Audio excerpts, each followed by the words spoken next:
I think one of them will work, so no, they both work, but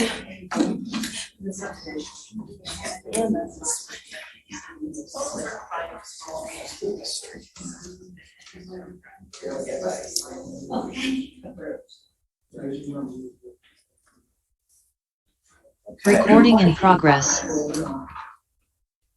I call this regular meeting of the Scio Township Board of Trustees to order at 7 o'clock. When the clerk calls the roll, those members of the Board of Trustees who are present at Township Hall should indicate that they are present. Once the roll is complete, we will say the Pledge of Allegiance. Clerk Flintoff, please call the roll. Hathaway? Present. Palmer? present. Flintoff? Present. Corto? Absent. Jerome? Absent. Noel? Present. McLaughlin? Present. We have quorum. Please join me in the Pledge of Allegiance.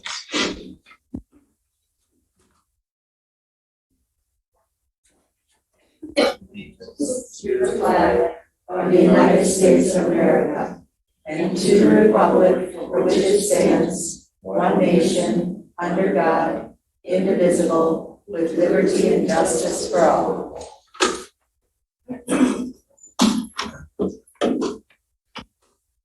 Next item is adoption of the agenda. I know there's at least one proposed change to the agenda. Clerk Flintoff? Yes, I'd like to propose adding 2 items to the agenda. The authorization of bidding and award for energy management improvements and the authorization of temporary township finance officer staff contract, the PM GAP contract. I thought we discussed that. We weren't going to do that. Jim and I had another discussion today and I wanted to explore it because it seems like they might be able to be available. I don't know that there's a necessity to actually have it as an agenda item. It's a motion. All right, it's a motion. Is there a second for the motion? I'll second. All right, so we have a motion and a second for amending agenda. Are there any other comments on this from other members of the board? I would just say that I think the first item, the energy management improvements, I think everyone understands why that needs to be added to the agenda. I really am puzzled why we need to have further discussion of the Plant Moran. That's a settled matter. We don't really need to have that on the agenda. So I would move to have just the first agenda item on the agenda, and therefore amend the motion to remove the Plant Moran item from the motion. Support. So there's support for amending the motion to remove the Plant Moran item and to add only the authorization of the bidding for the energy management improvements. Is there further discussion of the amendment to the motion? Yes, Patrick, why do you not support bringing on fiscal help for the township? That's not my position. I have no objection bringing. We have 3 weeks and I don't know how much you've been aware of what's been going on, but there's been an unrealistic deadline set of having the books ready for the audit, which is impossible. So it's without some professional outside fiscal help, it's not going to happen. So I wanted to put this on for discussion. This was half of the proposal that the board tabled on March 22nd from David Rowley. And so I wanted to see what we could salvage of it. Well, I know that Will made a motion for, or a move for additional help for the audit from Sandy Egler. So my impression is that the internal resources are sufficient. Yeah, they are not, because of the conflicts that exist. Having the same person who brings in the cash handle the books. And so as the clerk, I'm not going to certify any of our accounting records without some independent fiscal chops needed. It's something Jim and I were just talking about earlier today. It's okay. I just want everybody to know. I didn't want you to think, the audit was going to get done if we don't bring in professional fiscal assistance, because it's not. Trustee No. Yeah, I think that what Jessica's referring to is when David Rowley was here, he commented extensively on checks and balances internally that are lacking. I don't know if you remember that. Yes, I do. It was one of the material findings in our audit too last year. There were deficiencies noted last year. I think what Jessica's trying to do is to bring about a more professional kind of finance data entry, checks and balances situation. So I think it doesn't hurt to have that discussion as a group.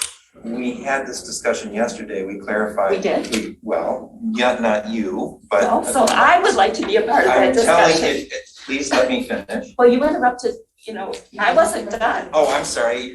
You appeared to be done. Go forward. Well, I think it's appropriate for us as a board, because it is our responsibility as a group, as a board, to have dialogue and deliberate on some of these major decisions.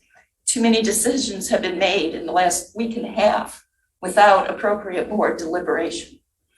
So I think we can talk about it. Maybe it won't pass, but it's worth at least talking about so we can air our reasoning. Donna, may I ask you, as the treasurer, do you feel confident that we'll be capable of managing the audit that's due? We've always been able to get it done, and it's always worked. But there's a point I want to clarify. The Plant Moran piece that we started this conversation with, my understanding is they can't help do that because they've already booked all their time. So I'm not sure. This is what I was trying to say, Kathy, is that we had a meeting yesterday evening, as I talked with you about this afternoon. And during that meeting, Jim shared that he had talked with Brian Camiller at Plant Moran, and that there is no time. That's one problem. The other problem is that some of the things that would be done in preparation for the audit, the Plant Moran team cannot do because Plant Moran is our auditing firm. Right. So there's multiple problems here. So when you talk about conflicts, financial control conflicts, they're implicit in this idea that Plant Moran could somehow be involved in preparing for the audit that they will then, conduct for the township. They can't. So I don't want to put this on the agenda for multiple reasons. One of them being that it's a non-starter. We cannot hire them to do the work that the clerk is talking about. That's not accurate. They don't have the time right now to do it, and It's not accurate. they cannot do the work of preparing the township's books for the audit It's just not by their accurate. own firm. Okay, Jessica's shaking her head. Let's hear her out. So, again, the board tabled this 2 months ago when it was urgent. Remember how we didn't have the political will to bring in a professional finance director? So David Rowley came up with a plan B of a 6-month interim with the 2 firms. Raymond has backed out. Woodhill has backed out. We're very few and far between with professional financial firms who are willing to work with this board right now. PM Gap, Brian, who David Rowley and I had been the key contacts with. I was going to put this on the agenda for May 10th, but I got COVID. We'll put it on the agenda regarding the chart of accounts, which is great. It's a state mandate we've had since 2017. I'm glad this board has approved $6,000 to get it done. But then also what happened on May 10th was Will announced suddenly that we were going to be ready for the audit, and that is simply not realistic. What it means to be ready for the audit means that you've been keeping up your financial accounting all year long properly. We have not been. There have been gaps. So the prepping for the audit it requires some financial chops that we don't have in-house, one. Two, like some questions. Also with the, there's also the checks and balances, where you cannot have a deputy treasurer / deputy supervisor, the tax collector and the chief assessor also doing entries in the books. I have to approve the entries in the book. So I always want Donna's opinion on this, but ultimately, these books, I have to stand up and say, these books are correct. They don't have mistakes. They don't have screw-ups. And I cannot do that, and I will not be pressured by Will or anybody, Jim, anybody, to do that and stand up with information that is suspicious or wrong. The questions I have for PM Gap, it are things such as what they can't do. Sure, they can't sit there and make journal entries for us into our books and then have the other side of their house audit us. But we have to prepare the financial statements and present them to us. So, I'll share more in my clerk's report about what's happened this last week and the types of year-end closing entries that I have questions about. I like to be able to stand up and explain things, Patrick. I like to know that they're lawful and appropriate. I cannot do that without some outside financial expertise. So this comes back to the board with urgency because they are available. Brian has said they'd be available for certain projects. We sat on it for 2 months. We know from the labor market, everybody's in high demand. But if I am asking to put this on the agenda so that we can talk about it and potentially put some budget authority there so that they're available for these conversations that we have and these questions that no one in this building can answer. Jessica, I believe you made a motion. I seconded it. There was an amendment, but it was not a friendly It is not amendment. a friendly So I amendment. think we can It call doesn't- the question. I'd like to call the question. Sorry, but that's not how parliamentary procedure goes. There was a second for the motion to amend. So the first thing that we deal with is the motion to amend. And I would like to call on the township administrator to respond because he's being, excuse me, sir, can you wait until later until we get to that?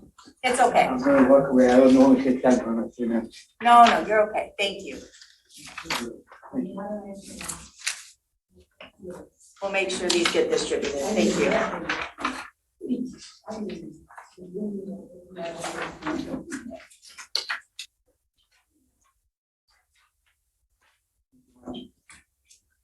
Township administrator, please respond to the question. Yeah, thank you. I just because you brought up my name and we did have a very good meeting today. The conversation that I had, and in fact, when I saw the proposal for Plant Moran, I thought, well, this would be wonderful. It'd be an opportunity for them to help review all the journal entries that Sandy, our township, I guess, deputy clerk / She's a deputy treasurer and Yeah, deputy supervisor. Yeah. without just naming her name, but that all the work that she has done, this would give you an opportunity to review with somebody professional to review and then post these entries to the general ledger so that we'd be prepared for the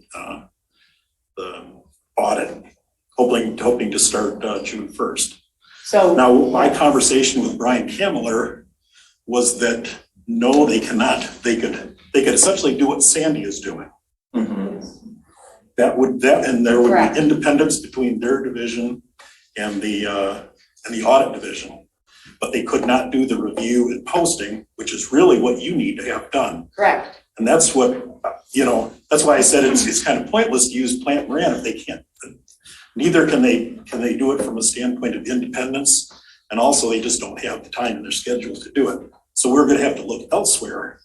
And Jim, and I'm saying, they're the last firm standing. We have 3 weeks into our next board meeting. So as I said in our meeting with our auditor, it's not realistic to start June 1st unless we get resources on the table. I'm trying to put this on the agenda so we can be creative.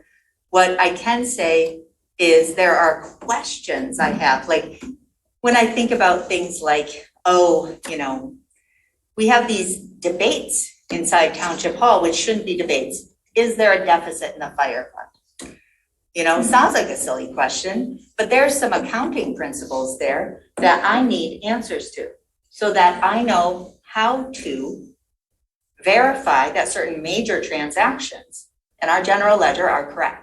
So I'm just trying to make sure that the books are correct. Now, And if there was and excuse me if this is inappropriate for me to propose, but if there was the board was to bring up a motion that a certain amount of money be spent, up to a certain amount of money Exactly. for some company, but this specifically said Plant Moran.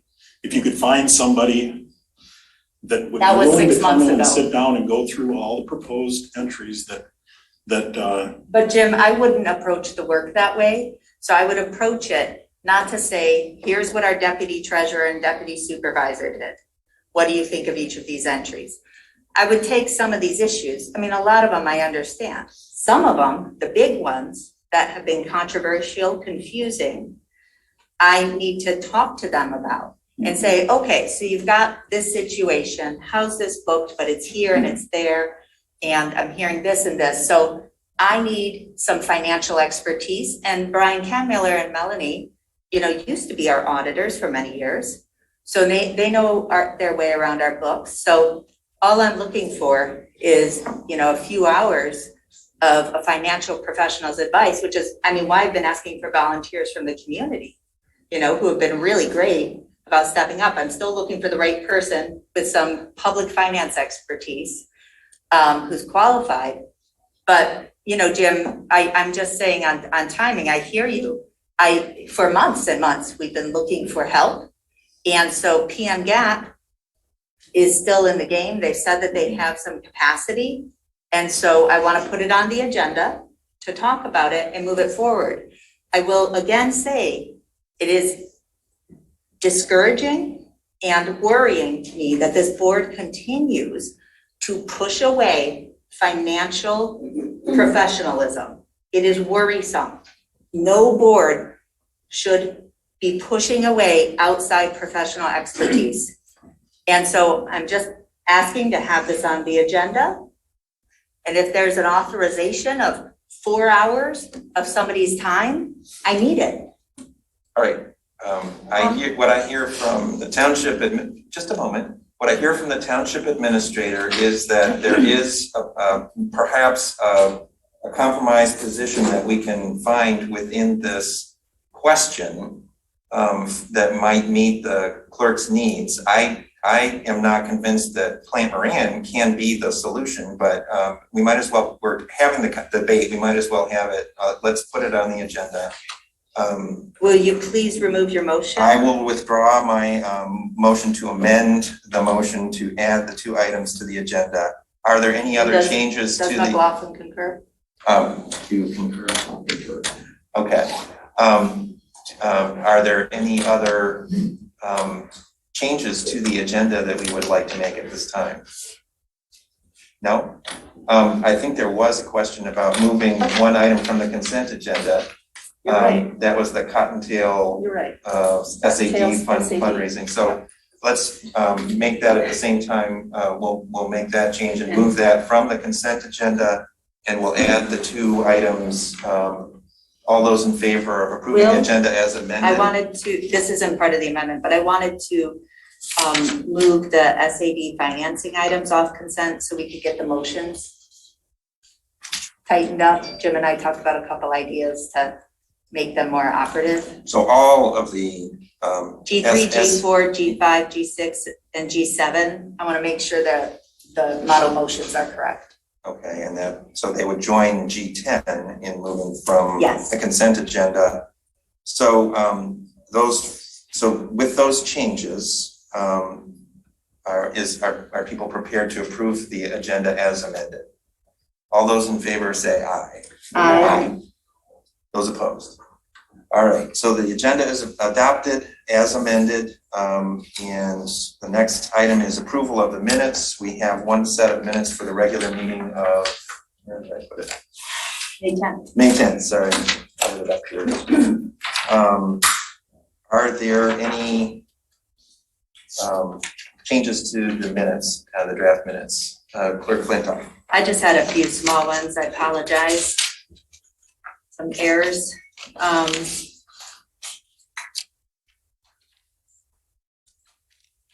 noticed on page 7 that David Reed's name is misspelled Oh, thank you. twice. Okay, change that.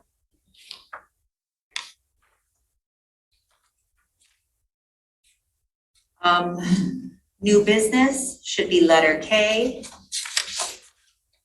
That's on what page? page 24.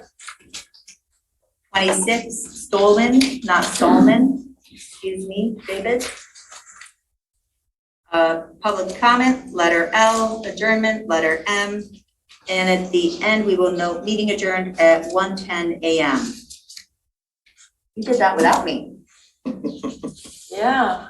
It was a long agenda. Woo! Talk about a myth buster. I had one other question, page 18. David Rowley's last day was May 15th, Yes. not 13th.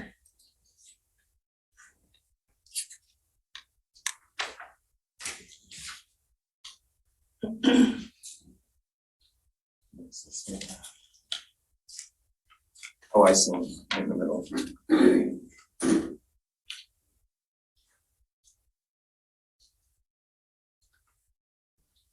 Anything else? No. If there are no further corrections to the minutes, someone prepared to move the minutes as corrected. All right, moved by McLaughlin, support from Palmer. All those in favor say aye. Aye. Those opposed? The minutes are approved as corrected.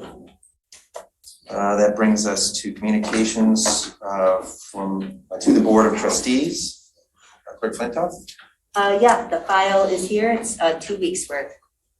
All right. And that brings us to public comments.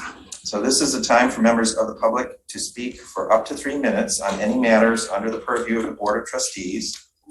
Later, at the conclusion of the meeting, there will be another opportunity for public comments on general topics. If you are participating in person, you may approach the table when it is your turn. If you are participating remotely, I ask that you raise your Zoom hand to be recognized. Please remain muted until you have been called on, and then remute yourself at the end of your turn. I will serve as timekeeper in the absence of Trustee Jerome, and I'll try to announce when there is 30 seconds remaining, and then time up. Out of fairness, please stop speaking when your 3 minutes are finished. When your turn is up, please check to make sure that you are muted. I would ask that no one be interrupted during his or her comments. Members of the public will each be given 1 opportunity to address the Board of Trustees during public comments. And although we cannot help but have some repetition, please try to avoid reiterating the same points which were made by previous speakers. And please do not involve personalities. Be as factual as possible. Public comments are not an opportunity for back and forth dialogue. Members of the public should direct their comments to the board as a whole and not to individual board members. To the trustees, I would add the reminder that we too should avoid personalizing our comments or ascribing motives to others. We are responsible for listening respectfully, and that means our facial expressions and body language should not communicate either agreement or disagreement with what other speakers are saying. Neither should we make sounds or speak to show support or opposition to others' comments. Are there any members of the public who would like to comment?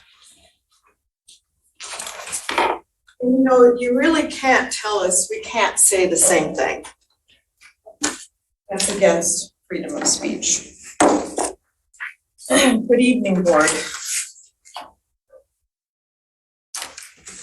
Referencing yesterday's MLive article, Tail Wagging the Dog, I quote Supervisor Hathaway acknowledging that goal setting is a priority. Let's see, the definition of priority is a thing that is regarded as more important than another. You were sworn in as supervisor November 2020. It is now May 2022. So 18 months later, you still don't have goals. So therefore, you fibbed in this article because if it was a priority, it would be done by now. As you stated for the world to see in this article, when are you going to unveil your goals for our township? When will you begin to give a point-by-point report for each board meeting of goals you have met by working cohesively? That's an important word, cohesively with your fellow board members.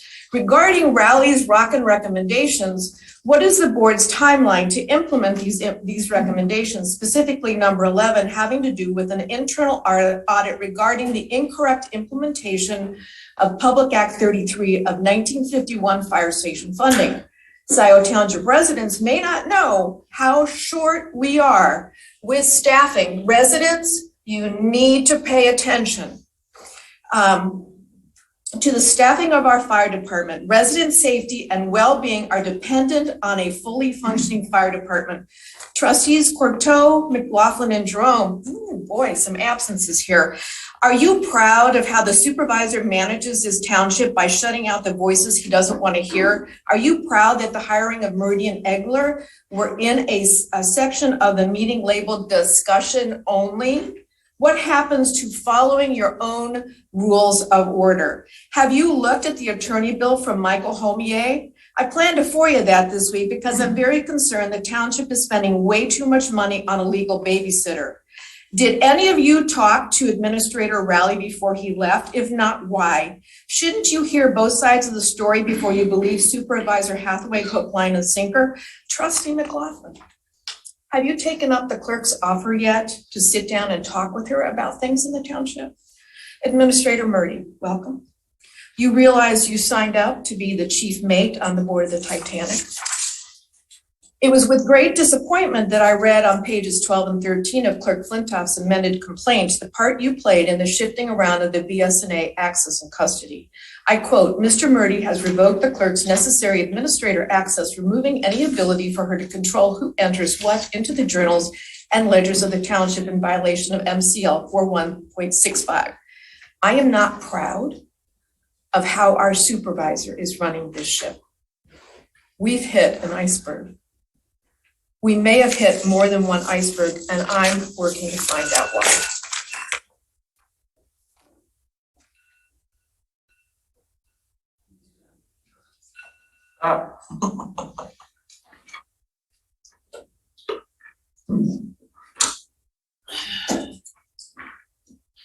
Hi, I'm Kathleen Brandt.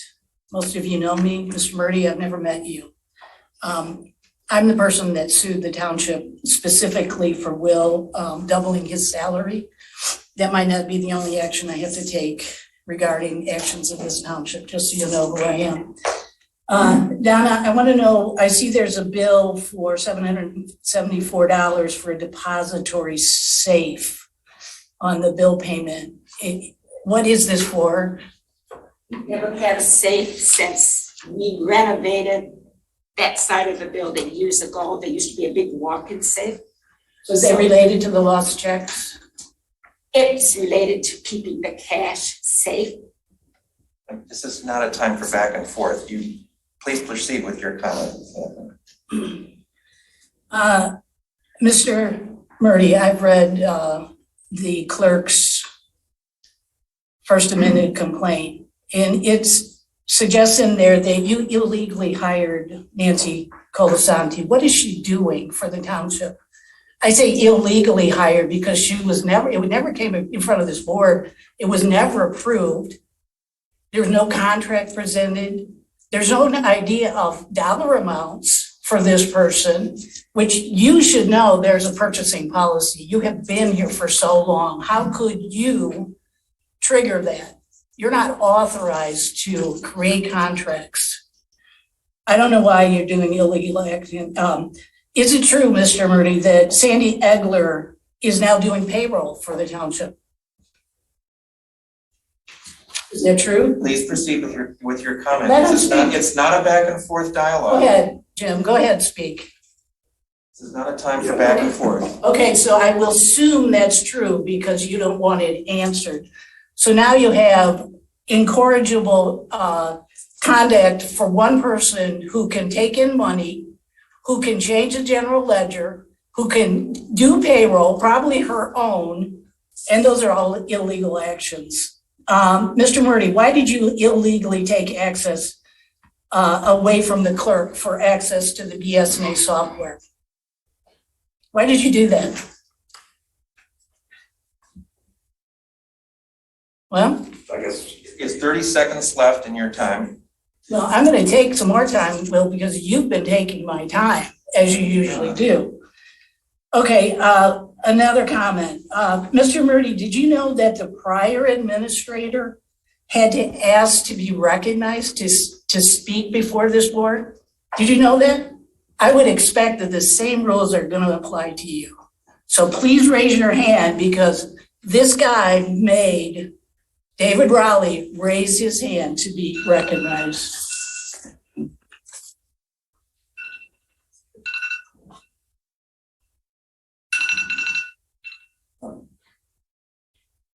Who's next?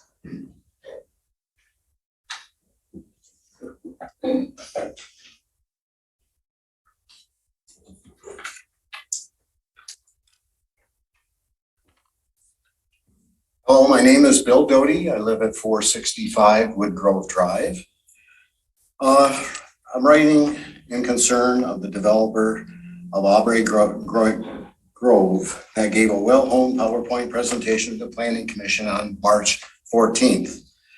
The Planning Commission even complimented the developer as it was the best developer presentation ever given, and approved their plan with a few caveats for the Board of Trustees to handle in the future.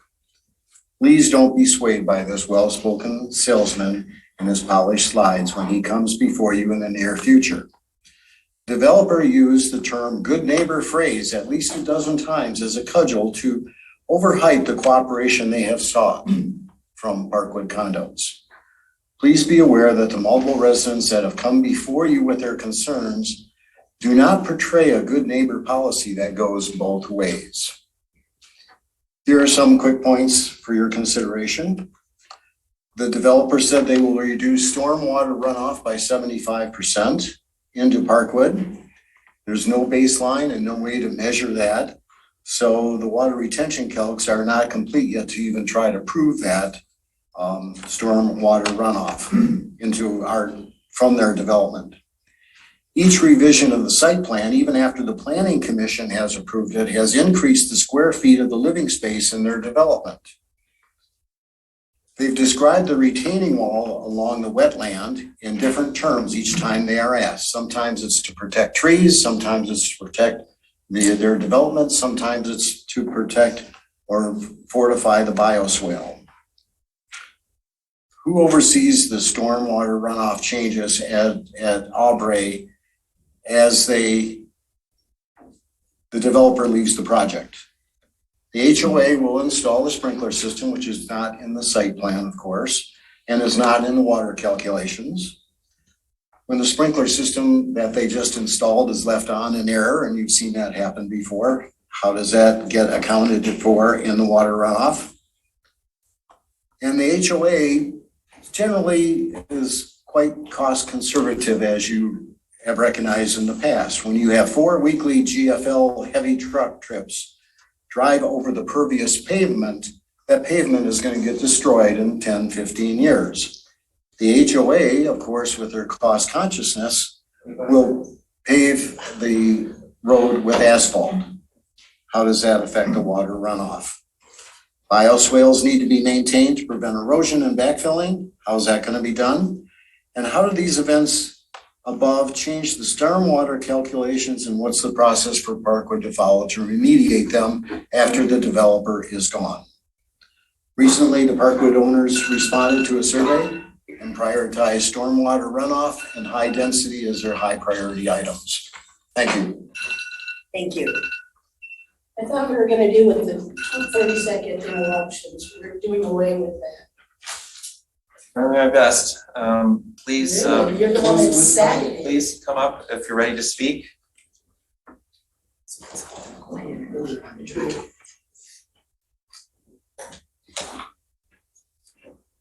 I am Roy Townsend, Chair of the TAP Committee here at Scio Township. Just want to talk a little bit, update the board on a couple items, new business items, J1 and J2. First, J1 is Z Road Pathway Segment 4. State Representative Don Lazinski was able to secure $750,000. I think that money's already been put into the budget. That project has already been approved. A contractor has been LJ Construction. Actually, they did started work earlier. Plan is for that project to move forward, later this summer and be completed, as we continue Z Road Path project. So I think to me that makes a lot of sense because the money's already been accounted for. Our goal is eventually go across the river, connect up to the border trail. That's future, but we're making progress. As look out the door, we are making progress. That makes a lot of sense to go ahead and approve that economic development grant agreement because we've already got it in the budget. Keep that project moving forward. And that 750 is about 75% of the funding for that project, if I recall. The second item is J2, Z Road over I-94. That was, we call it segment 6 of Z Road. So basically, when MDOT widened Z Road Bridge over I-94, it put a sidewalk on the west side. It's not very wide. People don't feel real safe on it. So the goal is making it wider, putting a barrier potentially to separate the traffic from the people. So here again, State Representative Don Lazinski was able to secure $750,000. The Michigan Economic Development Funds. The beauty of those funds is there's no match required and there's not very little requirements as far as a lot of times you get federal funds or other state funds, it comes with a lot of hoops and stuff like that. These funds are very limited in what you have to do. Obviously you have to do the project. That project's out a little bit further. I think the plan with TAP is to hire OHM or a consultant. I think OHM has been most involved, but it doesn't have to be them, but I guess I'd recommend that it is them to start on that design, potentially to get that project out to bid, potentially next year. It's an MDOT permit project. So that's a project. Personally, I did this project in City of Ypsilanti just last year, working for Washington County Parks. Grove Road over I-94, same thing. That bridge was built built in the 60s, widened in the 70s or 80s, I think. But here again, it had a 6-foot wide sidewalk. We widened it out to 14 feet, and it's now safe. People feel safe crossing I-94 because a lot of times when Federal Highway Administration put in the interstate system, they connected cities with the divided communities because they basically cut off connections like in Scio, Ann Arbor. So you got the loop freeway system around Ann Arbor, but for the most part, you really can't safely walk out of the city of Ann Arbor to the townships. So that's why I support both of these moving forward. There's really limited strings attached to both of them. And it's opportunity for the township to receive, end of the day, $1.5 million from the state for these TAP projects. So, thank you. Thank you. Good question. Roy, and just something to look at as we approach that item, if you could please study page 159, because my concern is the budget says segments 4 and 5, and I want to know where we're going to come up with the remaining 3.4 million. So if you could, because it is, and the Lazinski letter talks about going all the way to the border to border. So I think there's some scope discrepancy within the document itself. But if I recall, the grant doesn't require that. I mean, that's the goal, is connecting to the border. This grant doesn't tie those. The grant project budget says segments 4 and 5, and it's 4.2 million. The letter we received today from Leader Lazinski says she's so pleased to connect all the way to the border to border. This isn't really meant to be a back and forth dialogue. That's fine. That's what my concern would be. I just want to make sure we don't overpromise. Next speaker.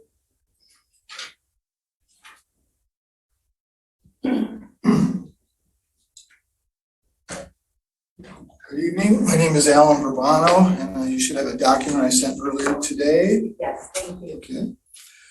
Okay. Parkwood co-owners respectfully ask trustees to consider the following.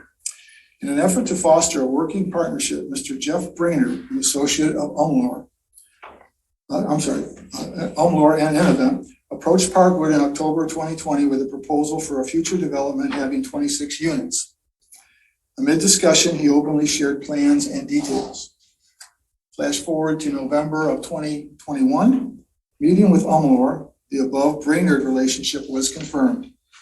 Parkwood then asked Elmore why the proposal had dramatically jumped from 26 to 35 units. Elmore advised they were encouraged to do so by Scio Township planning staff. Parkwood was surprised by the revelation.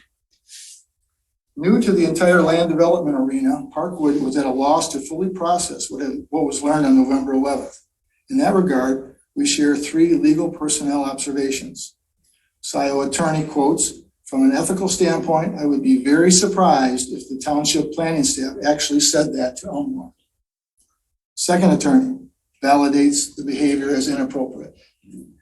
During a March 12th Zoom meeting, third attorney hears Elmore say planning staff encouraged a unit increase.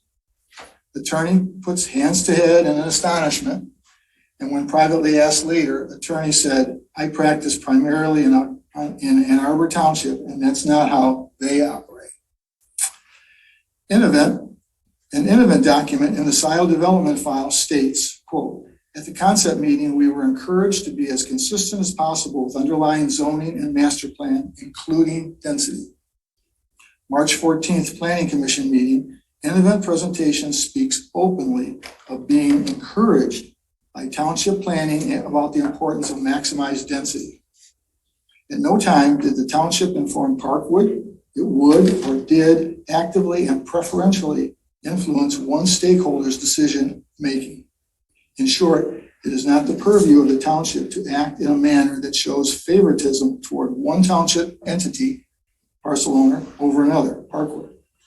In summary, as a member of the Scio community, Parkwood has been disadvantaged by this act and respectfully submits it to the public record. Further, we genuinely hope the township takes measures to stem this kind of future behavior. We ask the board to not approve site plan 21021. And we share our enduring message. This extremely high density proposal is not in the spirit of the Scio master plan. And I will personally add here that I'm a long believer in the value of government, and I respect the time that you trustees put in the service of that government. And I take no pleasure in sharing this type of information. Thank you for your time. Thank you. Thank you. Next speaker.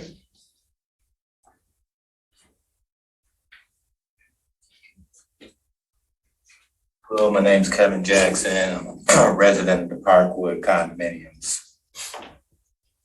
It's interesting coming to these meetings and watching the interaction between the trustees. And I trust that in all organizations, there is conflict, that in spite of your conflict, you can do the right thing when it comes to protecting Scio Township residents. Again, we are not against the development of the Arbor's Grove. We are just against the density that is proposed.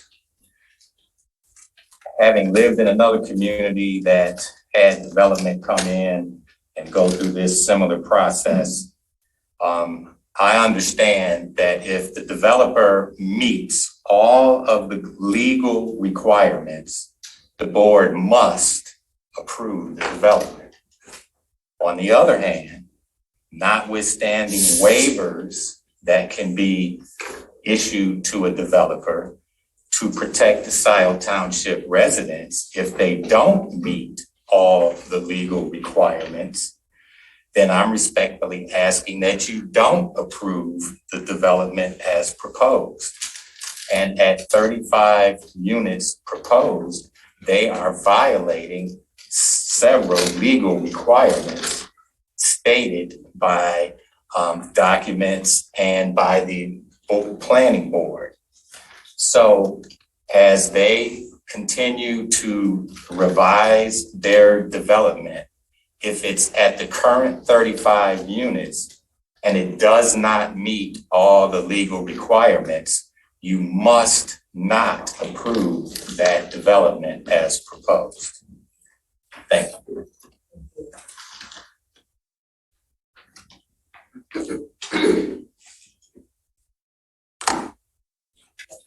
My name is Oleg Michalenko. I also live in Park Grove.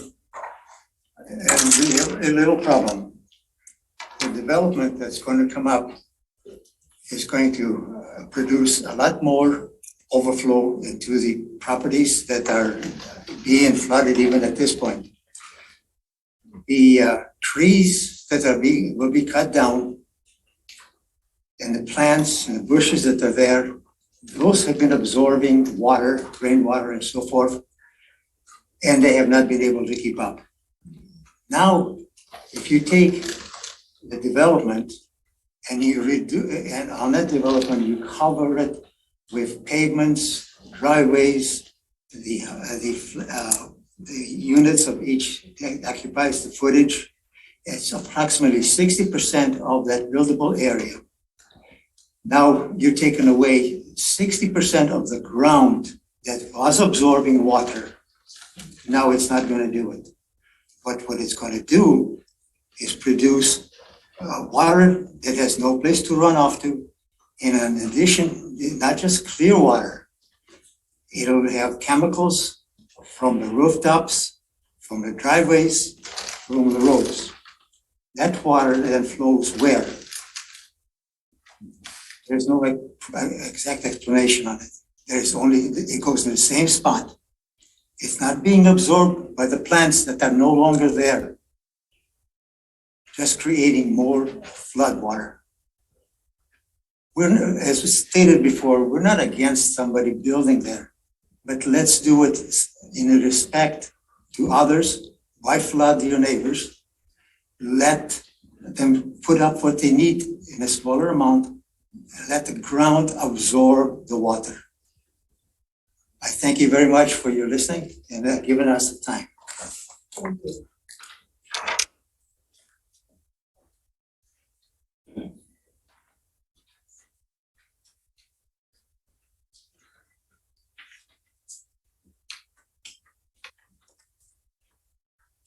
Evening.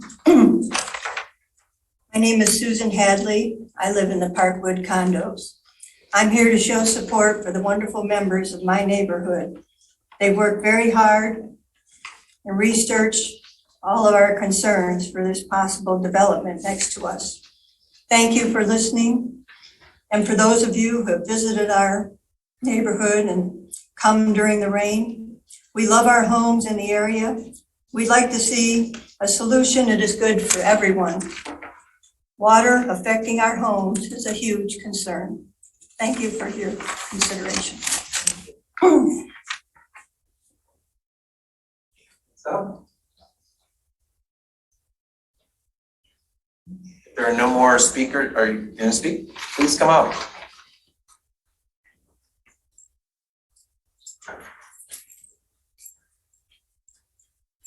So I hear these residents having a concern about that the high density is going next to their unit, which may affect the water running.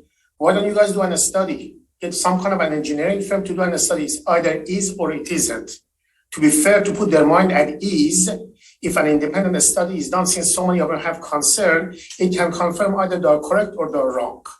So they don't have to show up at every single meeting and beat the same drum over and over and over, telling you about their concern. And you guys saying, yeah, thank you for your comments, and nothing happened. So we can have that approach to something which is affecting the whole neighborhood. Now I have to visit an old issue, which I keep bringing up. So there is nothing wrong with people changing their party affiliation from a Democrat to a Republican, from Republican to Democrat. But you need to change it in your heart and in your mind and act accordingly. What is wrong is to say that in Scio Township, the only way I can get elected is if I run as a Democrat. And even if I'm not a Democrat, I'm going to label myself as a Democrat because otherwise I won't get elected. Major problem with that. Ms. Palmer has told me herself, anybody who knows me knows I'm not a democratic person. But I had to write I'm Democrat. Mr. McLaughlin had an instant change of heart on his application, which says everything is true. He wrote his first instinct, no party affiliation. He put a line across it and he wrote democratic and initials it. But when I listen to them, if I ask them 5 questions about the democratic policies or democratic history, or who was the last president who ran 4 terms and stuff like that, or what's the change in economic, none of them know any of it. So it is completely unfair. That would be the same as me, who is a progressive, going to West Bloomfield, Michigan, because I want to get on their board. I run as a right-wing Republican, knowing in my heart I'm not one, but the only way to get elected there is that this is what took place in the last election. That's why we have this impasse, because there are people who want to get into the position and they really don't care about how they get there. Really, to be honest with you, the only 2 true people who are acting as Democrats on this board, based on my observation, are 2, Trustee Noel and Jessica Flintoff. The rest of them are running, doing what's Reaganomics. The Democrats like the larger government because it takes off the lower class and middle class. Ronald Reagan started running as a boogeyman against the government. You have to create a boogeyman. This lack of, we won't expand any of the size of the government, we won't do this, we won't do that, forcing the manager to resign, it has made our township, honestly, a laughing stock of everybody. Have you read the newspaper articles lately? Do you see what is written in MLive? Do you see what they are reporting? Do you know that there are people that this gentleman has stepped in part-time into the position? Do you know how many people are saying, I would never take that position, this township is unstable? This township, the businesses that I affiliate with, all of them are saying that I don't know if I want to invest in this township. The government is kind of like a banana republic. Thank you for your time.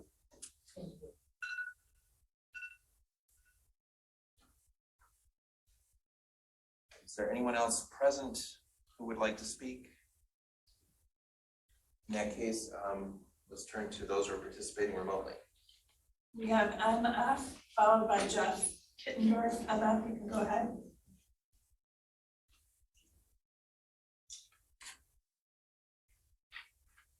MF, are you there? Who did you say you wanted to speak to? I'm sorry. Can you repeat that? Who did you say you wanted to speak to? I can't hear you. You. Or I am Steve Feinberg, I'm Marcy's husband. And it became clearly obvious to me that one of the problems in not following David Rawley's recommendations for financial support were financial in nature. So I'd like to make a suggestion to the board that maybe we put Mr. Homier on sabbatical for about 3 to 6 months, and then probably have sufficient funds to carry out Mr. Rawley's suggestions, and probably have additional resources maybe to cover the loss of tax funds that happened with the checks as well. So it's really a very good way to move forward in dealing with a lot of issues in a very simplistic way. Thank you. Thank you. Next is Helene New, followed by Rob Pattinson. Helene, you can go ahead. Yes, I know that I am Helene New. I live in the Parkwood condos. I know that you see the same people at each of the meeting there physically, and you hear some of the issues about water and others. I live at the dead end of Woodgrove, and whenever there's much rain, we have flooding in the front yard. The ground is mushy, as well as in our backyard, and the woods go all the way around. I would like to support those in our community who have worked very hard to get matters before you, and really urge you to get somebody independent out of the water situation. It's bad already, and I'm very scared about the type of development that's being proposed and the removal of trees that is going to make the runoff even worse. So thank you for listening to me. And just please do know that others are supporting this, even if they're not physically present. Thank you. Thank you. Next is Rob Pattinson. Rob, you can go ahead. Rob Pattinson, Scio Township. Tonight you have item J2 on the agenda, the Z Road Overpass Grant from the state of Michigan. In section 14, this binding agreement states, grantee affirms that neither the grantee nor its affiliates or their employees has, shall have, or shall acquire any contractual, financial, business, or other interest, direct or indirect, that would conflict in any manner with the grantee's performance of its obligation under this agreement, or otherwise create the appearance of impropriety with respect to this agreement, unquote. In this document, the grantee is Scio Township. If you vote for this action item tonight, it will automatically be invalidated by the conflict of interest represented by Jeff Hershey, an employee of Mavid and an active member of the DDA. At the last two DDA meetings, the only topic Mr. Hershey has talked about is the Zeeb Road Boulevard, that he and his company want the township to pay $4 to $6 million for their proposed boulevard. Earlier this year, he also asked Bob Stites to add the North Zeeb Boulevard to the list of projects for 2022. The ethical thing to do in this case would have been for Mr. Hershey to recuse himself from discussions related to his property. So you not only have an issue that meets the appearance of impropriety threshold in this document, you have an active conflict of interest in the person of Jeff Hershey on the DDA, representing both Scio Township and Mavid. He and his company stand to make tens of millions of dollars from their shoehorn project of 484 residential units, a 4 or 5 story hotel, a strip mall, 2 restaurants on the 29 acres they intend to develop. The attached map of this proposal has several flaws. First, the proposed project has 5 traffic signal intersections in less than half a mile. I can't find any areas of Washtenaw County that has such a dense combination of lights in such a short distance. Second, the proposed pedestrian crossing is on the wrong side of the bridge. The safer side of for the crossing is the east side. The west side has far more traffic from more direction and is therefore less safe. Those are just 2 of the flaws of this idea. Before you accept $750,000 from the state, you should have a rational plan that shows the needs of the township are the priority and not the needs of a Detroit developer, Mavid.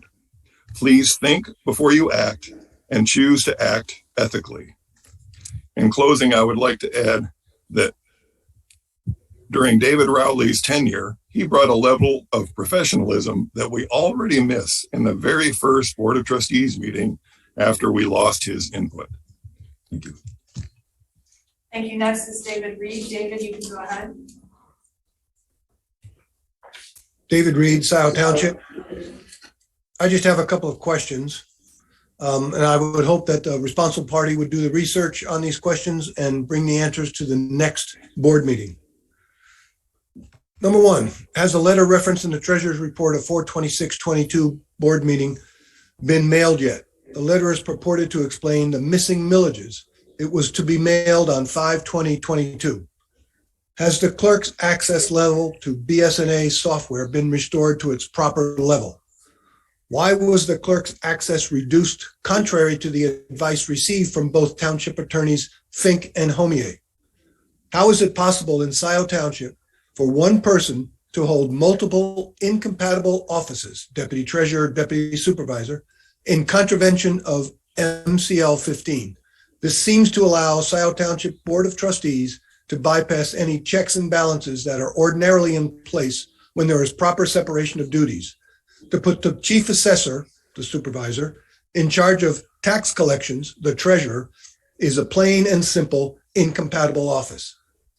Who are the 30 taxpayers that have been affected by the reverse deposit? Were these checks actually deposited? If so, please produce a deposit slip.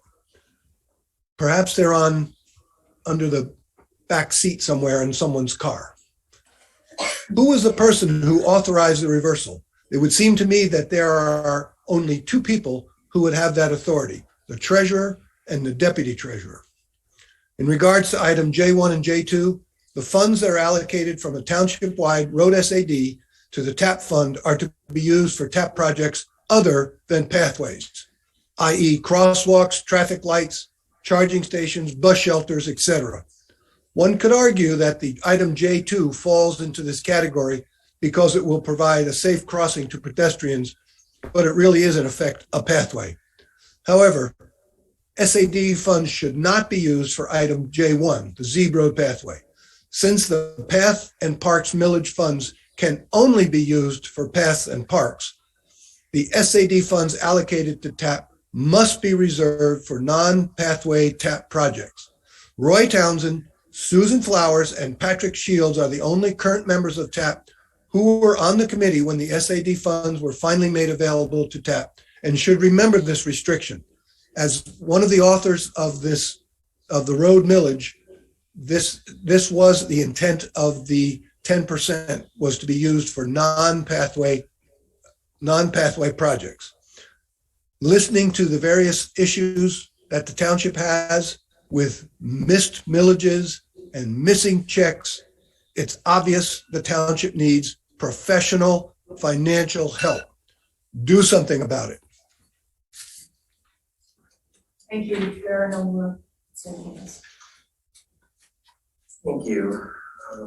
In that case, let's move on to the consent agenda. Is someone prepared to move the consent agenda as amended? Moved by trustee Noel, support by Flintoff. All those in favor say aye. Aye. Those opposed, consent agenda is approved. That brings us to reports. We have first regular reports.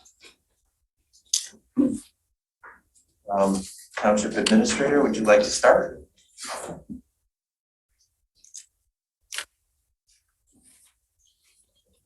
I think I'm going to pass this time, if it's okay, while I get my feet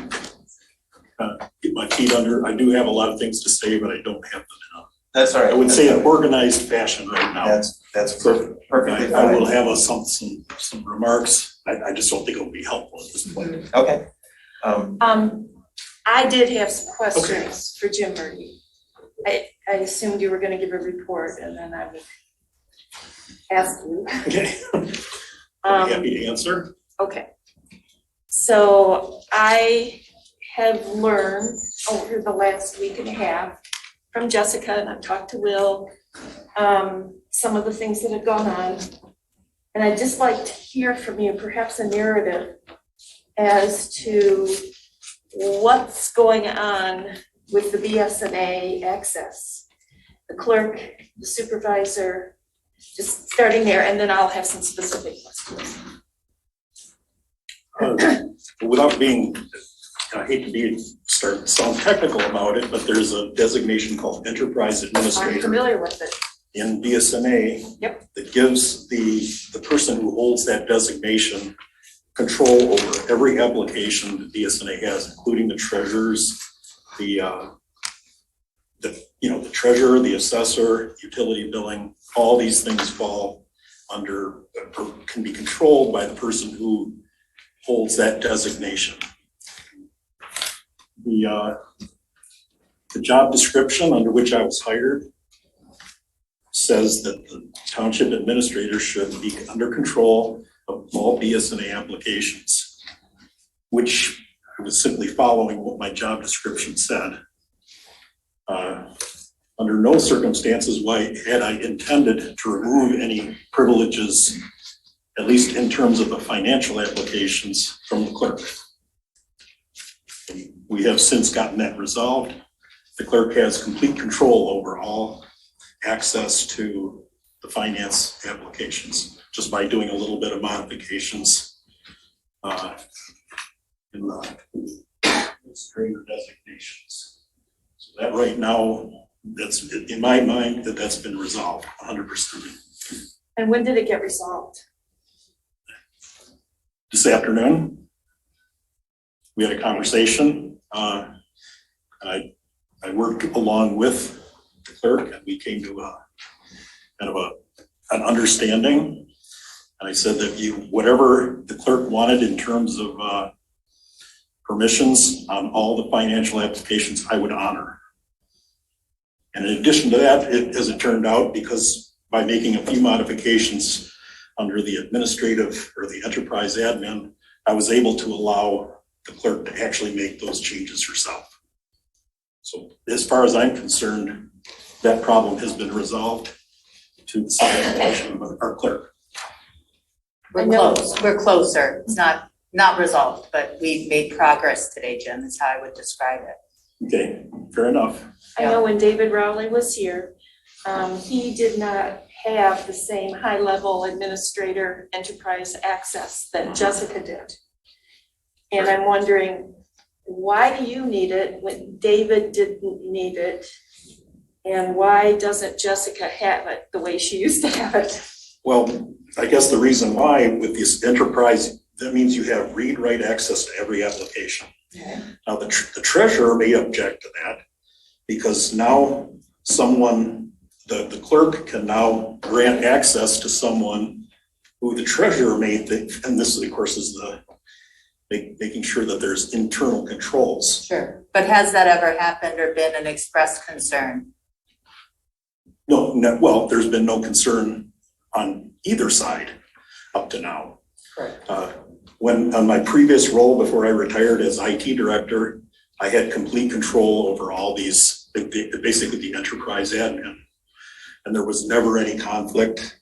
I honored what the department heads and the people who were affected, what they would want in terms of access.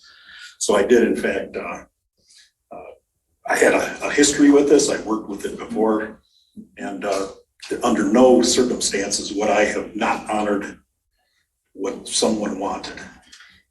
Okay, so I know that there was some back and forth during the week, and I know Jessica sent you some emails requesting that you restore her full access, and there were delays. But I guess I want to know, what was your authority to restrict the clerk's access to the general ledger?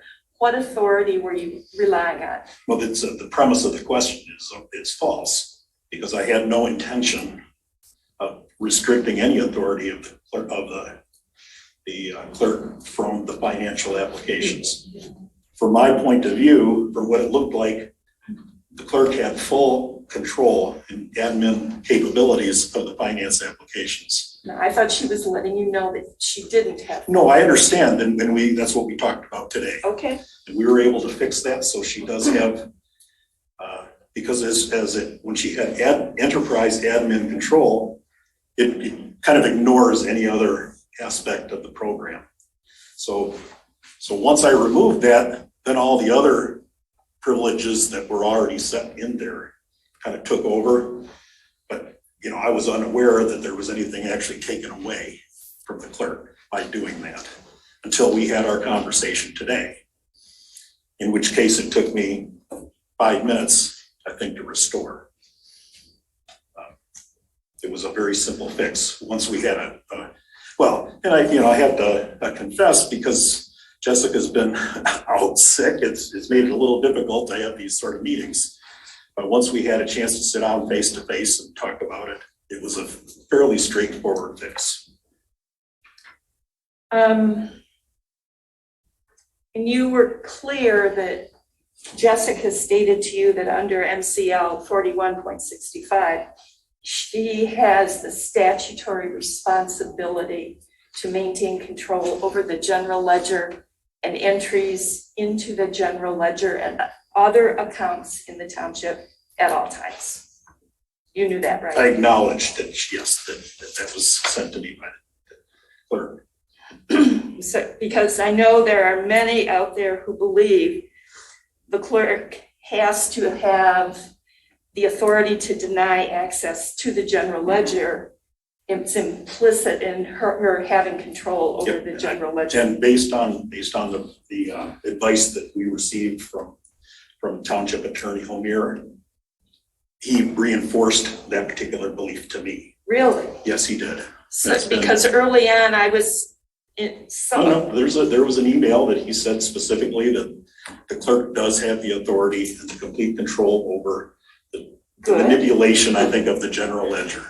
And I acceded to that, and we've made progress. We're not resolved yet. Okay. I had no, if this was what our attorney said, he's, as far as I'm concerned, he's the authority on this. But early on, I thought you had said there was a point at which Jim said to you, check with the attorney, I'm working under his authority, his direction. Yes, that was prior to that, so I'd be happy to fill in some of the details when you're ready.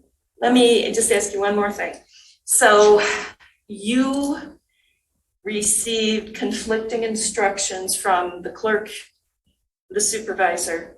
So you had conflicting instructions between two elected officials. No, I wouldn't say the elected officials at all. I received no instruction whatsoever from the supervisor. You did not? No, except to point to, this is your job description.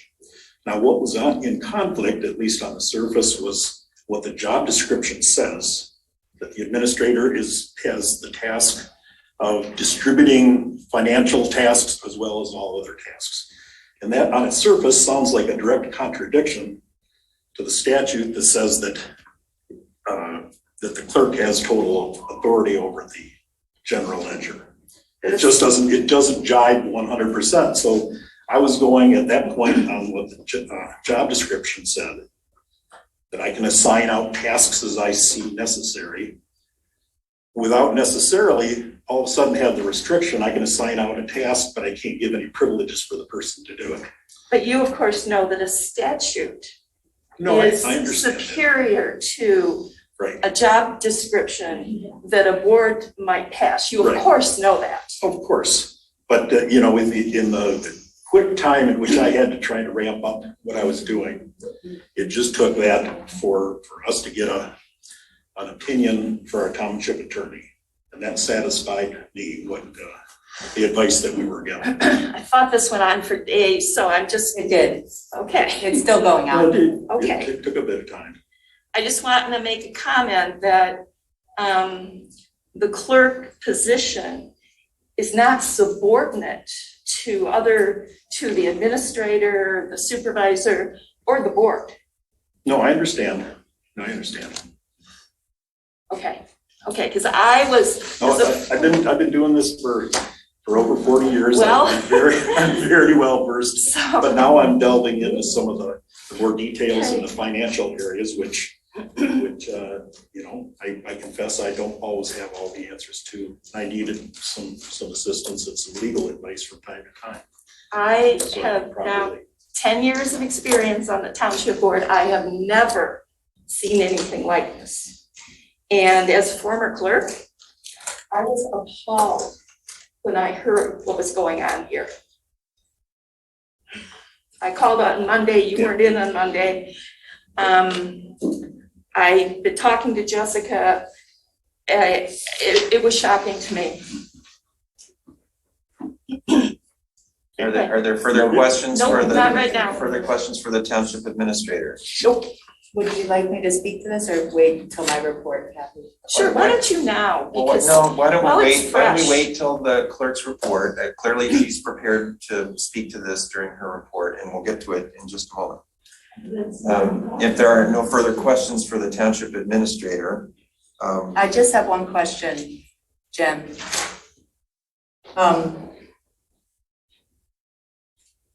We have a managed services IT provider who has enterprise administrator access. Multiple people can have enterprise administrator access. They are our IT provider. I just want to be clear that the board hired you. I know you have IT skills, but the board hired you as administrator and not as our IT director. Correct? Absolutely, yes. And so there's a role, which I'll talk about, for our managed IT services provider, NetSmart. So why don't we move to, many of the people who would make these reports are not present, but why don't we move to the Transportation Alternative Planning Committee?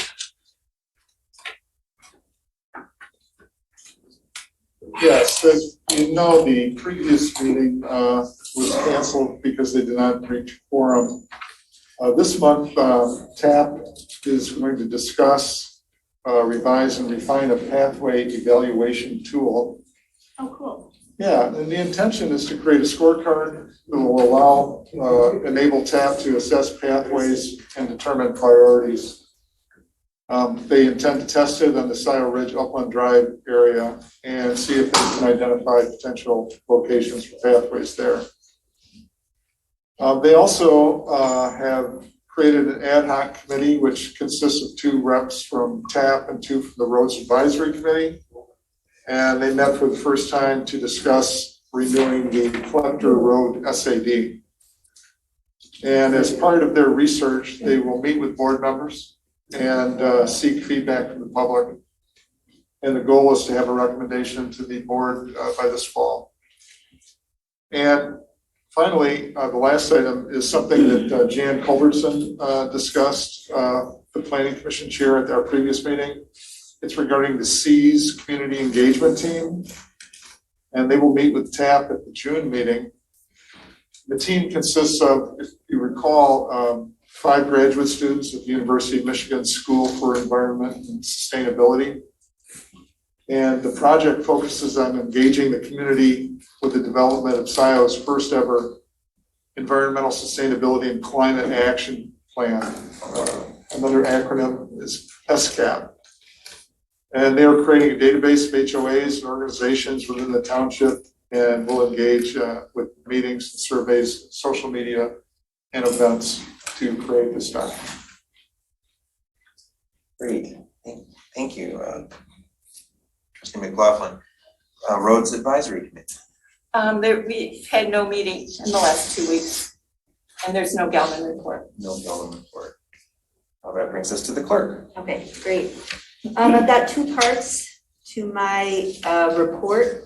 The first I'd like to talk about is the explanation of the Fire Fund 206 accounting adjustment to be made. So y'all would be so kind, I handed out a large piece of paper that I think will be helpful. Help explain this 11 by 17 sheet. There's one in the binder there, if y'all would like to look at it. And I also wrote a memo on this. So this was actually one of the things on David's list we can check off tonight. And I just wanted to talk about this as an FYI, make sure people get their questions answered. So I'll do my best to describe this accounting adjustment. So I want to share with the board the reasons for a prior period fund balance adjustment that I will make to Fund 206, the fire fund. It will result in a fund balance increase of $1.8 million. I first want to say there is no change in the cash position of the township. There is no additional money in the bank. That is very important, right, Donna? Right. This is only an adjustment in accounting. And so what we're going to see is a sudden influx of 1.8 to the 206 fire fund. We've talked about this, Chief Hood and I talked about this with our auditor, Township Attorney, Treasurer Palmer, Deputy Supervisor and Deputy Treasurer and former Finance Director Sandy Egler, Interim Administrator Jim Murdy, and Supervisor Hathaway. So there's a principle in accounting called the matching principle, which, and I'm going to oversimplify this, so forgive me to people who have financial expertise, that says that you should book revenue and expenses in the same period of time, whatever that same period of time is. So that period of time in our world is a fiscal year, right? So we want to make sure we're booking the revenue in the same period of time as the expenses. The very first year was in November of 2008, when voters came out to support our fire department and implemented the fire SAD under Act 33, voted for that 0.9 mil. That was done in November 2008, followed by a board resolution on November 21st, 2008, where the board authorized the assessment of $1,009,171 based on the 2008 assessment roll. So it was November 2008. The board said, yes, we're going to assess this on 2008 assessment roll, and held a hearing where they considered the estimated expenses for that 2008-09 year. So the way these Act 33 fire SADs work is you say, here are the estimated expenses, and now we're gonna raise enough revenue to offset those expenses. So the expenses come first and the revenue's raised to match it. So what happened then is because of we have an April 1 to March 31st fiscal year. So you think practically about this, it's a December 1st levy. The money's coming in all the way up until mid-February, that first year of funding. So it's by mid-February 2009, the money comes in. It should have been booked for the 08-09 fiscal year. The year ending March 31st, that revenue, okay? And because this was something new for Scio Township, different reasons, it was, instead of being booked in 08-09, it was booked in 09-10. And then we followed that pattern every single year after that, so that effectively the fire department is 1 year behind in booked revenue.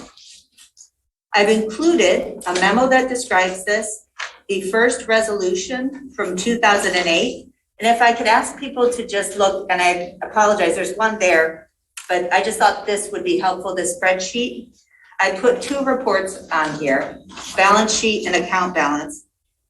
And you've got the years, fiscal year ending 09 all the way through fiscal year ending 22. If you see here, starting in 08-09, we see deferred revenue in orange. Look at the orange line of $1,006,000. And you go down and you see in the green line, the real property taxes, which is the line we use to book the special assessment, is 0. Okay?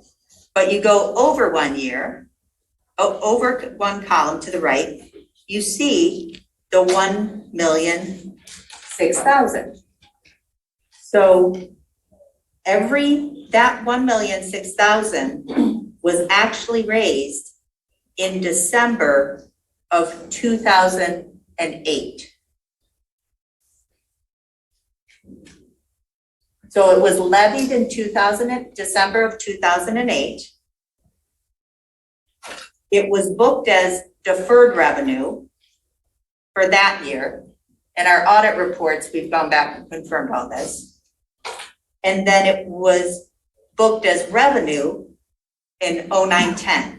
And if you go every year, you see those same numbers tying together, right? Just 1 year over.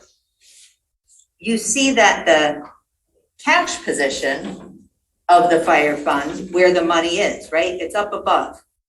Say in, fiscal year ending 10, you see it up above, 1.3 million in savings and Flagstar, and you see the balances. So all the money's there. It's just about when it was recognized as revenue. Why is that important?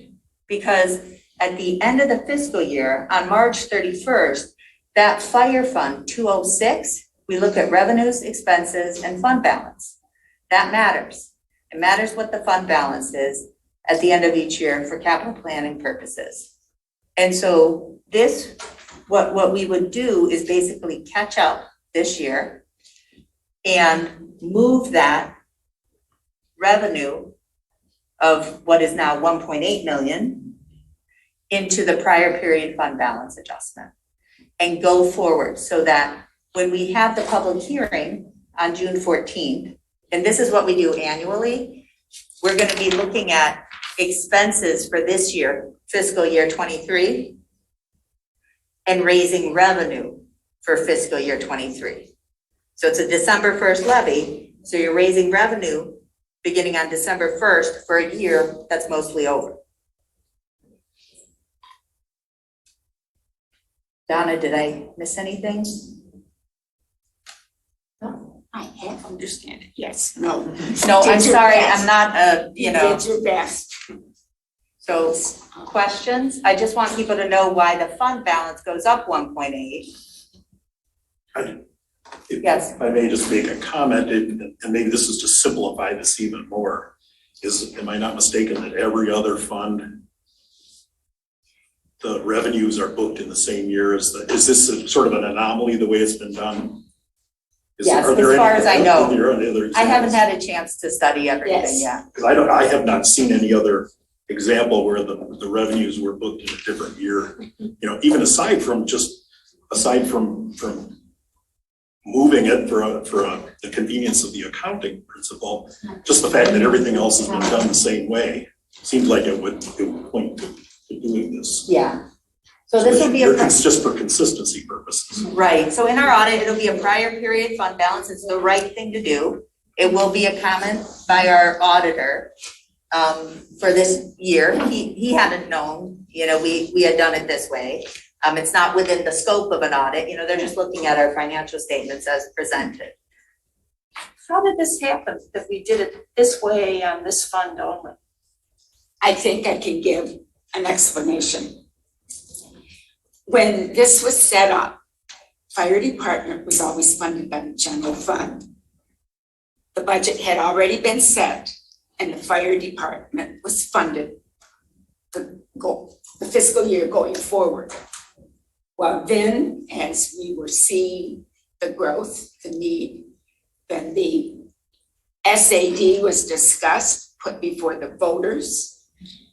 And the reason it was put before the voters as a special assessment, even though it is a tax levy on the taxable value, was because Dexter, now city, was a village in our jurisdiction. And we did not want to double tax those people because they were already paid in the village levy, in the collection. So we could set up a special assessment using that format because you could delineate the border. And we did that, so they wouldn't be taxed twice. And we collected for the outer Scio residents, so to speak. I don't know if it's the best description, but that's how that happened. But because they already had money allocated for the general fund, then what we collected was for the next year, and it moved forward from there. That's the best, that's the best I can give.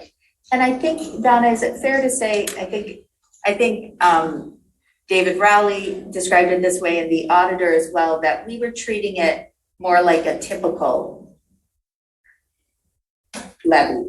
It really was, but we had to be able to eliminate the people in the village of Dexter. Understood. And that's the only way we could do it.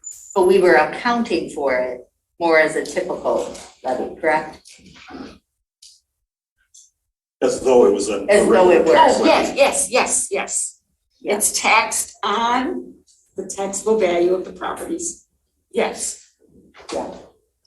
So, and again, I think it's, when I stepped back and really started understanding this, it made me, wonder a little bit more about, like not having a fire prevention program and things like that. What happened in that transition from the general fund to the fire fund with the fire department? Because, I just want to be clear, the fire special assessment is meant to defray the costs. In some places, it doesn't cover 100% of the expenses, it defrays it, right? And I think that what happened in the transition, and I'm not saying it's wrong, but that levy became the whole. Yes, it was the whole funding for the fire department. Yes, which is, I'm supportive of raising 100% of the funding for our fire department through dedicated levy, but it is meant to defray the total cost, is how this Act 33 works. So what we're gonna do on June 14th is look at the estimated expenses for this year, which we're partway through, and then assess revenue to cover those expenses for this year, okay? So it'll be levied on December 1st. So we get the money in at the end of the fiscal year that we're using it for. Does that make sense? So there's going to be $1.8 million more dollars in the fire department fund balance, and I want to make sure everybody understands why. It's not 1.8 more additional dollars cash. It is that we are course correcting our accounting practices so that we're gonna be accounting for it properly here forward. I would like to correct that statement. We've Okay. always been properly accounting, but it's more understandable now, easier for anyone to understand moving forward. Great. And we'll, at the public hearings, we'll presumably talk more about how Act 33 funding mechanisms are meant to function.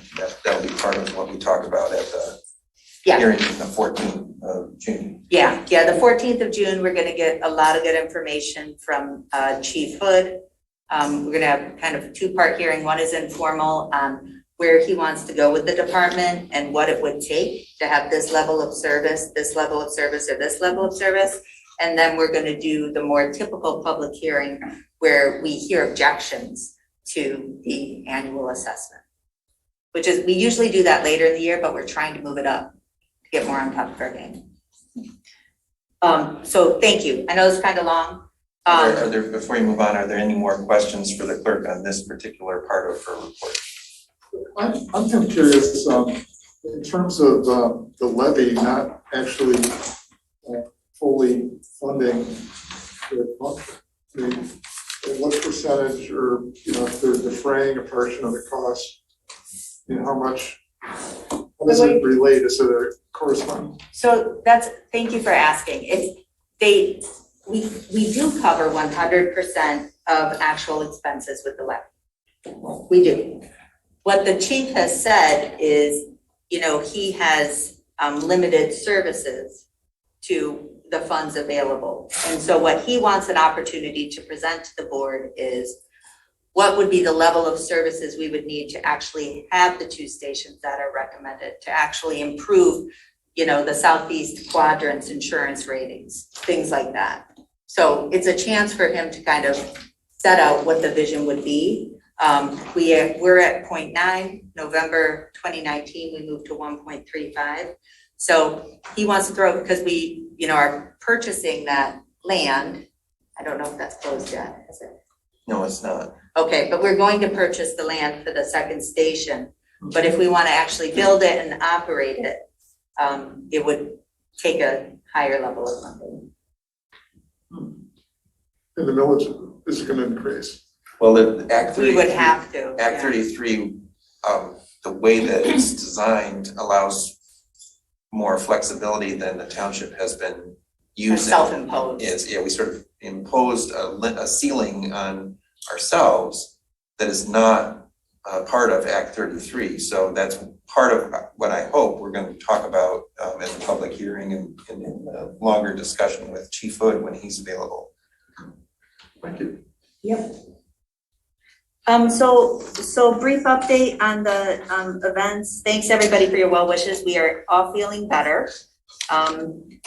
And I just want to share, I was, you know, shocked by what's happened over the last 2 weeks, really.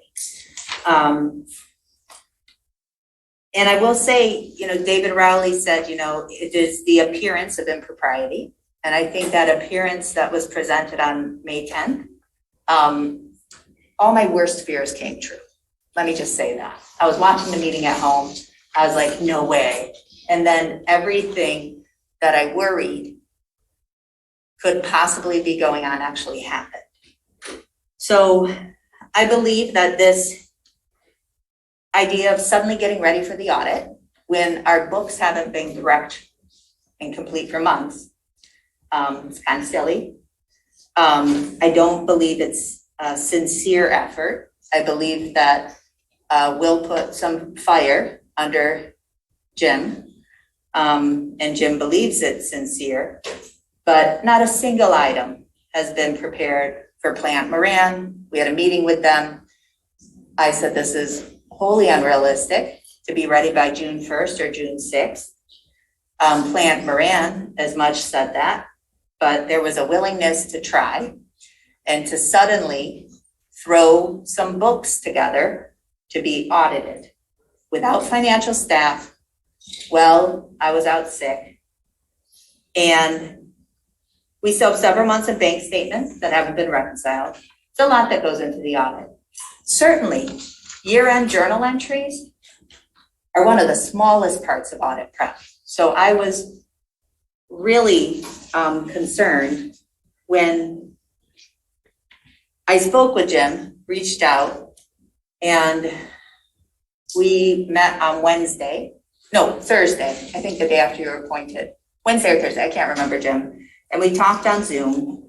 And, I said, so what's going on? Like, I didn't know anything about this. Why didn't you talk to me? I told Jim, I'm afraid that, why Will's kind of set this up this way is, he wants to direct Sandy to get into the books. And he said, that's exactly what I've been instructed to do. And I explicitly told Jim, as the clerk under MCL 41.65, I'm directing you not to do this. I followed it up with writing.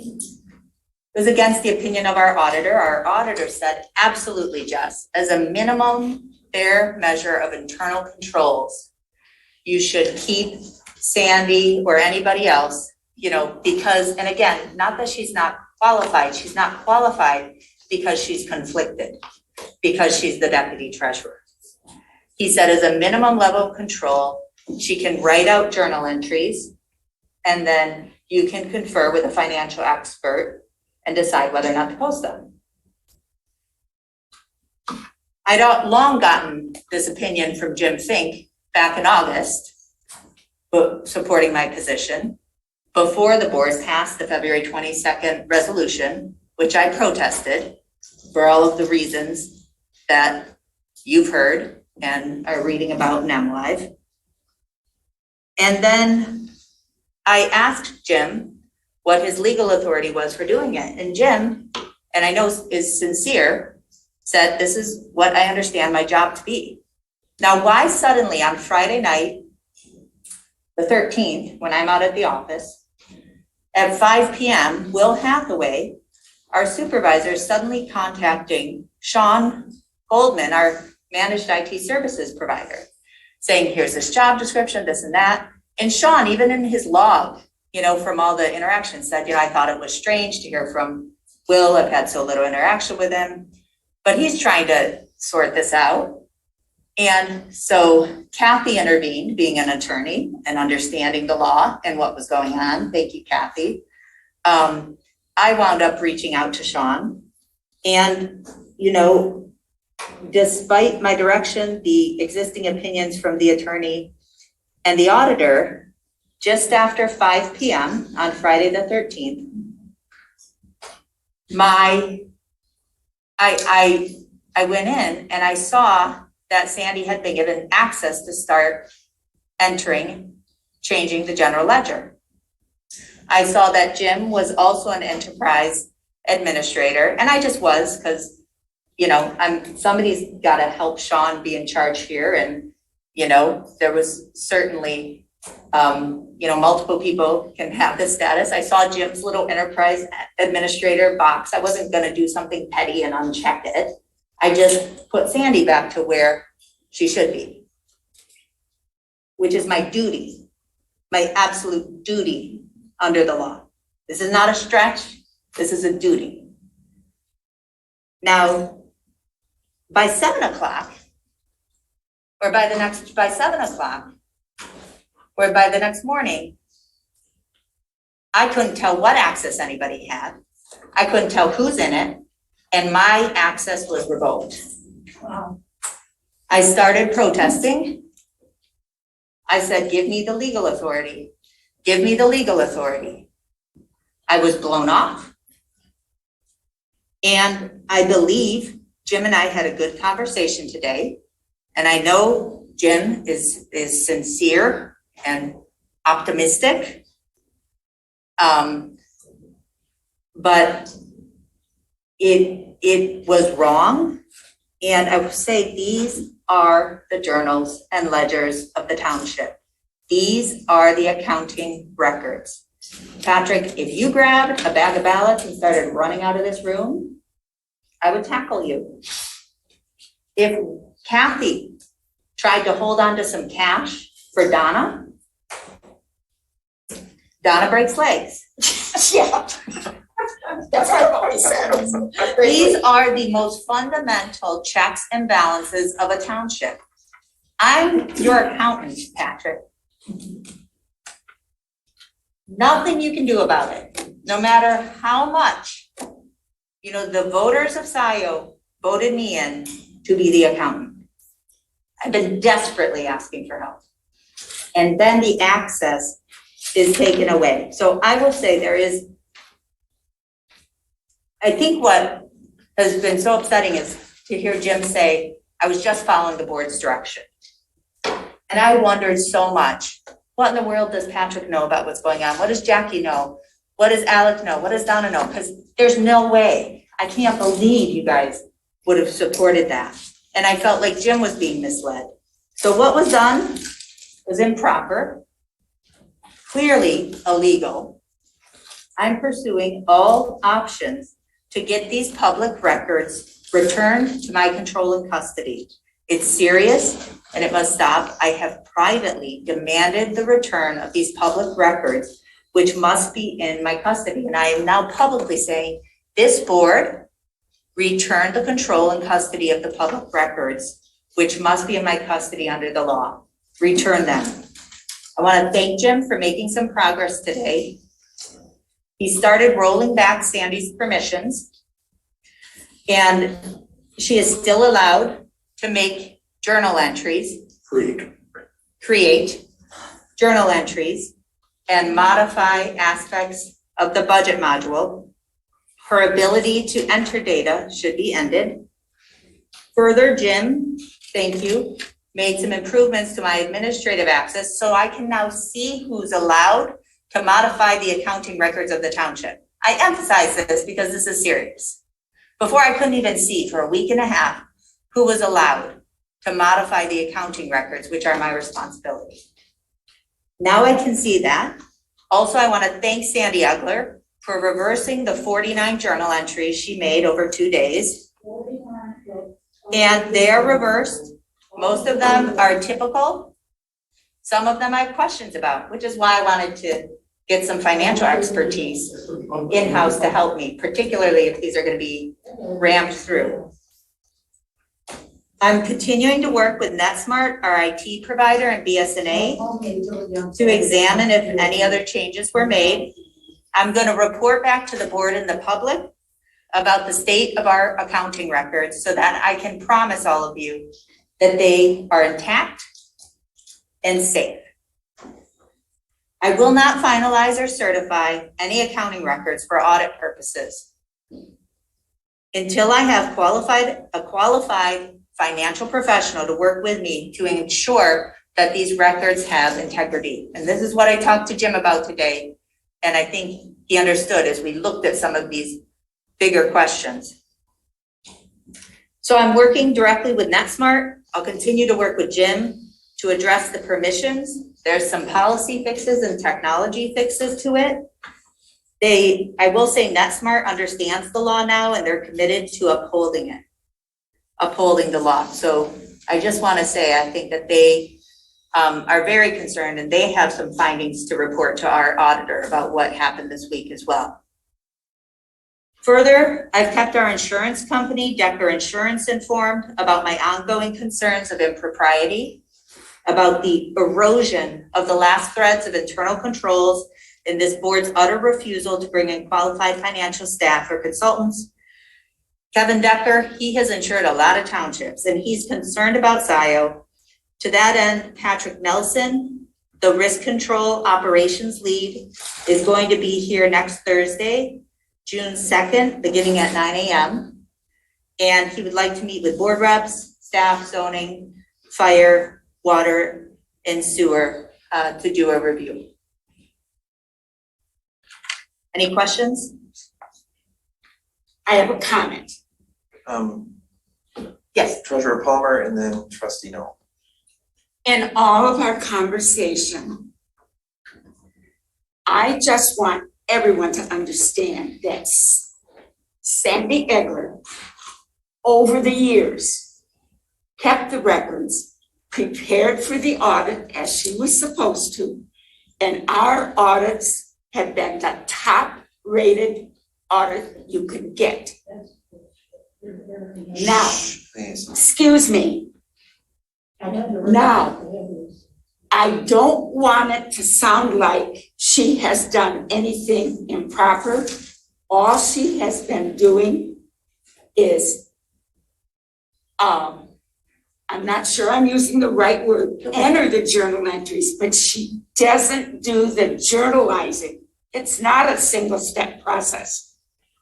So please don't think that there's been any impropriety there.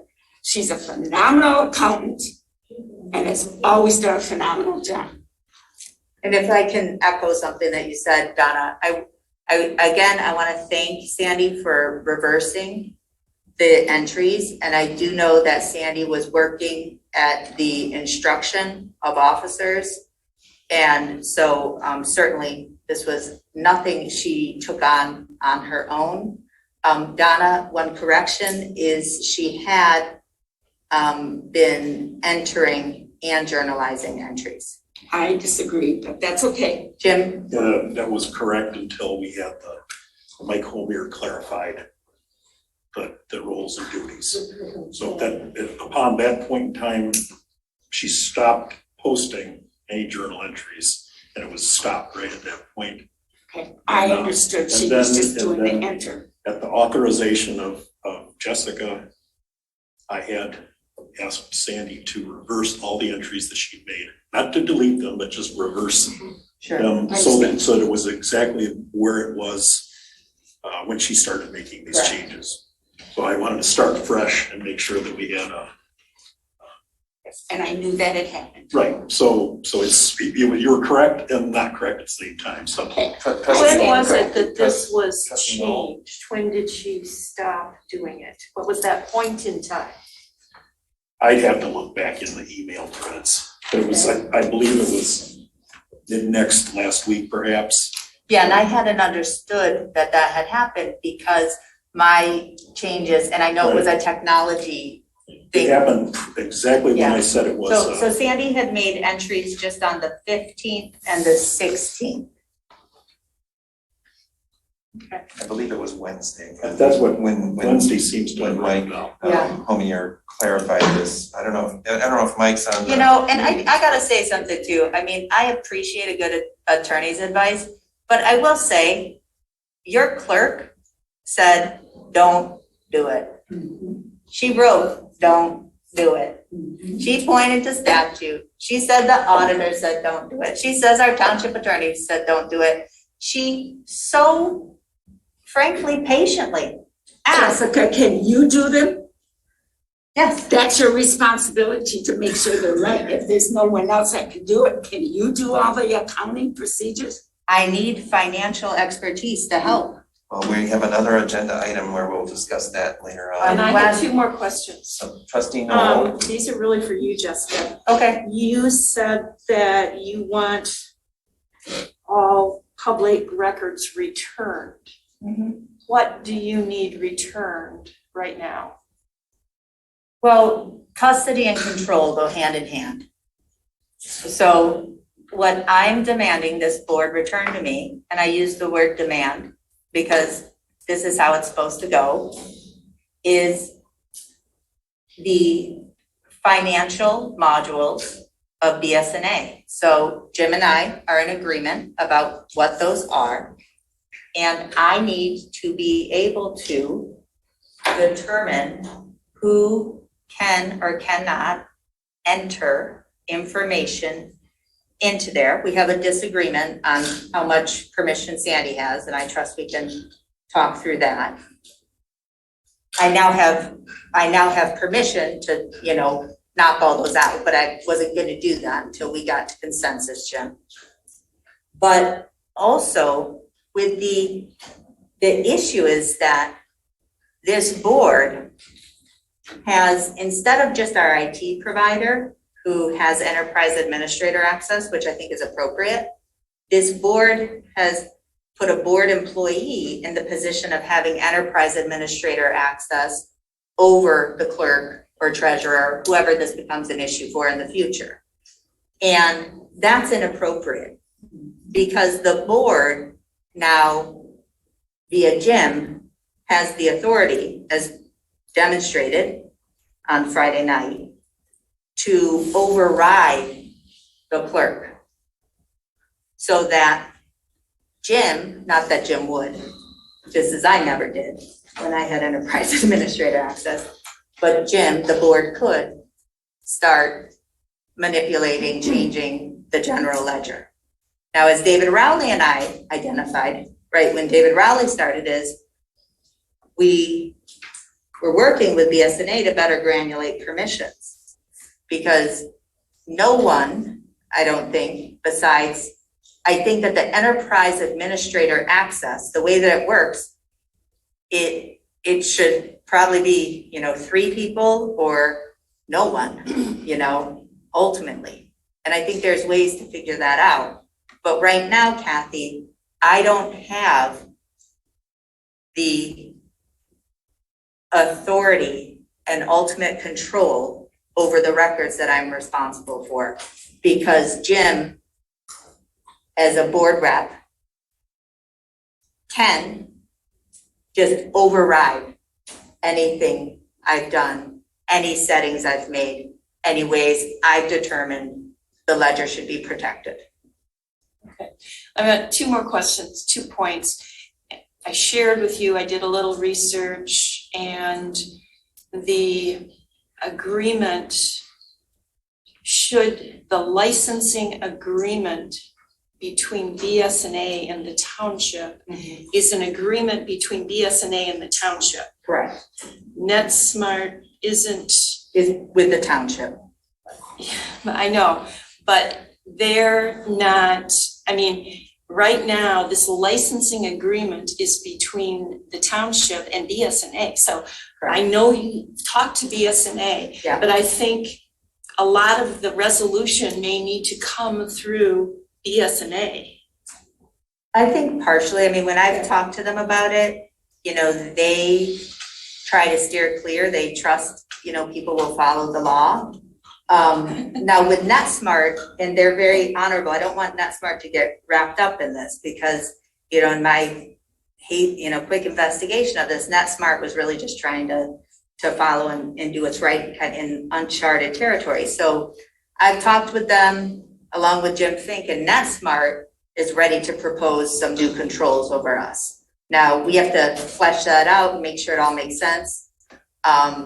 But, he's got some ideas. Sean is our IT provider about how to get into this, but he's not as familiar with BSNA. So it's probably, but he can become, so. Did you have more questions? One more. So just listening to the description of these highly irregular events, like these shenanigans, could this slow down the actual audit process? Well, of course. Well, I just want to hear it from you. Oh, I'm you. sorry. Well, what slows down the audit process is not having a qualified finance director or similar in place for the last many months. The temporary finance officer was a chance to kind of get somebody and get things rolling forward. The idea that prepping for the audit should just mean, getting records ready. It's all done. Here's a copy. Check it out. Let me know if you have questions. What this prepping of the audit means is hastily going in and trying to finish some accounting over the past year. I am not going to permit anybody to hastily do our accounting records. And certainly not somebody who is disqualified by virtue of her position as deputy treasurer, and certainly not somebody who's working at the direction of the supervisor in this way that it's completely unrealistic. Again, it's like, how many items on the PBC for that Plant Moran has the list? Like 40? Those are always there. That's status quo. That's status quo. So we have none of them prepared. They go to different people. We have to just, Jim, do we have any prepared? we just got it. Yeah, no, we don't. No. So, the idea that, the trial balance, which is the download of the general ledger, that's not quite right. Again, I need some financial help. It's that what Will and Sandy and Jim keep saying is we gotta download that by June 1st. Is that correct? The trial balances need to be available for Plant Moran, just to begin their It's not us saying initial. it, Plant Moran is saying it. Plant Moran said, if you all wanna, you really think you can do this? That Zoom meeting, and I was like, yeah, no, Dave, not happening. And not even because of this, I just thought it was unrealistic with workload, and then this. So what I'm saying publicly is, I got really concerned with these shenanigans and illegal activities because I thought, no, they wouldn't just download a trial balance that isn't really our books and hand it to the auditors, would they? Sandy would never allow that. I don't think Sandy would do that. No, she wouldn't. Okay, so But- let's. So what I wanna say is, yes, the audit is not happening on time because our records have not been kept up properly. Because every meeting I come here and David resigned in protest over this board not providing professional finance staff. So the audit being late should really be the least of our concerns. And I look forward to a sincere effort to hire a professional finance director and start to get some of this stuff under control. Let's move on to the treasurer's report. Okay. Tonight, my report is going to update everyone on the check situation. During the week of April 4th, while balancing the tax deposit account, it was discovered that the deposit for the February 16th receipts, which had been made on February 25th, we were playing catch up in that busy time, had been reversed at the same time within 20 minutes of when it had been put in the bank. I immediately contacted the bank for their help, any information. Their records showed these transactions occurred within a half an hour of each other at the request of Scio Township. I had no answer as to why and had no recollection of making such a request, but I am the only one with that authority. We immediately started researching all the backup, record reports, searched every inch of the office area, even my home, although I don't take checks home, but I searched with no results. The bank also researched their records and procedures. I contacted a couple of the citizens that I know and asked if they would check their accounts to see if their check had cleared. The answer was no. I also had a couple of citizens call saying that their check was still outstanding. It became certain that the checks were indeed gone. For further reassurance, the cash, this is reassurance for the board and the public, that there was no cash involved in this transaction of that day. There had been cash taken in on the 16th, but it was a large sum, which my process is I immediately take that to the bank. I don't want any cash left in this building. So that had been taken care of.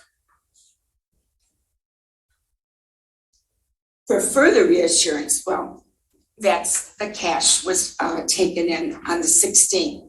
That had been deposited earlier. On May 5th of 2022, a letter was mailed to the citizens explaining what had happened. the people whose checks were involved in this deposit. They were asked to do the following: check their account, let me know of a possible stop payment fee if they chose to do that, as the township would reimburse them, and please to send a replacement check with the extra copy of the letter that I had sent out. To date, 14 of the 28 checks are replaced and deposited. Another letter will be mailed tomorrow to those I have not heard from as a reminder of the importance of replacing their check. Please, now this is my appeal, please, if anyone has questions, call me. My direct line is 734-369-9415. I can't answer questions if I don't know them. Please call. Final thing I want to say is I can't thank everyone enough for their understanding and the kind words. This has never happened before, and believe me, it will never happen again. I am probably more concerned than anybody as to how and why. I have no answer. Thank you. Question for the treasurer? Donna, thank you for this update. It's really, I think, it's like when we had the phishing scam, you know, and I explained that, you know, $1,800 and, you know, kind of the steps that were taken with the forged signature of our, you know, employee and stuff. So Donna, I want to thank you because I think it's just important to, you know, talk about when things go wrong and figure out what we can do to fix it. We're fixing it, but it's taking some time, and that's okay. It'll get done. I do have a question. The part about this that I wonder if we could, I'd like us to do more investigation around is at the request of Scio Township. I'm wondering, does the bank have any record of when they got a phone call? I have their record of the day and I'll share it with you. Okay, great. And I'm still exploring, you know. Because I do wonder about, you know, when it's appropriate to refer these sorts of things to the sheriff, if there's any, you know, sort of question about, you know, if somebody were misrepresenting themselves as having some authority that they don't. I believe I did it. I did, you know, as I keep thinking back, what I was doing in the bank at that time, I was working with one of the other employees of the bank on some paper. Sure. So. Thank you, Donna. I remember. Thank you, Treasurer Palmer. So I want to respond to a couple of things that were said earlier because I think it's important when we have conflict around events and people are presenting a particular perception of how things unfolded, that we make sure that we've got everybody's understanding of how things transpired. And after Jim took office, I guess, as our interim township administrator, he was moving quickly to put into effect the job description, the duties that are outlined or listed in the job description. And this is the job description that was approved and updated by the board earlier this year. And it includes, among other things, ultimate administrative oversight of the software. And that includes the BSNA software. And so Jim took steps, and in some ways, I think probably, Jim, you were in a better position to do that than other people may have been because of your familiarity with the IT systems here, because you sort of set them all up over the past 40 years. So, in doing so, he ran into a snag, and that was, Sean at, NetSmart, said, well, wait a second, I can't do this because I've been contacted by Trustee Noel, who has told me that you don't have, the authority from the Board of Trustees in order to do this.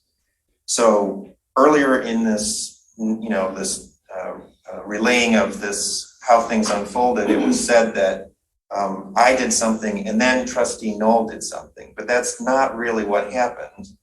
The Trustee Noel blocked Jim Murney from getting this. Thank you. From IT. And I provided Sean at IT with documentation that in fact, you, Jim, as our interim township administrator, do have that authority from the Board of Trustees. So that's what was happening. That's the sequence of events. It was not the other way around. So When just, did all that wait a happen? second, What's the date of all that? Well, I don't have a calendar in front of me, but It was Friday the 13th. the message from you to Sean at IT preceded the message from me in which I provided him with the documentation. I mean, if you look at the email, it references your prior communication. So it's clear that your communication, Trustee Noel, preceded mine. So let's just be clear about that. So in terms of what we're trying to accomplish here, and honestly, what we're trying to accomplish is we're trying to get our preparation for the audit done in time so that we can comply with the statutory requirement for the township, which is to have our audit complete by September 30th. So we're operating within the time frame that's presented to us by our auditor, which is the deadline of June 1st for the first thing that we have to give them, and then June 6th for the balance of the things that we're supposed to give them. In order to do that, Sandy Egler has been working very hard to try and assemble everything. Now, whether the township has been keeping its books properly for the past year, that seems like a pretty big question. And to somehow imply that whether we had approved a proposal from the prior township administrator at the end of the fiscal year, to point at that and say, oh, well, if you'd only done that, then everything would have been done right prior to it. Finance director proposal from back in August. Well, So fine. it's been a year. Fine. So let's just be clear. There's been lots of discussions about hiring finance director. There have been people on staff actually in that position up until November, and the clerk had authority over them. And so for, to create this kind of idea that somehow the township's disagreement about the prior township administrator's proposal to hire outside consultants in February or March somehow has a bearing on whether the books were kept properly for the prior months leading up to that, I think it's just logic that nobody can follow. So let's not rely on blaming and excuses. Let's get the job done. That's the point that we're at here. And You screwed the clerk's access on purpose. Please, this is not a time for public input. So what we're facing here now is how we as a township prepare for the audit. We have a deadline. We have someone in place. You're cooking the books. We have, oh my goodness. Yep. We have someone in place. I said it. That is what he's trying to do by June 1st. The auditor has said we're not ready. Jessica, for speaking. Donna, you don't see who he is. This is what he's doing. He duped Jim. He's duping everybody. I'm not letting this happen. We have in place a former finance director who is still the same person with the same skills, who's been doing this work for the township for decades. Not right, Patrick. And she is in a position to help us succeed in getting prepared for the audit on time. So as we proceed with the meeting, with the next item, which is a report from I have a question. Amy Sell I think we should bear that in mind, that we do have someone in our employee from whom we are paying to do She work is for us. conflicted. Well, there are arguments going on, there are conflicts and disagreements about people's interpretations There of aren't things, but- interpretations, there's right and wrong at a certain point, Well, Will, and I need to say something. Well, it's I not your turn to speak. Please wait until it is your turn to speak. I am giving my report. I listened patiently while you gave yours and answered lots of questions. This is my time to speak. Okay. All right, thank you. So as we proceed with the meeting, and we are going to proceed with the meeting, we are going to hear from Amy Sell about a workshop that we did together to try and gather the information that many members of this board have been seeking for a long time about workload, about capabilities of existing township staff in terms of the finance function of the township. And that we had a very productive discussion, and the output of that, I think, is the basis for reaching some consensus on moving forward with hiring a finance director. So we are moving forward. We have the basic information, and I would like to move forward in this meeting to hear from Amy Sell. I promised her, because she is not feeling well, that we would try and get to her point on the agenda early enough that she wouldn't have to wait forever in order to do so. But I see that you would like to speak. I think we've had enough speaking up from the two of you on this subject. That's not necessarily just up to you to determine. Well, it is, as the moderator, I feel that we have now completed the reports and we are now moving on to the next agenda. don't wanna hear bad stuff. I'm not recognizing the two of you to speak. You've already spoken on this. So And that's all right. We're I'm now just moving gonna, on. I'm just gonna, We're moving on. I'm on gonna the say agenda. this, there We're is moving not on a on deadline the for the agenda to audit. The Amy's deadline for the report. audit is September 30th. Please bring in. I wanna Amy give Sell. you all facts. The auditor has said, you're not ready. Will says, we'll do it. I have Hi, said, Amy. we're not ready. And Hi. I will say, the reason why he did it Amy? between May 10th and June 14th Amy, you have the is floor. because, Amy, one sec, I'll just wrap up real quick, thank you. Is because there's this 3-week period. So this pressure to export the trial balance, that is a general ledger. When I reviewed the 47 journal entries that were made, going all the way back to April 17th, were made in 2 days over the weekend, when I wasn't available. And mind you, Will said nothing to me about any of this. This urgency on the audit, what is going on is they are trying to force an export to Plant Moran. And Plant Moran, if they're worth their salt, they're not going to audit us, because whatever is exported on June 1st will not be real. And what I'd love to do is get a finance director in here and wait 3 or 4 weeks, get volunteer help. Our only hope in this whole thing has been Amy Sell, who's had a lot of integrity and cares a lot about Scio Township, and recognizes that we desperately need professional finance. Let's move forward. Help. Allow Amy to speak. Amy, please give us your report. Good evening. Thank you very much for having me. And I have been very honored to work with the board and the accounting and finance staff to put together a recent workshop. I wanted to chat a little bit about some kind of highlights, from that, which happened about 2 weeks ago. It was, I thought, extremely collaborative, and everyone was brainstorming and coming together to identify quite a few different ways to move the township forward in, I think, a very positive direction. So the goal for facilitating the workshop on May 12th was to bring together the key stakeholders, including the clerk, supervisor, and treasurer, as well as the various staff that play a role with finance and accounting. We wanted to focus on kind of the goals that this function should have, and then work through a list of tasks that had already been identified to discuss the status of them, the approximate time, and I believe all this information is also in the agenda, so I won't go through it too much, but I did want to highlight just a few things.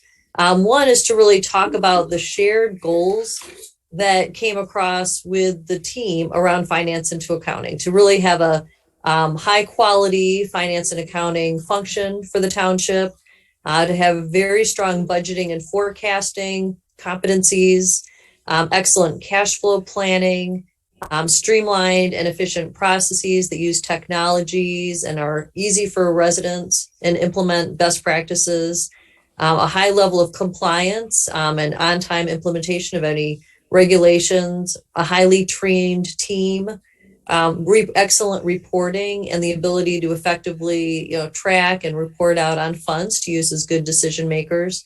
To be very efficient, though, and to use resources wisely, and also to have a really strong advisory support function to help the township have financial analysis for major decisions and to support ballot initiatives. So that's kind of the goals that I think that everyone is working towards. We then looked at the kind of roles and activities and went in kind of excruciating detail through kind of the tasks and activities to identify approximately how many hours things are going to be take to do. We also identified a variety of special projects, kind of one-time only items of time that would take to implement and to make a change.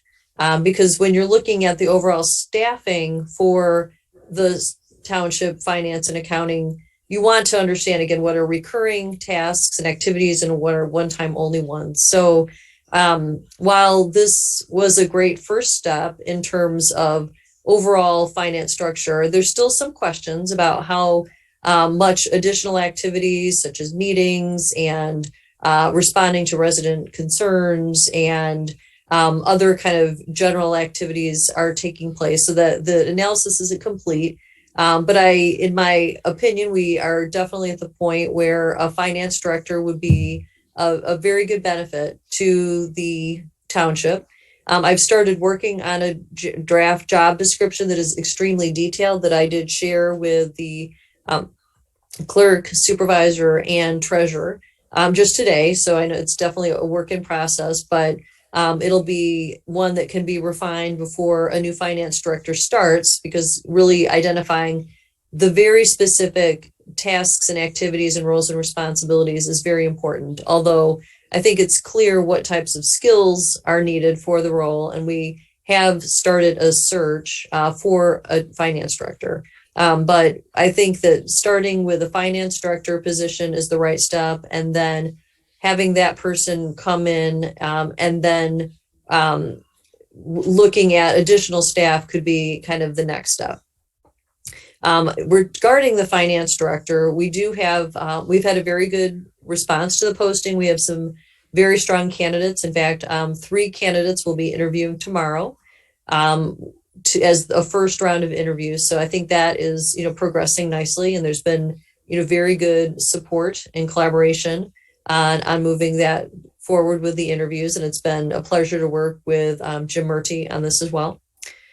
I also wanted to make the suggestion that because of all of the kind of special projects that are out there, that are opportunities that have been identified, that the Michigan Municipal Service Aid Authority has identified 8 hours of free support to help scope out needs, and then they can work with different contractors that would be specialists in that area, including Plant Moran. So I did want to recommend a consideration of some short-term needs and gaps to help fill some of the short-term needs as well. So with that, I am happy to answer any questions that any of the board members might have. Did David Raleigh participate in the workshop on May the 12th? I invited him, but he declined. He was not able to attend. So Amy, thank you. The work you're doing is awesome. And thanks for fast tracking the finance director position. On the 8 hours of free support through the MMSA, do you think it'd be realistic that there might be somebody available who could help me with year-end close? That's a good question. The 8 hours was more, I think, to assess and scope out what needs are. I'm not sure how much hands-on operational work that would be, but it definitely could be an option. I mean, they are connected to Plant Moran. Plant Moran is one of their kind of preferred partners in this as a trusted resource. Sure. Thank you. Sure. Other questions for Amy Self? How do we move forward with getting this free support, no matter what we use it for? Yeah, I think I can set up an arrangement with the executive director and to come in and meet with, the Jim and the three operate, the clerk, the treasurer, and the supervisor, as well as Jim. I think that might be a nice exploratory meeting, and then maybe bring it to the board. But I think that might be the quickest. I'd be happy to make that introduction so a meeting could take place. What do y'all think? I think that's great. I think it probably the point person needs to be the township administrator. But I obviously all three of us have an interest in meeting whoever it is who's going to provide the consulting support. I'd be happy to do so. Okay. Point on that. Wow, another voice is heard from. Yay. Four-legged kid. Someone else wants to make a report. All right. So what are the next steps after tomorrow's finance director? Because I'm so concerned about, we have 3 interviews tomorrow. It was only a 3-2 vote on this board to even support recruiting a finance director. And then we've got 3 interviews tomorrow. We don't have a board meeting again until June 14th. So let's imagine tomorrow there is a candidate we want to move forward. What would be your recommended next steps? A special meeting or something if we were able to, bring that person back? Before you answer, let's just clarify the motion. The 3-2 motion was not just in support of hiring a finance director. It was in posting the position of the finance director and starting the search. Sure, recruiting for a finance director. Please go ahead, Amy. Supporting the effort. So Amy, how could you hear the chaos that we're in? If there is somebody that we support moving forward tomorrow, ideally, what's kind of the fastest process you'd recommend? Well, I do want to make sure that everybody is very comfortable and that with the candidates. So if there is a strong comfort with a candidate or moving forward, then I would probably have a second round interview to get that is much more in depth, where that person could come on site, meet with the rest of the finance and accounting team, learn about the issues, and it would be a much deeper set of questions. So I would really want to explore this deeply to make sure that there's a good fit. Okay, great. Amy, are all of these candidates local? They will be local. One is in the process of relocating to the area. Are there other questions for Amy Sell? In that case, so Amy, we have the schedule for the interviews, and were you able or your team able to produce some sample questions for us to use? I know that was one of the questions that was out there. Yes, we can I'll get those questions over to you in the morning. Okay, great. Thank you very much. And thank you for starting to work on the draft job description too. Presumably we'll give you feedback on that. How is that process going to proceed? Yeah, we can't. If you would like to provide me feedback, that would be great, especially around additional areas. I'm more worried about omitting things, as well as looking at the ways that this person can support all 3 kind of offices in particular. So what additional support would you all like? And making sure that that's really clarified in this job description. Okay. well, so we have some homework to do and to get back to you as well. So Amy, it sounds like what you're proposing, if it supports both the treasurer and the clerk, as well as the budget function, that's more of a CFO type. I mean, I guess in my little brain with limited experience, I think about the CFO as kind of in a larger organization than Scio Township, and I think more of a finance director is more finance, and treasury handles treasury. Are you imagining kind of a position that would also support treasury? I think that's an opportunity, but I don't want to take away from any of the statutory duties that, you know, the three operating elected officials have. But I do think that this finance director can direct the activities and coordinate all the staff activities in a coordinated fashion that can help achieve efficiencies, make sure there's cross-training, really ensure that the internal controls are there, and support kind of the budget process and support all of the different activities that the board is responsible for. Yeah. Okay, thank you. Well, if there are no further questions, Amy, thank you very much. I know you're under the weather, to put it mildly, but thank you very much for making time to join us this evening and to help us move this process forward. And with that, you can leave. You can stop watching us. Great, thank you very much. Have a good night. Good evening. Good evening to you too. And that brings us to the conclusion of reports. We have no unfinished business this evening. What about the Authorization. energy jam conversations? That's on new business. Yeah, that'll come up under new business. Well, we've got the temporary Okay, I just don't wanna township miss it. finance officer under unfinished. Oh, you wanted to put that under unfinished business? Yes, it's been before the board multiple times. All right, well, Unfinished. and I guess we do have one item of unfinished business. I was assuming that was together with the others under new business. All right, well, it's your agenda item. Why don't you give us a summary of what you are proposing? Because I know it's been through a lot of iterations. So the proposal was a not to exceed of $33,000 for some qualified financial assistance, real hours, real time.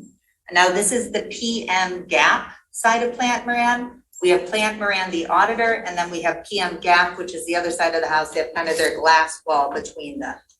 So at your last meeting, Will brought forth a small portion of this scope, which was to do the chart of accounts conversion, which, you know, will happen over the next couple months. I'm getting them a spreadsheet that they need. But the second bigger part is to provide feedback and suggestions for possible process improvements based on observations of townships' accounting practices, software configuration. Any subsequent changes that they'd recommend are the responsibility of management. So, for example, during the course of our work, and I really just have to disagree. I think Will and Jim, with all due respect, you have oversimplified what PM Gap could do in relation to year-end close, looking at kind of journal entries and could they enter, could they not? Because they talk about this explicitly at the bottom of page 3. During the course of our work, it's likely we will identify journal entries Scio Township should consider. Any recommendations for adjusting entries will be summarized in writing and presented to Scio Township management, that's me, for their evaluation. I agree to accept responsibility for reviewing, approving, and posting any adjusting entries proposed by Plant Moran. So they wouldn't actually be doing, you know, the first entry or the posting, but they can advise. And it's so important that I have that, you know, when we have this journal entry of 1.5 million flipping back and forth, you know, between 206 and 431, and, you know, this big question about things. I don't want to be sitting there in front of my computer alone, unqualified, to determine what the right answer is. especially when I'm getting undue out of left field pressure to download a trial balance by June 1st, which is an artificial deadline not set by our auditor. So I am asking you, it's true, Will. I am asking you to authorize some dollar amount of time of qualified people. These are known entities, Brian and Melanie. They're wonderful. They know all of our quirks, all of our books. And so I can talk to them about issues and make an informed determination about if things are correct or not. So I would ask for some authorization of their time for me to use to help get our bank statements properly reconciled, year-end journal entries, and not only just year-end journal entries, because of the 47, most of those were journal entries that were just kind of catching up on the books, interest, stuff like that. They weren't even the year-end journal entries that the auditor might recommend. It's kind of a traditional year-end journal entry. So we're gonna need some support. We don't have a finance director. Rebecca does a wonderful job, but even last year, if you remember with the audit, it was all ready to go. Sandy had worked on it. Rebecca pushed it forward. Unfortunately, Sandy had to go out on leave. I brought in the Pittsfield finance director, pro bono, wonderful, oversaw Rebecca, trying to finish it up. Will ask for an extension until Sandy came back. So what I'm saying is, the auditor themselves in our Zoom meeting said, this is not realistic. You guys really want to push for this? You guys really want to keep it on calendar? I've not seen a single thing of that 47 item list uploaded. And so I don't want to leave this meeting tonight with some pipe dream that we're going to have the audit ready by June 1st. Now, I love rolling up my sleeves and working together as a team as much as the next person. But what we need here is actual financial professionals. And whether it's the remaining 33 minus 6, what is that, 27,000? That's right. Great. See, you could be the clerk too.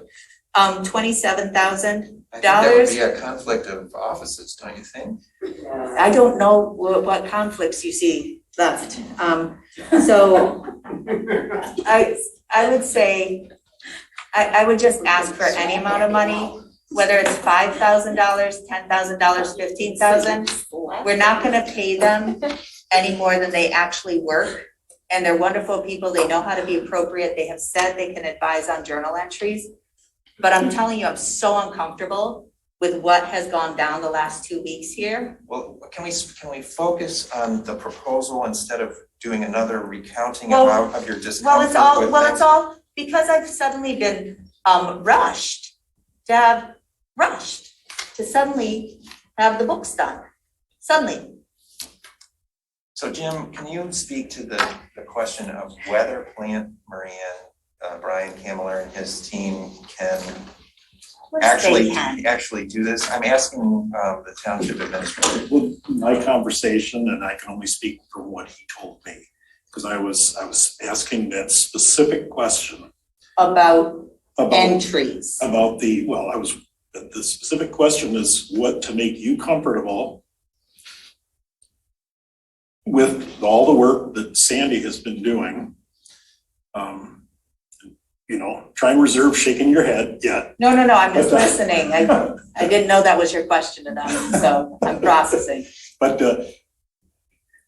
that was my hope, and I saw this 33,000, says, well, maybe we can get Plant Moran, this PM gap, I should say. Yeah. So I specifically got on the phone with Brian Kamler to ask him, can you, with the independence from your audit division, could you come in and sit down with the clerk and work through all the journal entries that that Sandy is proposing to fix all how you can characterize it how you want, to fix mistakes, to do unaccounted for entries, so that you, as the clerk, who are responsible for basically the general ledger, could feel comfortable pushing that button and saying, yes, post these, and then move forward with the audit. And what was their response? His response was, no, we don't have the independence to do that. And that's what I was very disappointed to hear. He does not have the independence to do, he could do essentially what Sandy is doing, Right. but that doesn't really help us at this point. Well, so there's two And things. it was, Yeah, me finish sorry. my last point. And then he said, but this is all irrelevant anyways, because apparently their time is completely booked for any block of time when we would actually need them to do this. Sure. So that, I mean, that was a second level of disappointment for so I've been talking with him. I said, any suggestions where we could go to get this work done? Interestingly, the very first thing he said, well, how about Woodhill? Right. I said, well, my understanding is that Woodhill, whatever that relationship has been damaged. And so we probably can't count on them. Right. And then he also suggested Raymond, is it not? Raymond Robson, Raymond yeah. Robson. And I said, and I said, I believe there's some relationship issue there as well. And I said, but he didn't discount it. He said he would go ahead and he would suggest I give him a call anyways. You know, you would know better, you know. I shared with you how things the were last left, right? conversation. You know, I'm not opposed to giving them a call, and just to see if I could, you know, for lack of a better term, sweet talk them a little bit and see if they could. But Jim, your come help us question out. to Brian is not the question that I would have asked Brian. So I would have asked Brian, not could you sit with the clerk and look at each journal entry? What I would like them to do is what they proposed back on February 15th. During the course of our work, it is likely that we will identify journal entries Scio Township should consider. Any recommendations? So I would like to have a conversation with them about, okay, so we have a $1.5 million loan that we gave to build the fire station. It's posted in Fund 431. After the end of last year, we posted that there. So I want to have these conversations with them, with somebody who can talk to me about it so that I know what the proper entry is. So that's option one. I have conversations with them. So this is more of a consulting, you just need some consulting. Is that? Obviously, yes. And so that is number one. Or we just have them do what I would much prefer, have them do journal entries. There is no reason to assign that to a deputy treasurer if we can avoid the conflict altogether. So I see two options from a proposal that we've been sitting on since February 15th. It's hourly. And if you all wanna get the books in order, we need some financial expertise. But what about the other part of what Jim has just said, which is he talked with them, they do not have time. So the hours that you want to buy from them are not available. Will, my position is this. I am so desperate, I'm going to try to buy those hours anyways. Sometimes when you actually commit to people for more than $6,000, they become a little more available. I mean, the types of measly contracts, I mean, 33,000 is a reasonable contract. And Melanie, Brian, they have a relationship with us. This is about relationships. And so I say we give it a go. If they're not available, we're no worse off than we are right now. That proposal, Jessica, was twofold, 6,000 for the chart of accounts and then the rest of it for the other. Yeah. All right. The chart of accounts piece was approved. It Without was right. not asking them to do the whole scope for 6. Correct. No, we would never do that. That's Correct. insulting. No, I know, but I also think practically from a business perspective, when they've offered a $33,000 proposal and then we go back with 6, I mean, they're nice people. They say, yes, it'll get done in 3 months, but you know, we need to, I'm saying there is no harm in approving additional authorization so that we have some financial skills to do year-end close. Year-end close, and I included David Rowley's 9-page analysis of everything. Year-end close was one of the urgent needs. Remember in March, this was urgent, and now we are here in May. So year-end close is a process. David was trying to get this lined up before the year-end close. We still have year-end close activities to do here in May. So I see only benefit to approving some additional authorization, whatever the dollar amount is. And then Jim and I can work with PM Gap and figure out how to best use their time. They're only gonna charge us the hours that they actually work, and we're only gonna use them as helpful. But if the board approves Plant Moran and they say absolutely we can, that sort of prevents you from going to, XYZ firm. There is, Jim, we can't go to XYZ firm till June 14th anyways. That's our next board meeting. And XYZ firm is, we're calling it XYZ because there's nobody else standing. Right, I know there's nobody we know of, haven't identified, but if the board was to approve an amount for yet to be identified, then at least it gives you some If by flexibility. June 14th, I haven't been able to connect with them and get an hour or two of helpful time from a financial professional, then on June 14th, we can, throw out the contract. But this is just an authorization up to. We're not gonna use time that we don't need. How about this? How about a motion to approve up to $10,000 for the township administrator to work with the clerk in trying to locate either through PM Gap, if they are able to do it, or another firm that is comparable, the support that the clerk needs in order to feel comfortable working with the existing staff. I'm not going to feel comfortable with that. To complete the audit work. We already have Sandy Egler working on preparing for the audit. Inappropriately.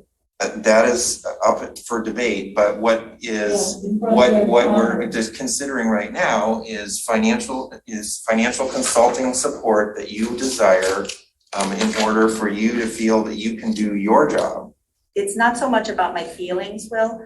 I would suggest the model motion of this, to enter into an agreement with Plant Moran for services outlined in the February 15th engagement letter for a term to begin on May 24th and end, not later than, what are we saying, September 30th? September 30th, based on actual hours worked and with a not to exceed contract amount of, what'd you say, 10K? I'm just pulling that out as a Of figure 10K. that would probably cover what you're describing. And so, But why are you limiting it to Plant Moran if we Because- know that Plant Moran may not be able to do it? because what I am trying to show is a good faith effort to a partner we have to say, we have approved this authorization. Like, for example, they've already said, yeah, we can help you with the fixed assets module, with all these other things. We know, Melanie and Melanie did the audit the first year I was here. I worked with her on it. She knows our whole system. So what it is just, it's actual hours worked with a not to exceed contract amount of 10,000. Now, what I'm saying is this, I don't want it to be vague. David Rowley scoured the earth for qualified financial professionals. And here we are in 3 weeks. I need some financial expertise, particularly with the untenable position that this board is trying to put me in by rushing this audit when you have declined to provide the resources to keep the books up, and then put somebody who is unqualified by the virtue of her position. And don't forget, my authority and the records have not been fully returned to me yet. What records are you talking about? That's The general ledger. Who's taking it from you? Murdy. The control of it, Donna. Custody and control goes the same way. It all went away. I couldn't see who was working in it. I couldn't see what was done. We're fixing that, or it's fixed. No, it is not fixed. It is on its way, and I told this public and this board, I will be reviewing with our IT provider and BSNA what changes were made so that I can tell you if it is intact.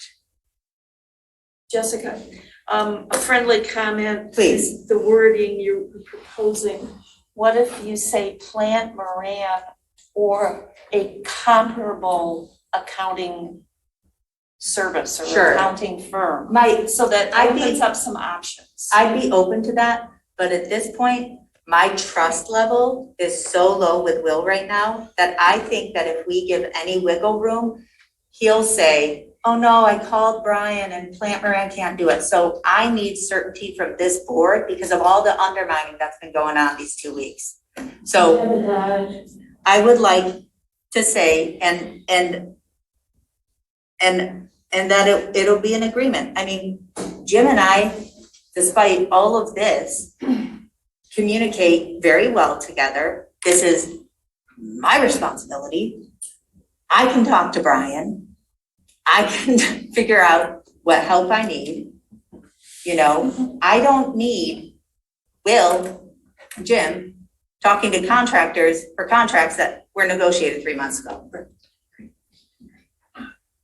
I want to clarify one thing. I do not want you to say ever again that it's only you responsible for the records, for everything in this township.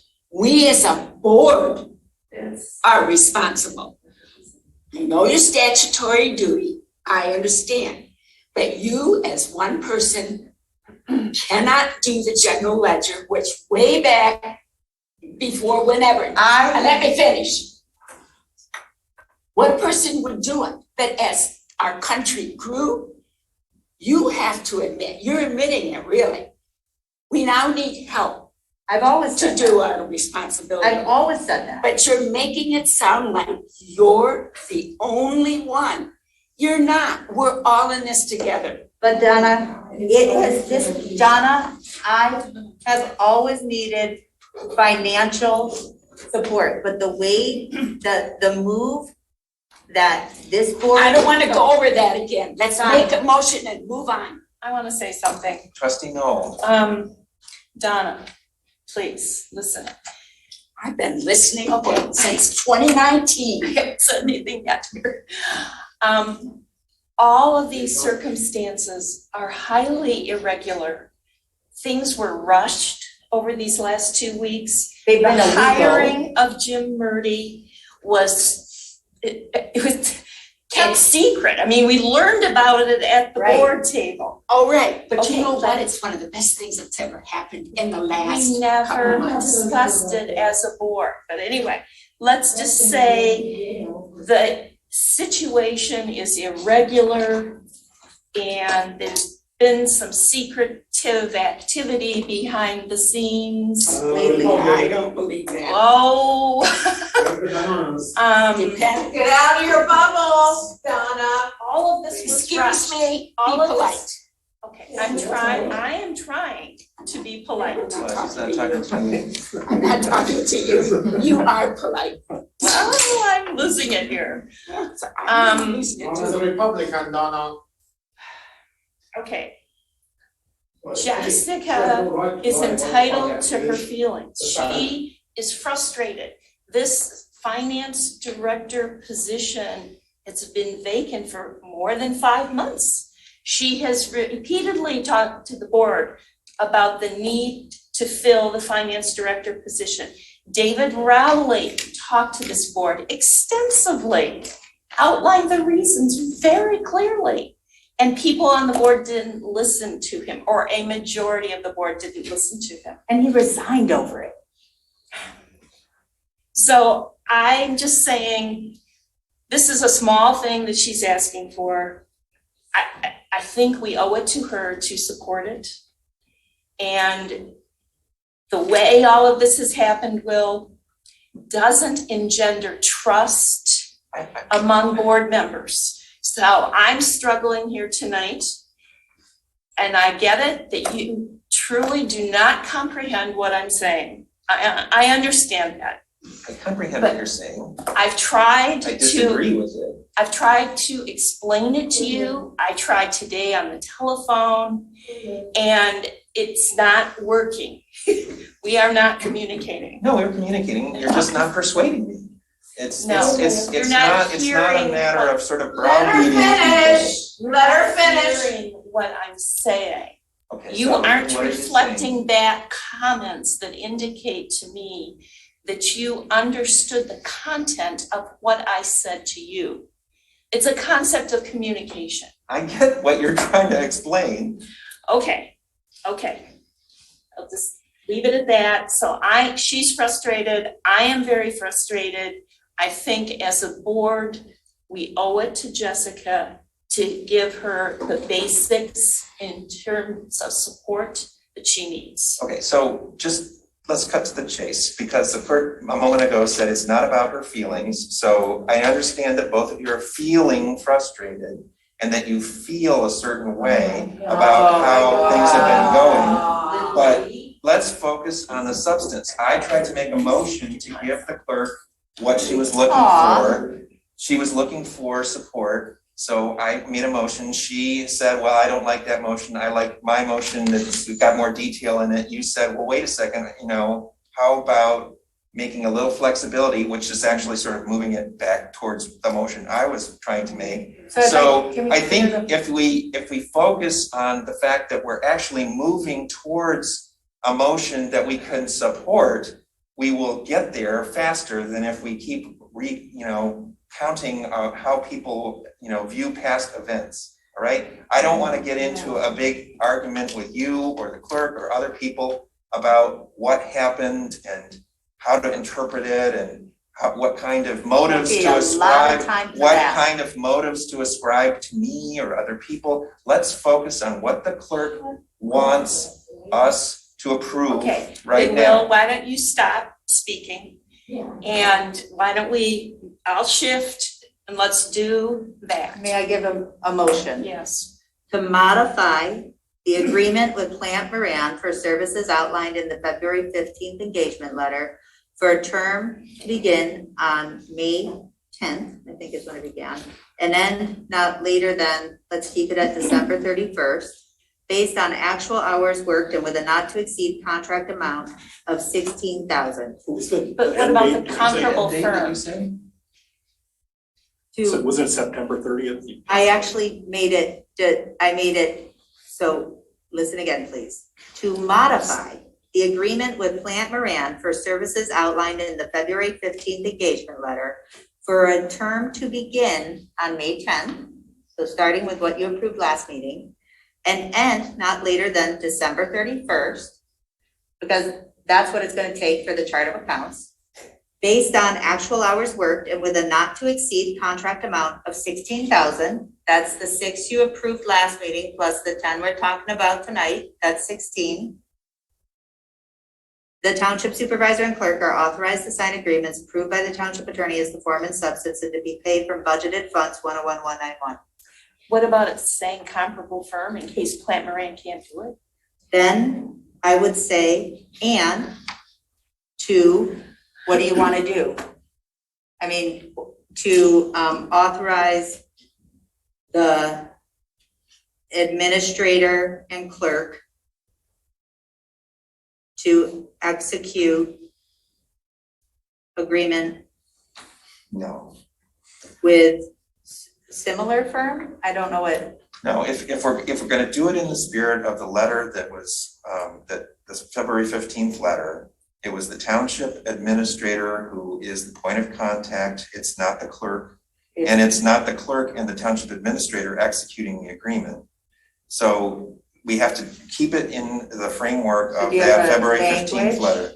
So it would be the township administrator who would be playing the lead role in finding an alternative to Plant Moran if Plant Moran is unable to do the additional $10,000 worth of consulting. Yeah. I know it is a tall, I realize it's a tall order. So, to authorize entering into the contract. It's not just to identify. Well, it would be the same contract. It would be, I think what you said is the township supervisor and clerk to sign, to execute. Right, I think the execution goes to the supervisor. That's fine. So the authorize this administrator to trying to find somebody. identify an alternate contractor Yeah, and then supervisor clerk should execute agreement, that's fine. So that will be to authorize the administrator to identify an alternate contractor if PM Gap is not available. Okay. I think that works, and I just wanna say publicly, Jim, like, I know we made some progress today. Like, I am not going to be subordinate to this board and what it's doing in terms of the financial expertise that I need to make sure I am carrying out my statutory duties.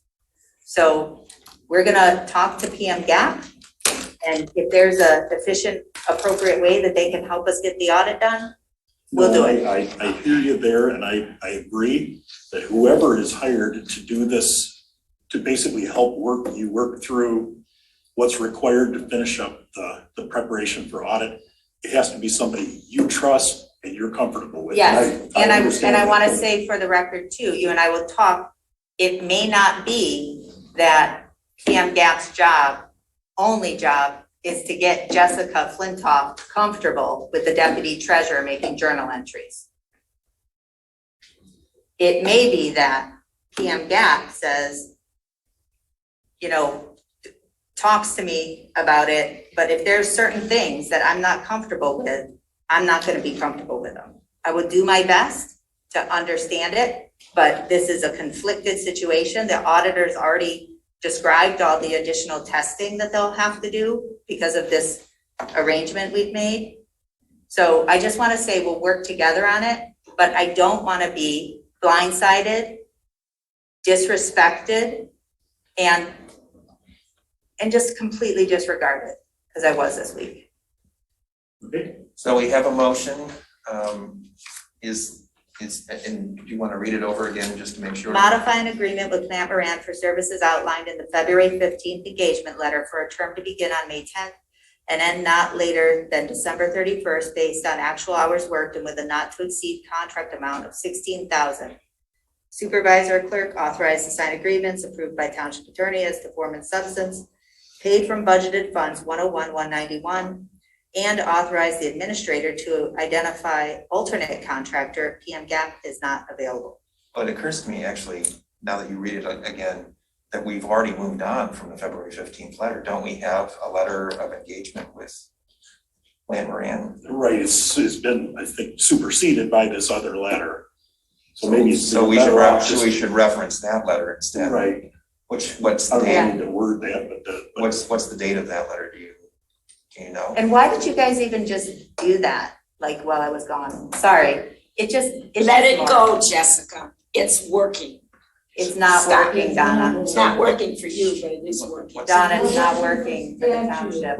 Let me want you should have the highest number of votes as an elected official in the township. Yeah, don't look at me, so quit and run as a Republican next time, not a Democrat. So what does the agreement say? I haven't seen it. Well, it's modeled after the February 15th letter. Certainly, but we're talking specifics. I gotta go way back to find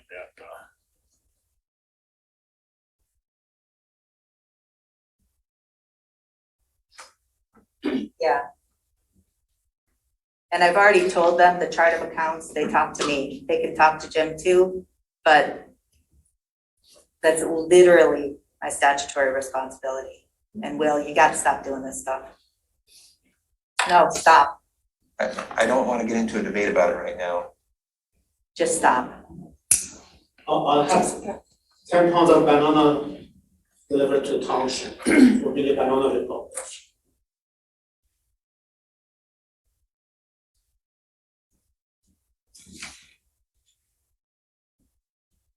No pressure, Jim. The problem is, I don't know if I had at that time, it was be in my township email or my. Oh, right. So I'd have to look through two of them to try and find. Everything's supposed to be in your township. Yeah, I know, well. Yeah, It took me a little It time. doesn't exist yet, you know, it's been hard. It took me a long time to Shouldn't have been doing this before you extricate were myself hired. from township stuff, and it's taking me a while to pull it back in. Did you work on this I before you can't. were hired? I'm sorry? Did you work on this before you were hired? No. And why didn't you use your personal email address? It took time to recreate this township email address. And you're digging yourself deeper in. Took me a little while. All right, so we don't know what the date is of the letter, so whatever the current letter is, that's the one that we're modifying. But that's the one that doesn't have the full Yeah, scope. all that included was. Right, that's why we're modifying it to put in the $10,000 worth of additional scope that the township administrator and the clerk will come up with the language for. So I think we all understand what we're trying to do here. Could we Yes. just put a little asterisk on this motion and move forward? Yeah, that's what I would suggest. Okay, all right, it just occurred to me, as I we were wish- saying, I the wish I could- February 15th letter is kind of like, well, wait a second, we have a more recent letter that's already signed with Plant Moran. So that's the one that we're modifying, whatever the existing agreement is with Plant Moran, we're modifying it if possible. Provided it doesn't have a whole new set of terms. I haven't seen it. Well, it's limited to the Charter of Accounts conversion, and we're modifying the scope To be what it was. to expand to $10,000 more so that there is the support necessary for the clerk to. You're changing it now. I'm not, that's, You are. The scope of services that I've been talking about is the same one we've been talking about since February. I don't think he was changing, I think he was trying to explain what Okay, we're trying to do. so this is the scope of services. well, let me see, what are the scope of services Yeah. that you're talking about? Sabotage. Because this whole provide the clerk with the support she needs to go along with this plan that no one in the This is state different. would do. This is different than the scope that you put forward in your agenda item. I can pull that up if you want. No? No, you don't want me to do that? No, you're welcome to. I don't know what's different. This is the same letter we've had since February. We would have had it in January.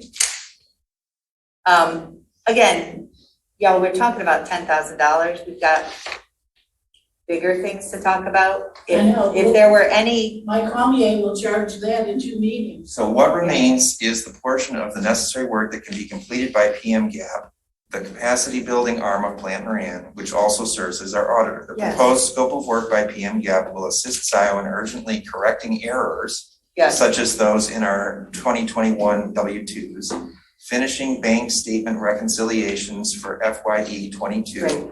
to finalize the books for year end, implementing revenue recognition and other accounting protocols, as well as implementing required GASB and Treasury mandates, including the conversion of the chart of accounts. Well, the chart of accounts component is already in the letter of engagement that Jim negotiated or arranged with Yeah. Plant Moran. So what we're talking about is expanding the scope.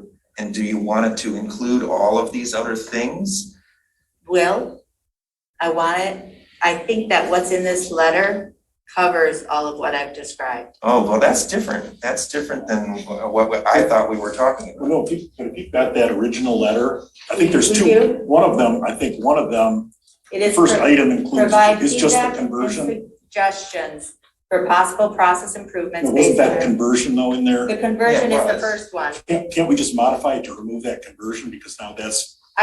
You guys, that's a- again, the second letter that you're talking about, I've never seen. Yeah. I don't know what I you're don't think we talking need about. we just say we're removing the conversion portion of it. And just making this. You guys, Allocating $10,000 towards the other item that was not. this will, the one you cut.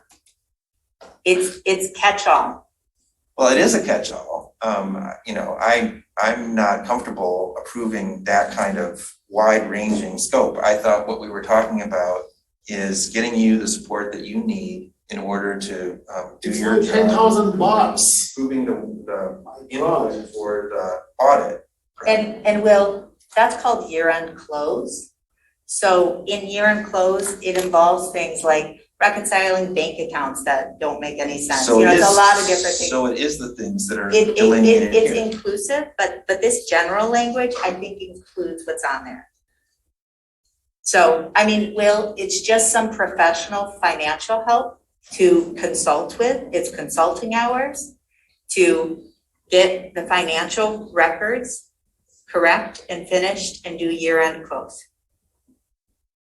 It's not about gathering existing records for the audit, anybody can do that. It's about the financial records being correct and making sure we're ready. I think you're talking about the same thing. I do All right, too. all right, It's well, just a semantic thing. all right. I think if you just take out Just the, this. if you take out the conversion from the original, you modify the agreement to remove the conversion Jen. portion and Jen. then just make it for $10,000, I think that'll solve the problem. So That's- you're that's talking about- another way to do it. You're talking about another separate letter of engagement then. No, so you guys, we have 2 items in the scope of work.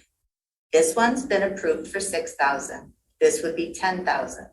So we can take this letter and modify it to 16,000, or we can take your other letter and add this bullet point for 16,000. It So doesn't which- matter. Whichever is easier. No. All right, so That's why I was proposing part of your modification of that letter is to remove the conversion altogether.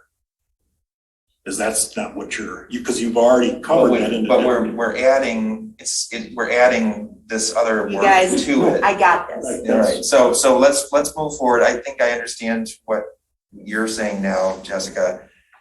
Let's move forward with the motion. So do we have a second for the motion? So we have a second. So we have motion by Flintoff, second by Knoll. Is there further discussion?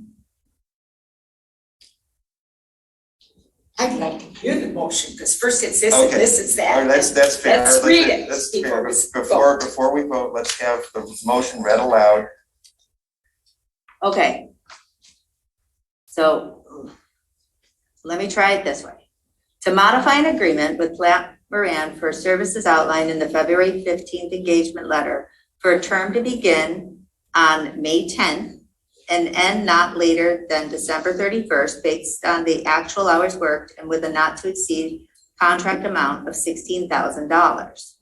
The township supervisor and clerk are authorized to sign agreements approved by township attorney as to form and substance and to be paid from budgeted funds 101-191 and to authorize the administrator to identify alternate contractors if PM gap is not available.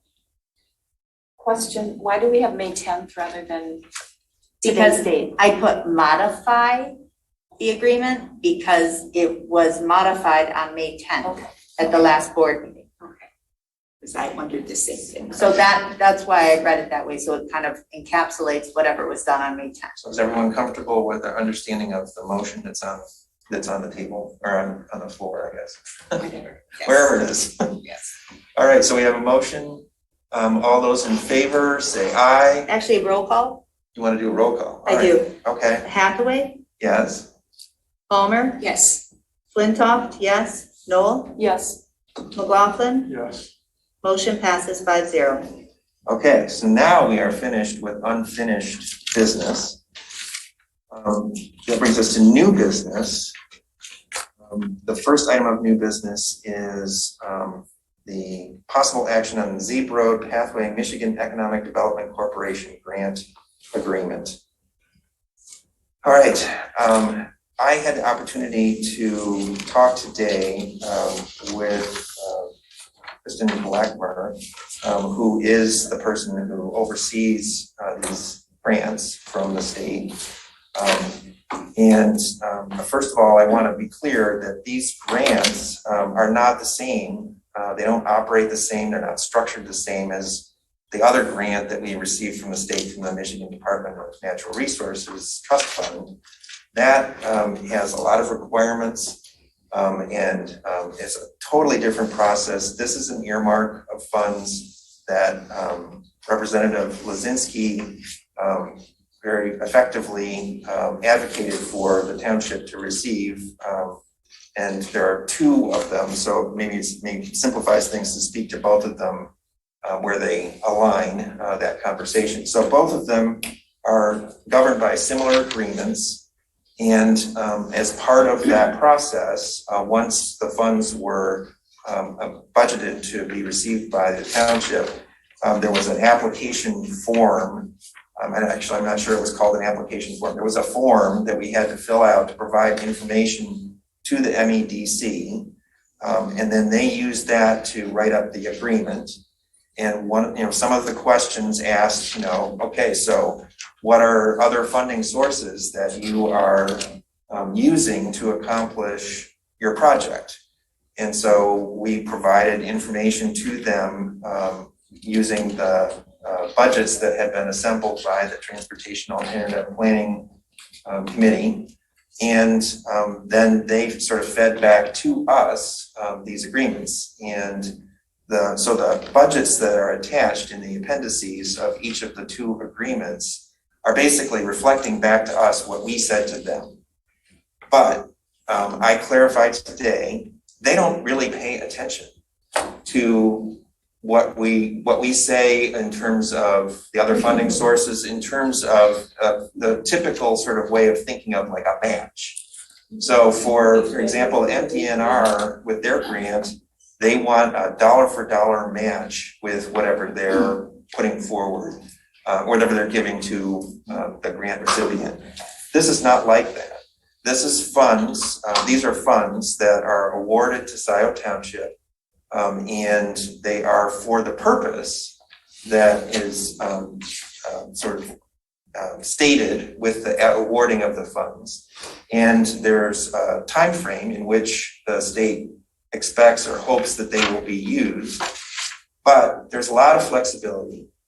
So for example, if the township during that time frame says, you know what, instead of constructing a pathway, what we really need is the equipment for keeping it clear of snow.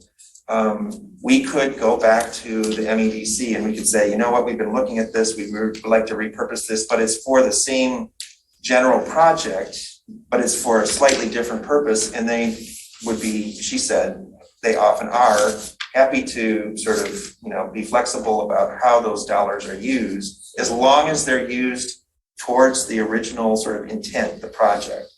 So there's that. A time frame is also flexible. They often, and I heard this not only from her, but from other people as well. I heard it from OHM consultants and people at Carlisle Wardman, that often municipalities will come back and say, oh, we need a little bit more time in order to complete the spending of this money that was awarded. And the MEDC says, that's fine, we're happy to extend it. So both those sort of limitations are really not limitations. They're flexible sort of parameters for the awarding of this money. The money is not tied, there's like strings tied to it. That's not really an issue with this funding, the same way that it is with the MDNR funding. That's different. There's lots of restrictions there. Things have to be very, very, lined up with whatever the grant application is. Here, there's a lot of flexibility. And so basically what we're faced with tonight is, do we sign these agreements to accept these funds from the state for the purpose of, in one instance, extending the zebra road pathway northward towards the border-to-border trail, and in the other instance to make pedestrian improvements to that's the bulk of that part of the project at the southern end of the zebra road pathway, to make pedestrian improvements to the overpass over I-94. So those are the sort of general purposes of the funds. As long as we're spending those funds towards those purposes, we are fine in terms of the MEDC. They're not going to be, looking at how we funded other parts of the project, whether we funded other parts of the project, as long as we spend the money that the state has awarded to Scio Township for those purposes, we are okay. And in fact, the plan is to spend the $750,000 for the northern portion this year. So we will certainly have expended those funds towards the goal for which they were awarded, towards the project for which they were awarded, within the time frame that the agreement states. Clerk Clinton. So thank you for doing some more research today and talking to her. As I've shared with you, and I want to thank Leader Lazinski for her advocacy. I am very supportive of both of these projects. But what gave me pause was these budgets. They still don't make sense to me, and I was hoping Roy was going to stick around to explain it. I know I sent some questions to Tab about them. And I guess what I'd be looking for is MEDC regulations or anything in writing that, you know, puts on paper what you just said, Will, or the report. What does the final grant report look like? So in my experience with doing grants, is, you know, especially with something that's pork, you know, earmarks, is, you know, there's shifting tides, you know, and it feels easy. 2-3 years down the road, more regulations come into MEDC. And so I want to make sure that we're able to come through on what we're representing, we're able to come through on. That's my biggest concern. And then when we got this letter from Donna Lazinski today, which is great and it's in support, but what she says she's in support of is going all the way to the border-to-border trail. She says it twice, creating a connection with the border-to-border trail at Huron River Drive, and this connection with the B2B trail. Now, this is the first time these grants have come to this board and the first conversation we've had about it. Certainly Leader Lazinski talked about it, but I know I wasn't involved in what representations were made to Leader Lazinski. And what I saw, when I read that letter, I think, okay, she thinks we're going to the border. And when I look at page 159, Exhibit A, which is what I asked Roy about, it says segments 4 and 5, which would take us there. And there's about 3.45 million in match required. Now, what I don't know is who created this budget or what the detail is behind it.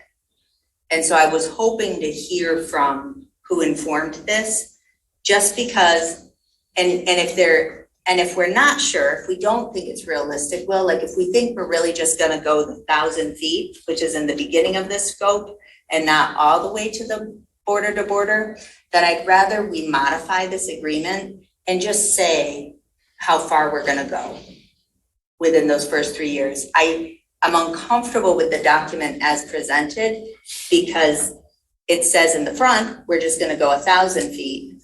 Donna Lazinski thinks we're going to the border, and this $4.2 million budget, I don't know where 3.4 million of it's coming from.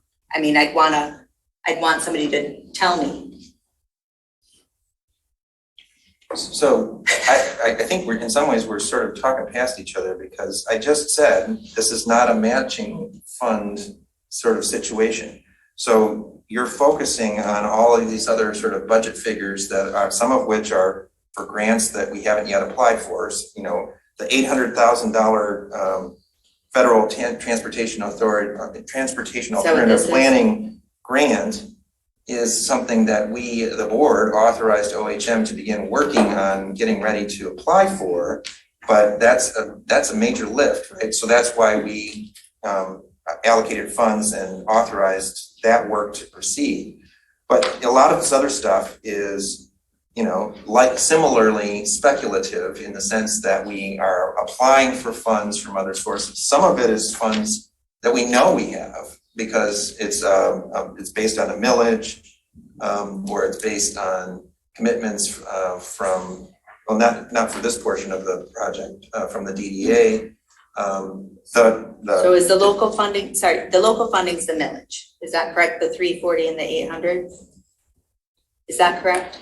I think, well. Can somebody tell me where these numbers are coming from? So the numbers are derived from the TAP project budget that was used to sort of populate the form that was turned back in.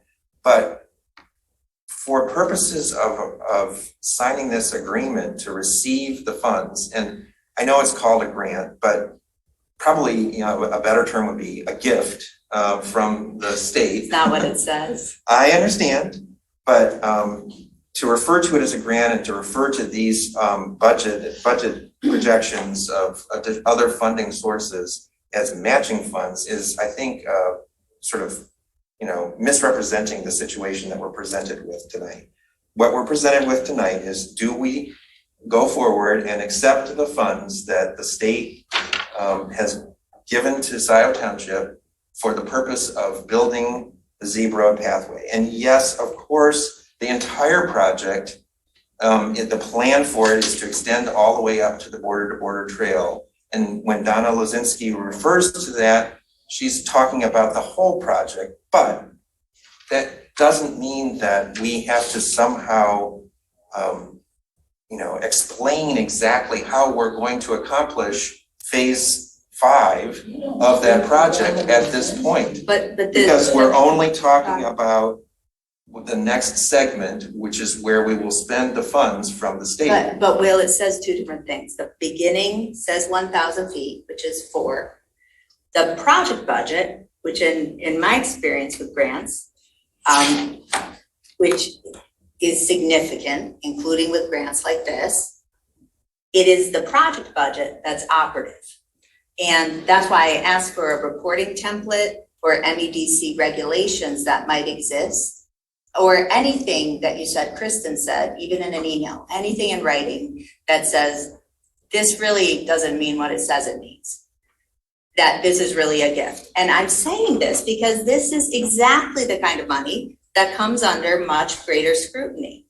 I mean, it's like they don't call them earmarks anymore, right? They call them these, but it's this sort of money that comes under more scrutiny. So in 3 or 4 years, when, Donna and I are the only ones still here, we're the ones who are gonna have to be, we're the ones who are gonna have to be adhering and showing where this match was. So all I'm asking is there an opportunity to either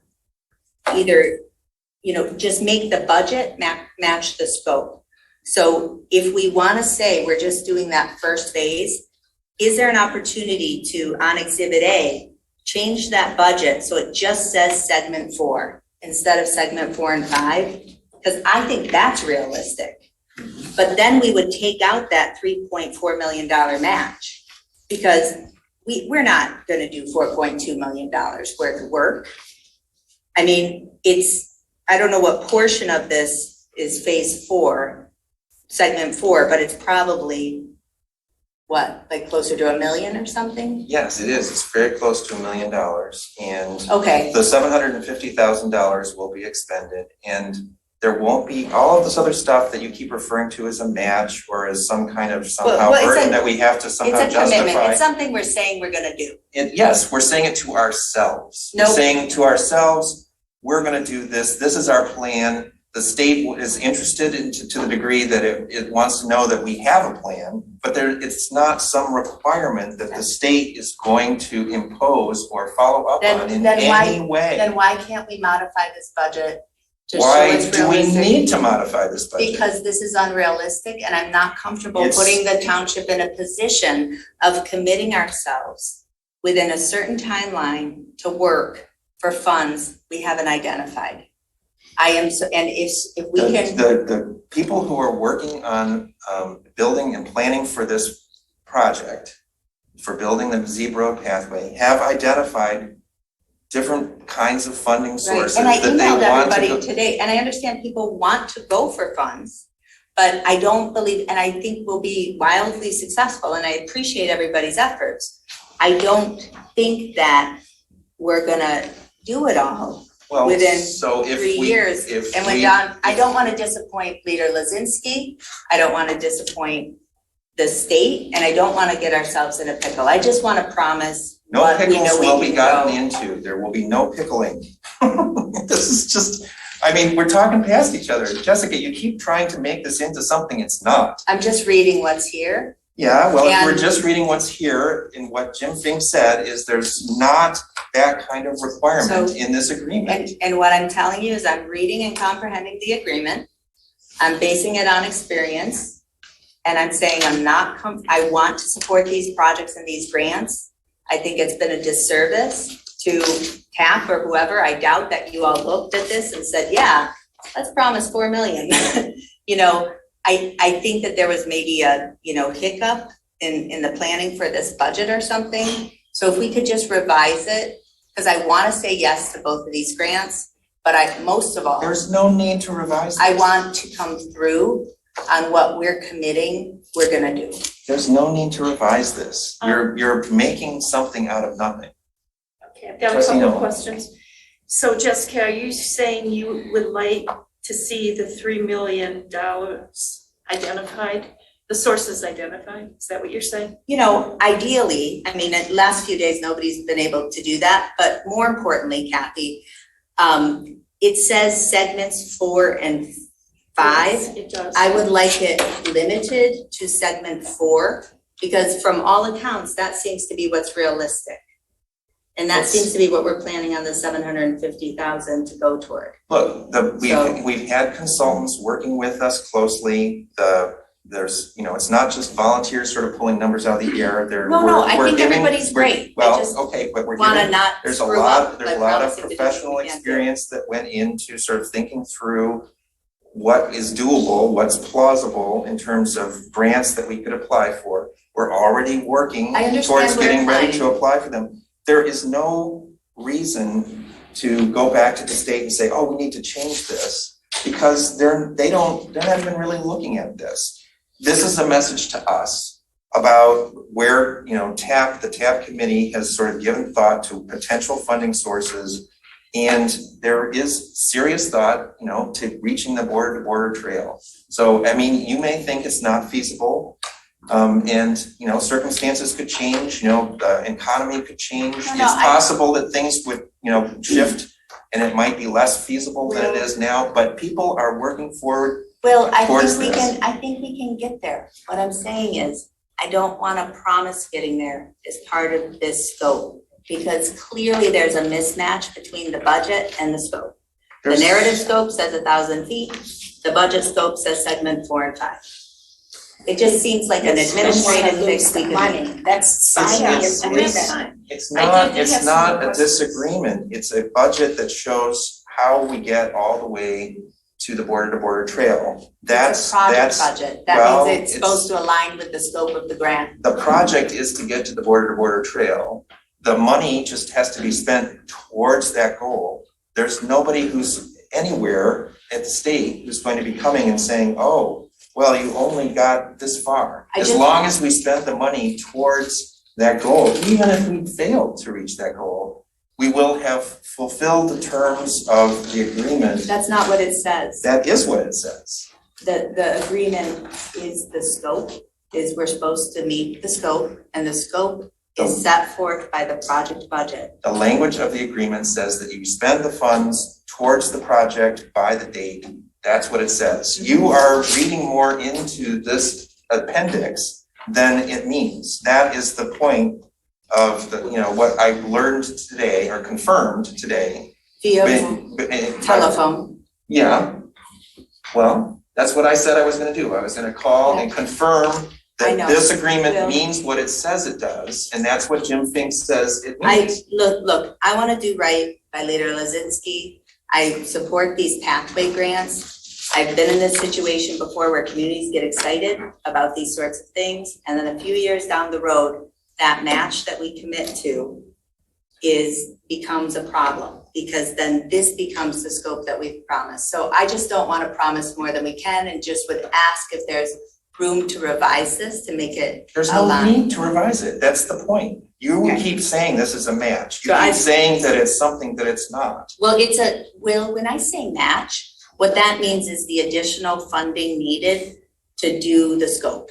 to right? go all the way to the border trail. That could be it. So is that the scope or is it the 1,000 feet noted in the scope? In order for us to spend the money as directed or as defined by the state when it gave the money, all we need to do is complete phase 4 and spend the money on that phase. If that's where we stop because we fail to get the other grant funds, we still will have met the terms of the funding, and we won't be in any position where the state is gonna sort of come and say, oh, you need to give us the money back. So if the intended scope is phase 4, why can't we have the budget just reflect phase 4 and not also phase 5?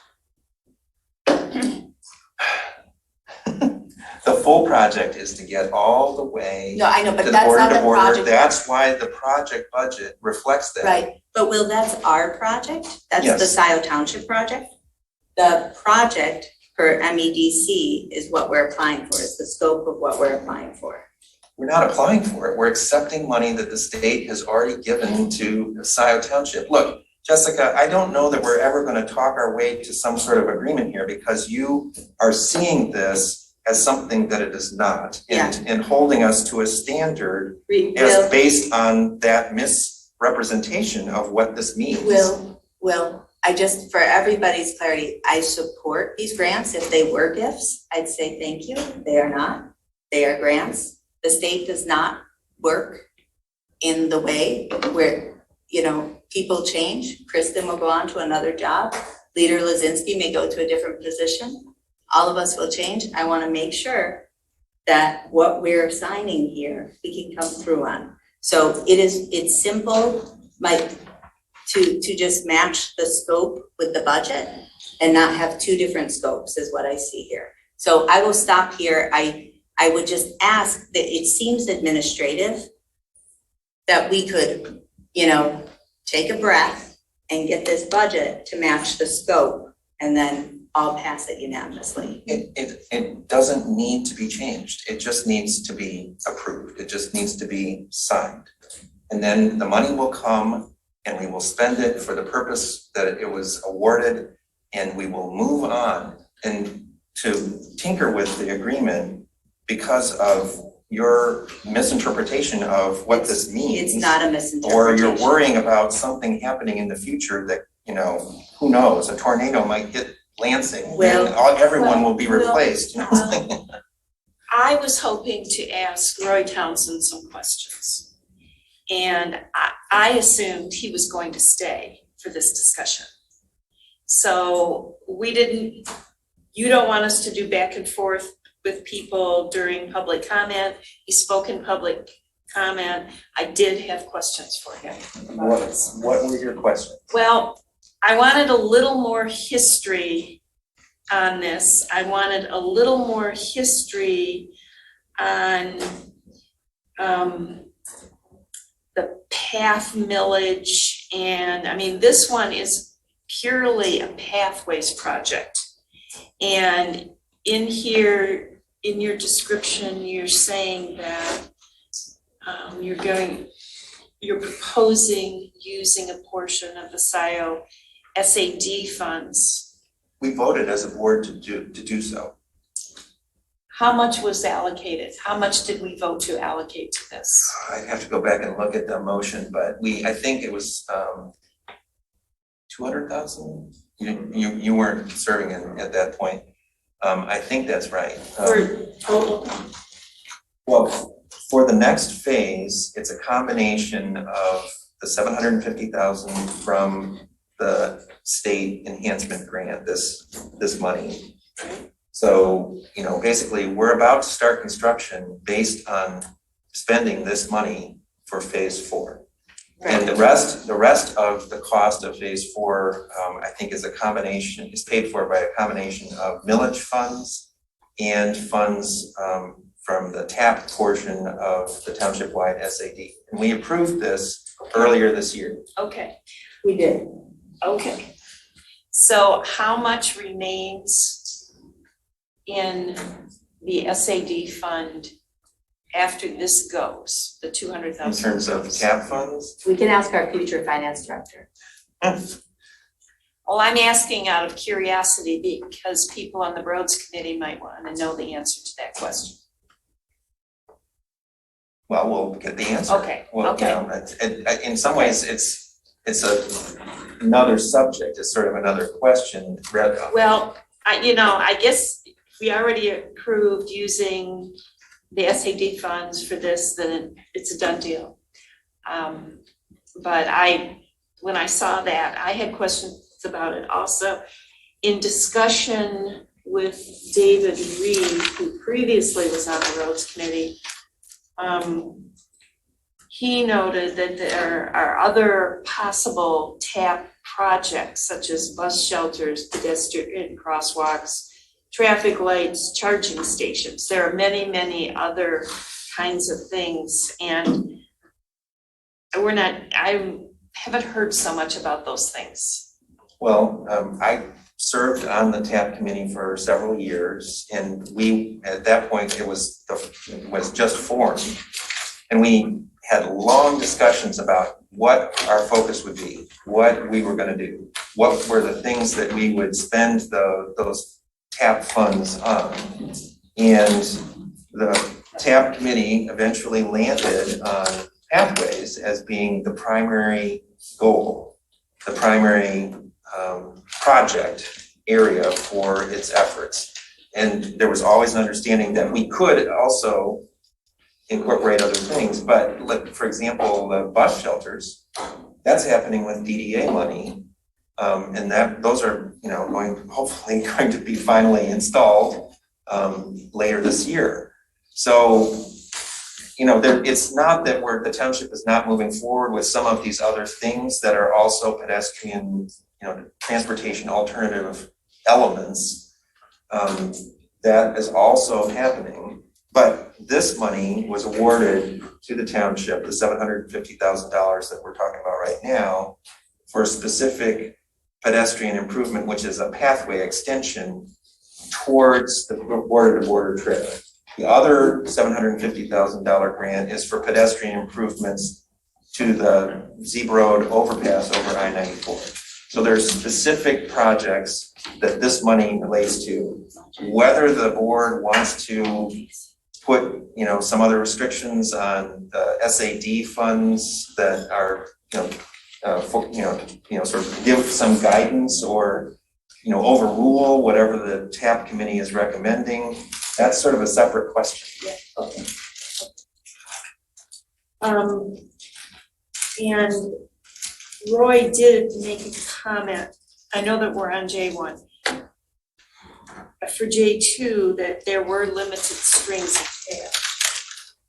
So for the next agenda item, he referenced strings attached. Well, of course there's strings. Well, I just wanna, Okay, sorry, but.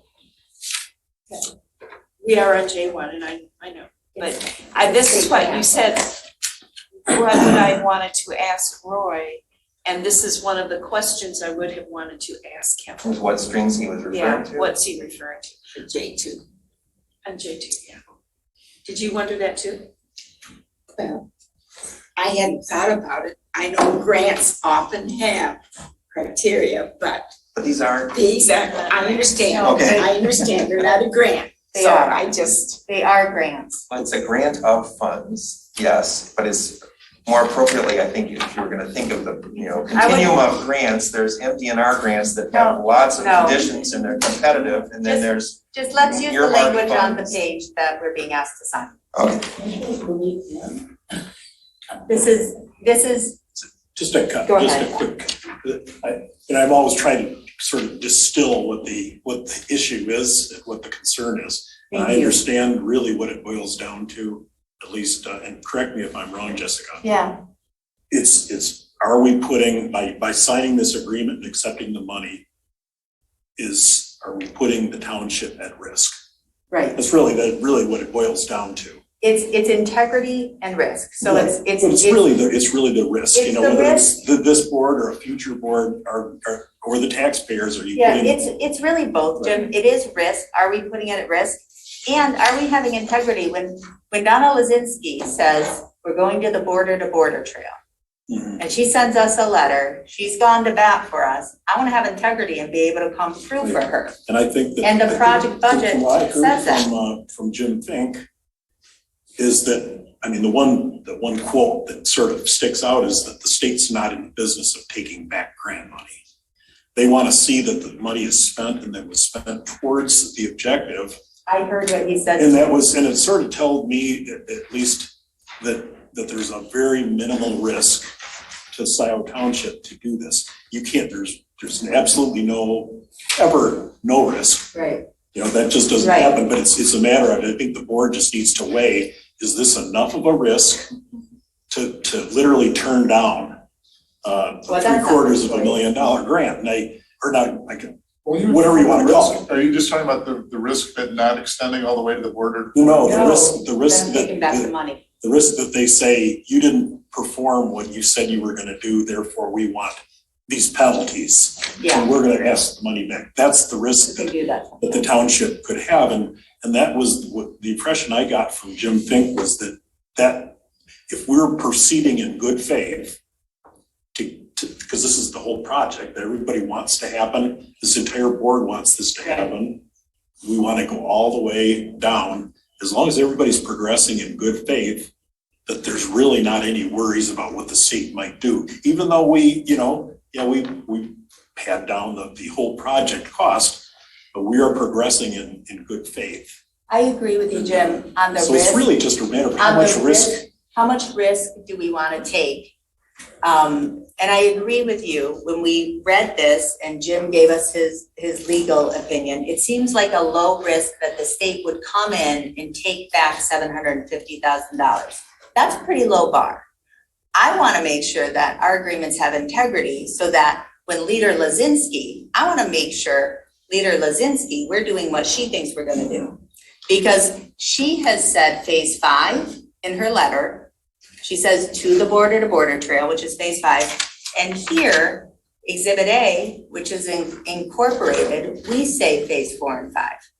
And so it's not just, they didn't say, put exhibit A in with your hopes and dreams. They said, put in exhibit A with your project budget for, the match money for the project of what we are funding, which is the 1,000 feet. So what I would ask is, can we, I just want this budget and the scope to align. So if we're saying we're doing 4 and 5, then let's say that.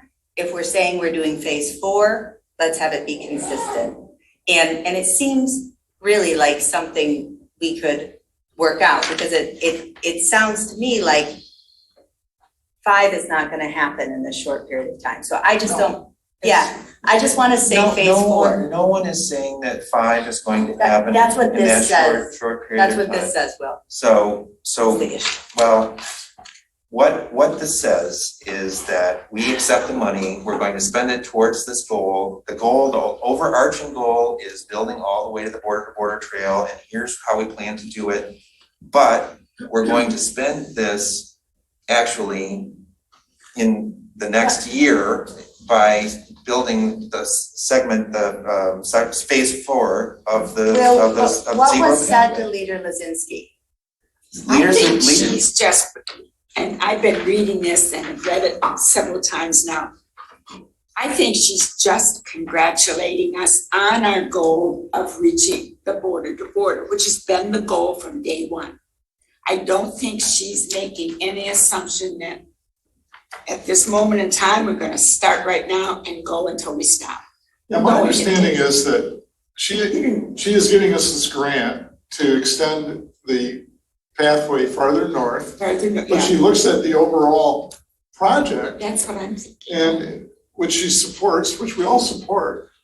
But I don't think that there's any kind of inference there that $750,000 is gonna get you to the border trail. No, I think what this statement says is that 4.2 million within this 3-year term is gonna get us to the B2B. And I think we're promising to do that within this grant period. So we'll be reporting on getting to the B2B. No, we'll be reporting on spending the money towards that goal, not whether we get there within that particular time frame. Okay, it's just not what it says, Will. Well, okay, That's my fine. concern. I would like to make the model motion to authorize the supervisor to sign the attached Michigan Economic Development Corporation grant agreement for $750,000 in funding for the Zeeb Road pathway. Is there a second? I second. Okay, so moved by Hathaway, seconded by McLaughlin. Unless there's I know people have, may have more that they want to say about this. I don't want to cut people off. I just have to say, I think that we would be well served by making this true and complete. This project budget, that is what's operative. After this meeting, I'll look up the MEDC grant regulations. But I think that this is, I don't know why this is suddenly being rushed with a budget that doesn't match the scope. It says 1,000 feet, and then it says to the border to border. So I support this project, and because I support this project, and I know there's been a lot of smart people working on this, which is why I'm a little baffled and frustrated that what I have is a budget I can't understand, because I know there's more information there, and it looks to me like we just got mixed up and have a scope that doesn't match. So I would just say, it seems like we could table this and fix it so that it's correct, so that we can have unanimous support. There's no So- need to fix something that isn't broken. It's Are there- not wise, and I'm really sorry I won't be able to support this. I think the risk So vote against it. is the risk is Patrick, did you have too something great. you wanted to say? Well, I just would like to express my appreciation to Representative Lisinski for going to bat for us. I thought this would be a very simple decision. It should be. Because, to look a gift horse in the mouth just seems really unnecessary. And I know that there's some funding sources that aren't identified yet or specified because they haven't been applied for. But I'm confident that this budget can actually extend all the way to the border trail. There's federal TAP grants that would allow us to go in that direction after we get further down the road. And I was speaking to OHM today, and they were indicating that the phase 5 planning is underway for the proposal. Oh, yeah. And there've been conversations with the railroad, the road commission. Things are progressing along, and I support our acceptance of these funds because I think it's a real benefit for the community. I think it'll, really enhance where we live. It's going to provide greater access to trails as well as, the financial district for people that don't have to rely on motorized vehicles. And I think that's all very positive. Me too. So I want to support this. Me too. And so Patrick, when you support this, do you think that what you're supporting is a commitment under these terms, on these pieces of paper, to go 1,000 feet or to the border to border? When I read the narrative there, it indicates Like that the whole thing? What are you voting on? I'm voting on accepting $750,000 to extend that phase 4. Right. Okay, so Jessica, I understand that you're still trying to make the same point. No, you Are there guys- other people who haven't spoken yet who would like to speak? Is there any rush with this? Could we table it, get some more of these questions answered, and then vote on it? Just correct it, get it buttoned up, have a unanimous vote for it. We It all doesn't- support It it. doesn't need correcting. Treasurer Palmer, did you have anything that you wanted to say? Well, one thing I want to say, I don't want to lose this opportunity, and sometimes there's a time limit involved. We've not even yet questioned that. So I will support this. I don't want to lose this money. No one If does. it's a correction. And the thing is, well, let me back up. We're going to go as far as we can go every time we have money to work. Maybe it'll be further than 1,000 feet. Who knows? Might even be less because of the day and times we're in right now. But let's just keep moving forward when we have the funds available. Right. All right, I would like to call for a roll call vote on the motion. Please call the roll. And what is the deadline for this, Will? The deadline? Yeah. Well, the clock started running when the money was awarded last fall. The On agreements, approving this. the agreement actually arrived at the township in January. And for some reason, it just sat until now. And so we lost some time. And now we are catching up. We are approving these two agreements so that we can move the funds over or receive the funds and have certainly this money so that we can spend it on phase 4, which is the intent. It's already part of our budget. Well, I want to thank Leader Lazinski. I want to apologize to the TAP committee. I wish that, and would just ask for closer coordination between the TAP committee, OHM, all these people who are doing the work and getting real numbers. You know, we need something that makes sense when we're asked to sign binding agreements to the township. And I just think that this could be corrected. It's regrettable that this is being rushed suddenly. And I regret and apologize because I fully support these and want a unanimous vote. It's just that this has terms in it that I think is too risky for the township a few years down the road. So the motion is to authorize the supervisor to sign the attached Michigan Economic Development Corporation grant agreement for $750,000 in funding for the Z Road pathway. As So, presented. As presented. Please call the roll. Hathaway? Yes. Palmer? Yes. Flintoff? No. Noel? Yes. McLaughlin? Yes. Motion passes 4-1. So the next item is essentially a similar agreement for $750,000. And this part of the Z Road pathway is the portion that is the highway overpass. These funds would be used towards improving the safety for pedestrians and cyclists making their way over the Z Road bridge. The model motion, which I'll make, is to authorize the supervisor to sign the attached Michigan Economic Development Corporation grant agreement for $750,000 in funding for the Z Road I-94 overpass pedestrian improvements. Is there a second? Questions? Is there a second? I'm waiting for this. I'll second. So we have a motion by Hathaway and a second by Palmer. And your question for Flintoff is? Well, I want to say I have the same concerns, not as big, because it's only $1 million budget instead of a 4. So I have a quarter of the concerns. I have 25% of the concerns I had on the last one, all the same.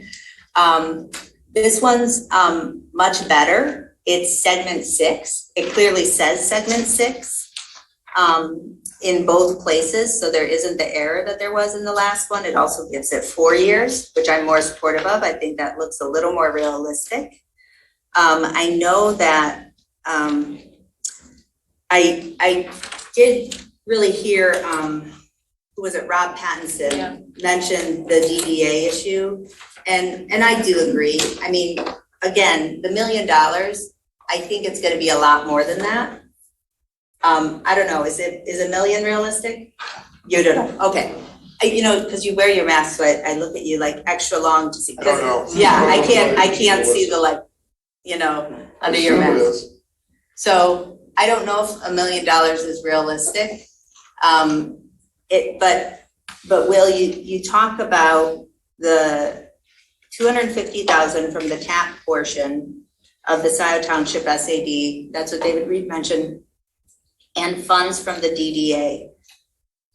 Where in the budget, what funds from the DDA do you anticipate for this? Because I do think there's a valid issue raised about the conflict of interest, and okay, let's break it into two parts, because I think I don't know for sure that Rob, what he's thinking of, but I'm guessing that he's concerned about the larger traffic improvement proposal, the road improvement proposal that was talked about over a year ago.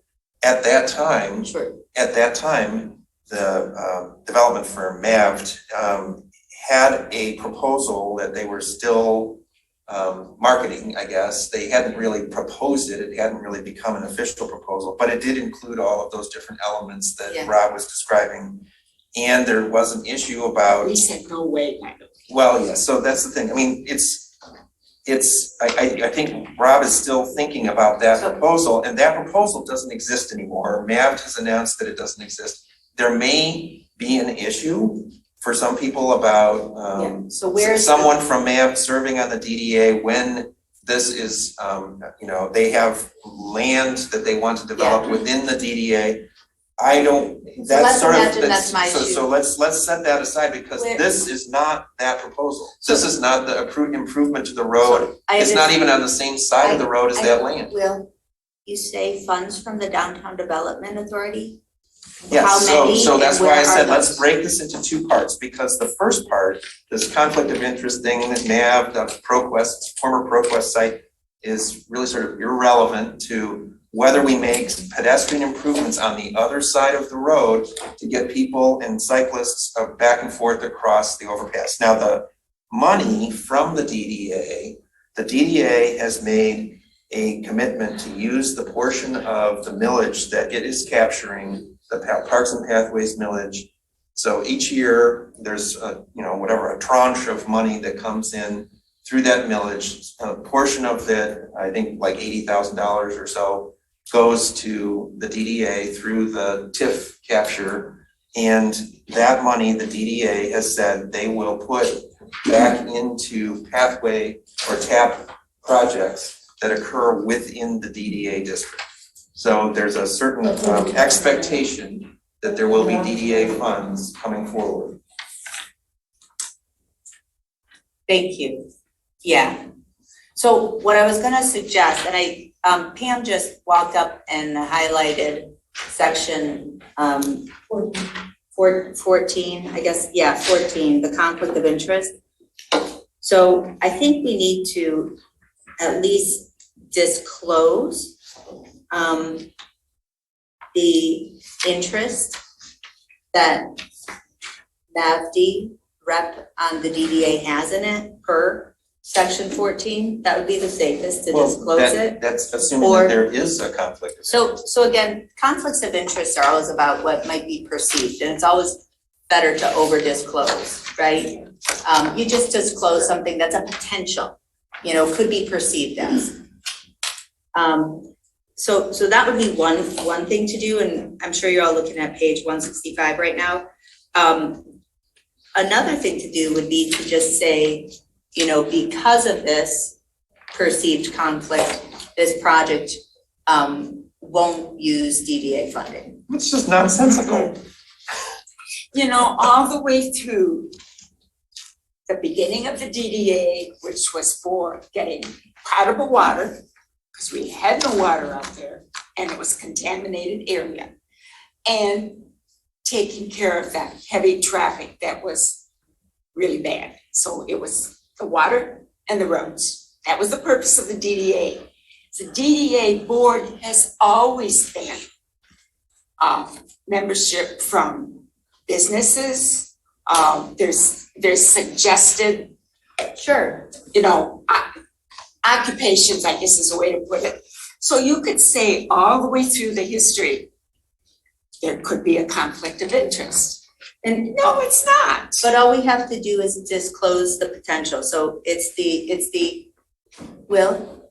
Jessica, what? Except this has been disclosed to MEDC, the grantee, that's us, affirm that neither the grantee or its affiliates have or shall acquire any contractual, financial, business, or other interest, direct or indirect, that would conflict in any manner with the grantee's performance of its obligations under this agreement, or otherwise create the appearance of impropriety with respect to this agreement. So it's simply a letter from us that just says, we are disclosing the membership of the DDA includes Jeff Harshy, who works at Mavid,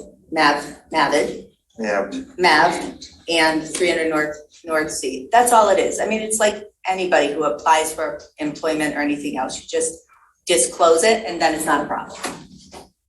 Seems to me if you put in something that says you're not gonna have the appearance of a conflict of interest, that's difficult. It's easy to say, well, yeah, there is an appearance. I mean, that's. Appearance to It seems who? that this language covers that without it even changing. But it says The language except it has been disclosed. The language That's what gives us- expressly states that that they we want to should hear about it. disclose. And so Yeah, I think your suggestion it protects is us. reasonable. It Yeah. protects us. Just, and we can still do this, but go ahead and draft a letter stating it. That's it. It's simple. Because as All right, long as it's been you know what? disclosed, You know we're what, okay. fine, I'll write a letter to the MEDC saying this is the membership of the DDA. These are the interests that they have in the business community. We just wanna make sure you're aware that some funds Under section will 14. come, like, you know, for this project are expected to come from the DDA. Yeah, just a And these disclosure letter. individuals may, you know, vote on those funds. I mean, Will, you shouldn't minimize it. I mean, this stuff is really important. You know, disclosure. Well, yes, So that's how disclosure we when there protect actually ourselves. is a potential No. conflict of interest, yes. Well, Will, it's the potential or it's the appearance. It's been raised publicly by a neighbor. Yeah. I hear him, and I think this is an easy way to address it. And I'm fine with writing a letter to the MEDC, telling them who serves on the DEA. So Great. with that understanding, What's the deadline for writing the letter? I'll do it this week. Will, please. So I would suggest that it be submitted with this. I'll do it together with this, I'll send it with this. Question before we go any further. As I'm reading this paragraph and my understanding of conflict of interest, it seems to be referencing that a person, generally it's a human being, would be considered for doing work on a project or whatever. I think it includes that, Donna, but I also think it's, it says that the grantee affirms that neither the grantee or its affiliates, the DDA would be an affiliate, shall have or shall acquire any contractual, financial, business, or other interest, direct or indirect. But okay, but how would that affect an owner of a business or a property? Well, because Jeff Harshy. I know who he is. Yeah, the 300 North Sea. I know who he is. Okay, sure. So it's even if it creates the appearance, potentially. What would he be, what kind of contract? Donna, would he benefits. He benefits. They all benefit. Yeah, Donna, I think you're trying to pin down something that's not possible to pin down because it's in this situation. I'm trying The to conflict of understand. interest is in the eye of beholder, and clearly Well- some people are looking at the situation and seeing a potential conflict of interest. The rest of us are not, but that's okay because we have a plan to deal with it and we're still debating something that we've already settled. So we have a motion, it's been seconded, and we have an agreement to send a letter along with To the disclose. signed agreement detailing who serves on the DDA in compliance with whatever that is. It covers us. So then, Section 14 of the agreement on page 4 of the agreement. so Will, is this part of the agreement? Is this part of the exhibit that goes with the grant? This was meant, this was meant to help this group understand in a similar way to this other diagram, helping the group, this body to understand what it is that we're talking about when we're talking about this project. And so the whole of what we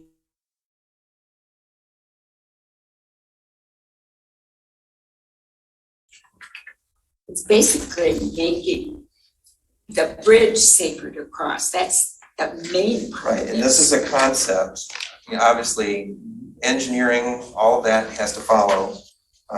So And I would like to, unless there's something pressing that we need to decide with this. can you just show me where the scope is? And is whatever detail there is, I see I'm just looking. So it says segment 6. And I understand that's going across, but does it necessarily include these stoplights? I guess I'm just wondering, like, what part of this? Does it include these stoplights that we got questions about, or is it just the bridge? This is a concept for the kinds of improvements that could occur. The stoplights are actually, this emerged from talking with the road commission. They're warranted by traffic counts and the pedestrian crossings. So for example, there's one already warranted, but it doesn't exist. It hasn't been created at the on-off ramp at the south end of the overpass. So this presumably would include that because you want the signaling to help make it safer for pedestrians. I understand, I get the signaling on the exit ramps. What is that signal 6 for? That's an on-ramp, that's the north on-ramp for the westbound traffic. It's already one there. Yeah, that's right. Now, what about the signal at Stonegate? Why is that there? When the path is on the other side? I know that's been an issue. This is a concept drawing. I don't know that all of these things are going to be included. Well, that's the point. This is a concept drawing. This is an illustration of sort of the potential elements. And the actual working through and the engineering is yet to come. It's, there's conversations with MDOT, there's conversations with the road commission, there's community engagement.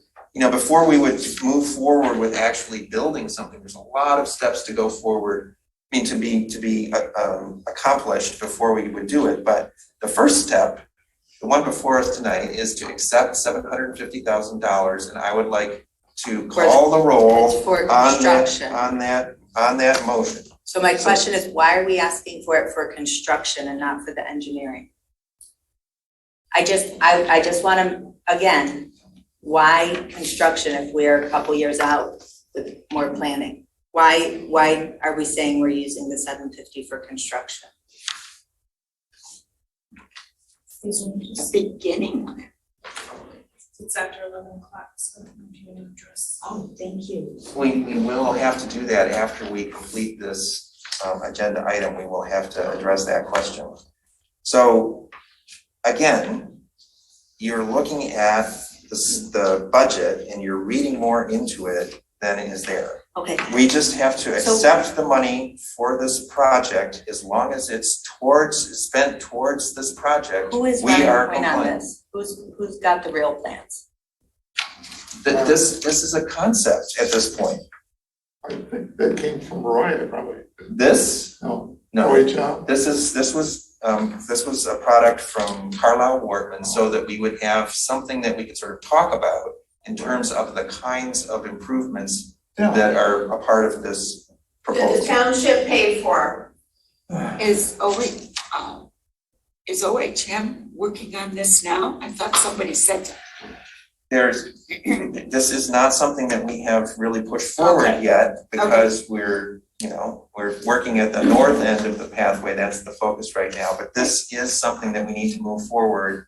And when we receive this money, we can move forward with it. So I would like to call the roll on the motion to authorize the supervisor to sign the attached Michigan Economic Development Corporation grant agreement for $750,000 in funding for the Zeep Road I-94 overpass pedestrian improvements. Please call the roll. I would like to make a friendly amendment. There's no need for a friendly amendment. Okay, I'm just trying to figure out a way to support this. I'm just trying to figure out a way to get us through our agenda. It's already 11 Yeah. o'clock. I know. I don't wanna lose the money, so I'll be. Well, I don't wanna lose the money either, this is the thing, it's just we gotta have materials and information, you know. I need more information from TAP, I'm looking at you and asking you to please, when big important stuff comes, like, it's gotta be. We have more enough ready. information to make this decision. So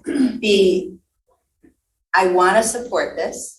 I'm still unclear how we would be spending $750,000 in construction right away when the planning and engineering hasn't Well, even. luckily, we have some years with which to work Yeah, we before do. we get to this. And MEDC And- today said that if we I know. choose, we can come back to them and repurpose the dollars. So if there is any lack of clarity about spending the money on construction or on engineering, we can work that out. So All we have to do tonight is approve I would- receiving the money. I would support this if we, with instruction to TAP to come back to this board within like 60 days with some more specific plan on how we're gonna achieve this. You know, who's running point on it, whatever the timeline is, if it's not 60 days, but I wanna know who's actually gonna be doing this, because again, I don't want to promise things that aren't gonna happen, and I really don't want this to inadvertently turn into a zebra boulevard, because there is so little scope here.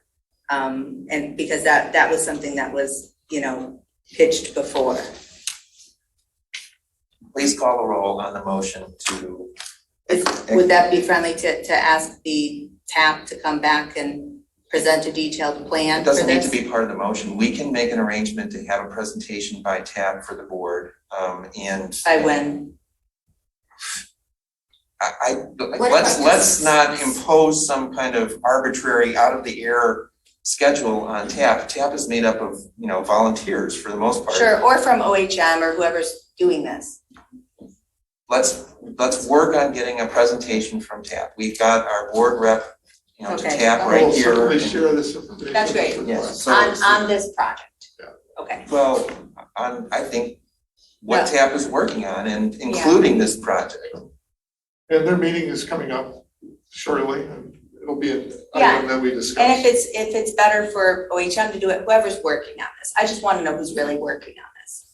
Yeah, I don't know if that's been determined yet, but I mean, this is a concept, not a plan, right? So, okay, so everyone understands what we're voting on, the Just to motion? get the money. Yes. So please call the roll. Hathaway, Yes. Palmer, Yes. Flintoff, yes, Noel, Yes. McLaughlin, yes. motion passes 5-0. Okay, now we need to make a decision because we are past 11 o'clock about whether to finish our agenda. We have Motion to continue? a motion to continue. I have one more item. Well, actually, no. We moved all sorts of stuff off the consent agenda. Motion to continue? So we have a motion to continue from Flintoff, support from Palmer. All those in favor say aye. Aye. Those opposed? All right, so we're continuing with the agenda. The next item on the agenda, I believe, would be the Daleview The SAB. authorization for bidding and award for energy management. Do you wanna do that one next? I thought that was next. Well, that was added. Oh, whatever you want, I just didn't know if We you moved added. everything off the consent agenda, so I think all of the stuff that we moved off the consent agenda actually comes first. So it's whatever you decide, but I do believe Jan will be here waiting for us. Oh, that's a good point. Yes, it is.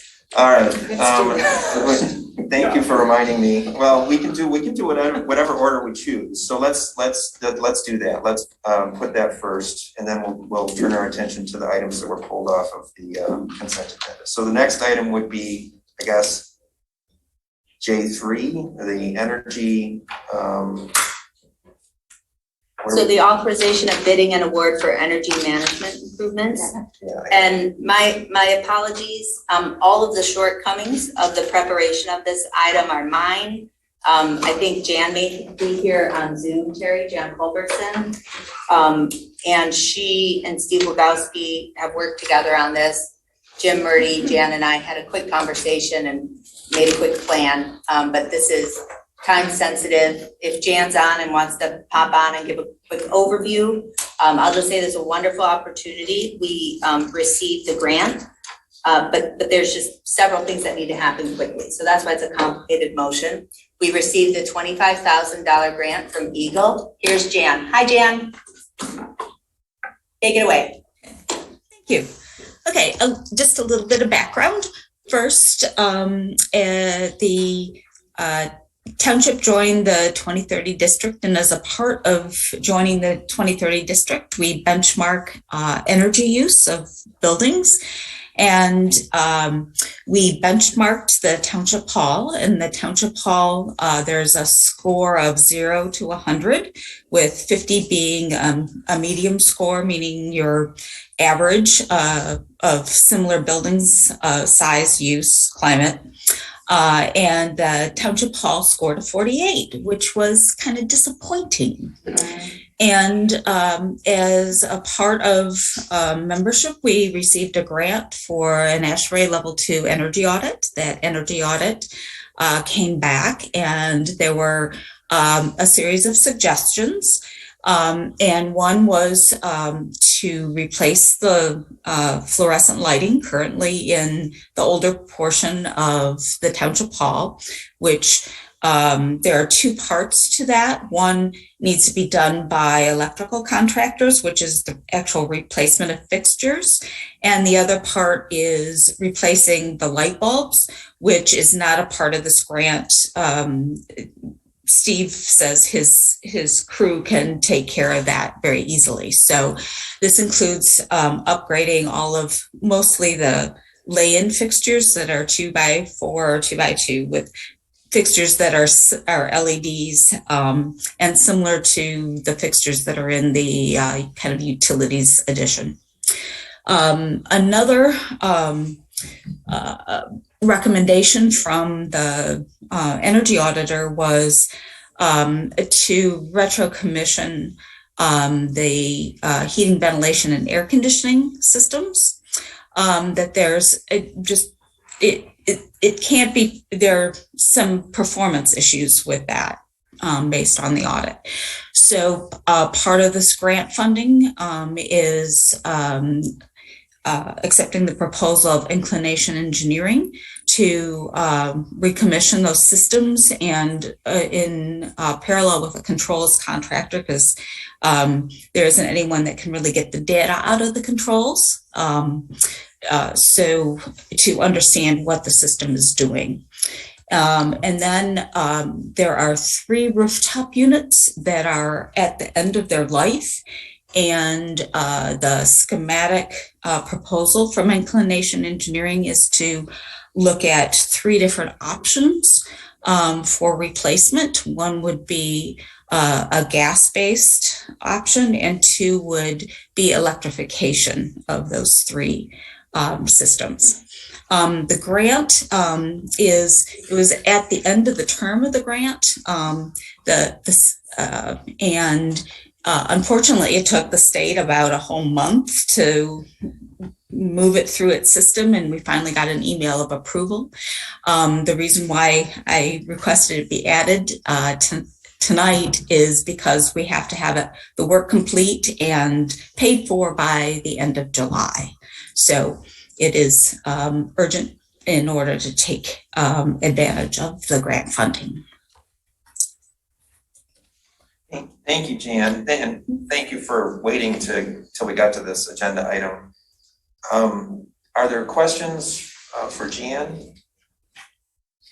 I just want to clarify, everybody has the motion here. It would be really authorizing the expenditure, accepting the grant, approving these 2 proposals, and to appoint Jan Culbertson, Jim Murdy, and Steve Wagowski to a committee to evaluate bids and make awards to the bidders.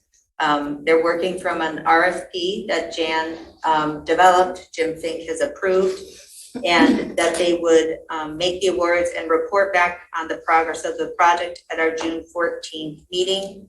This committee would be in public, and that would a public meeting, just as we did with our managed IT services provider, so that they could in fact make that decision right there. Well, I don't know, were you moving the model motion? Sure. I Okay. didn't want to cut off discussion, but yes. Okay, I would second the model motion. If there's not further discussion or questions, all those in favor say aye. Aye. Those opposed? So that motion is passed. Thank you, Jan. And Jan, thank you so much for all your awesome work on making this all happen. We just really appreciate it. Well, thanks to you and thanks to Will and Steve, and look forward to working with Jim as well. So thanks. Great. Way to go. Night. Have a good night. Night. So that moves us now to the SADs. I think those are the remaining items, the financing of the SADs. And I understand that there's Some suggested some changes. suggested changes to the motions, but there also is a question that you had about at least one of them. Let's start with Trustee Dale. Knoll. Let's go in order. All right, so the Daleview. first one would be Daleview. Is there, So when I read these model motions, it just quickly harkened back to the motion to loan the money from the fire, from the general fund to the fire fund that the board made in 2020. And, the way that we worded that was, has been criticized and things. So I just am trying not to repeat our mistakes. So some suggestions on cleaning up this language. To authorize a loan of up to $1,997,791 from General Fund 101 to the Road SAD Fund 411 to be paid back each fiscal year, not to exceed 10 years for the purpose of completing the Daleview Drive Special Assessment District road improvements. Fine. And to authorize payments of 1/10 of the loan by March 1st of each year, plus 100% of the actual interest that is accrued.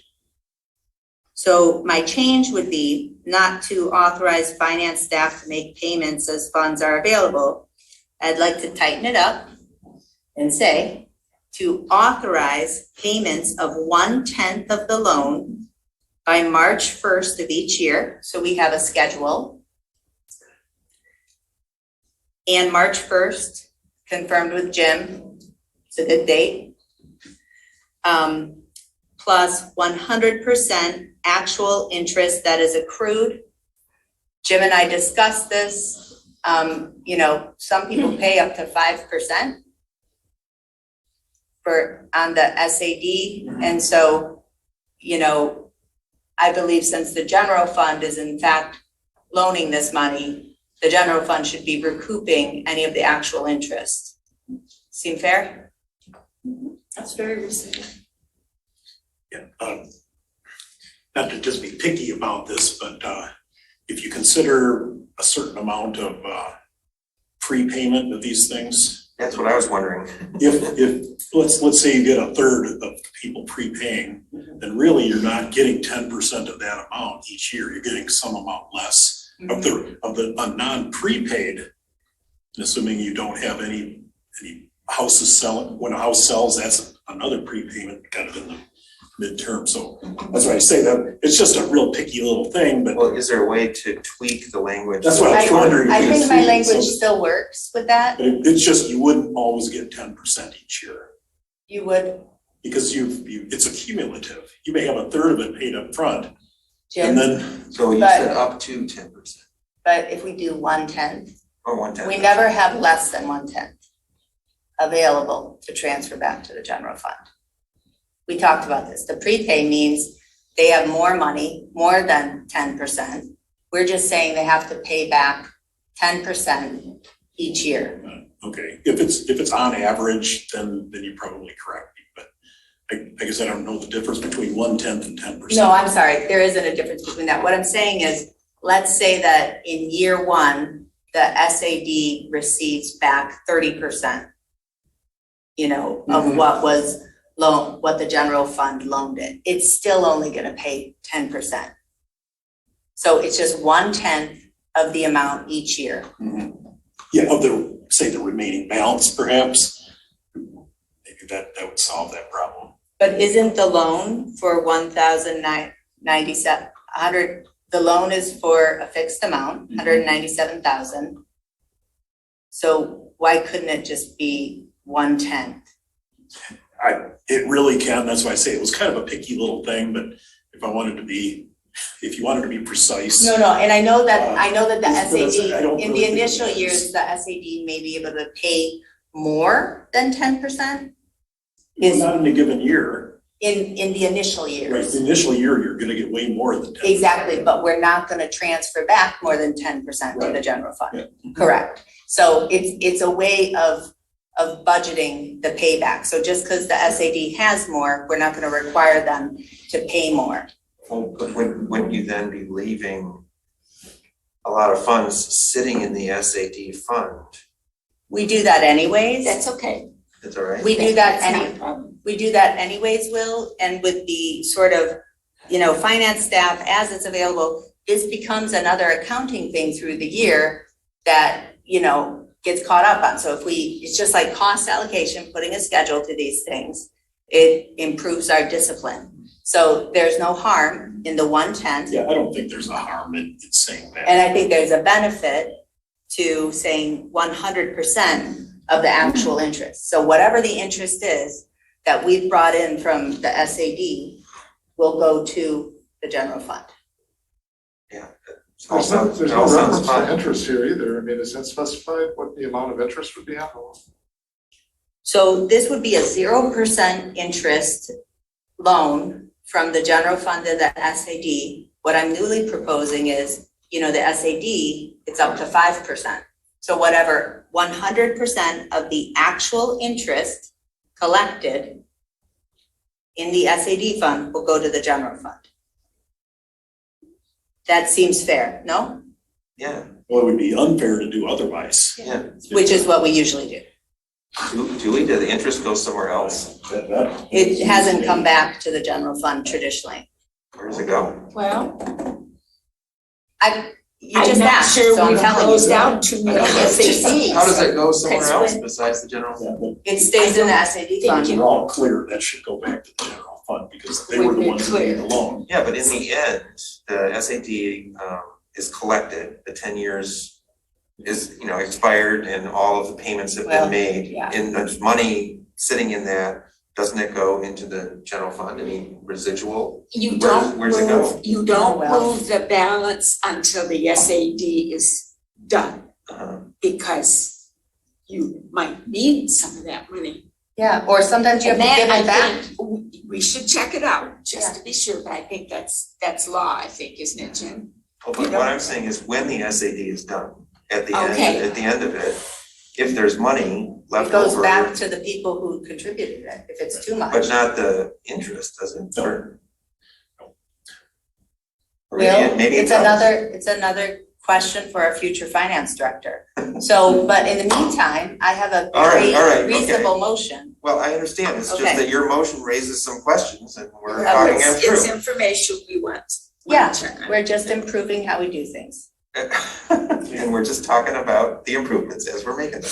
All right, so I'm fine, let's change the language and we'll do the same with the others as well. So why don't you read back the model motion the way that you have modified it? Okay. Change one word. To authorize a loan of up to $197,791 from the General Fund 101 to Road SAD Fund 411 to be paid back each fiscal year not to exceed 10 years for the purpose of completing the Daleview Drive Special Assessment District road improvements, and to authorize payments of 1/10 of the loan by March 1st of each year plus 100% actual interest that is collected.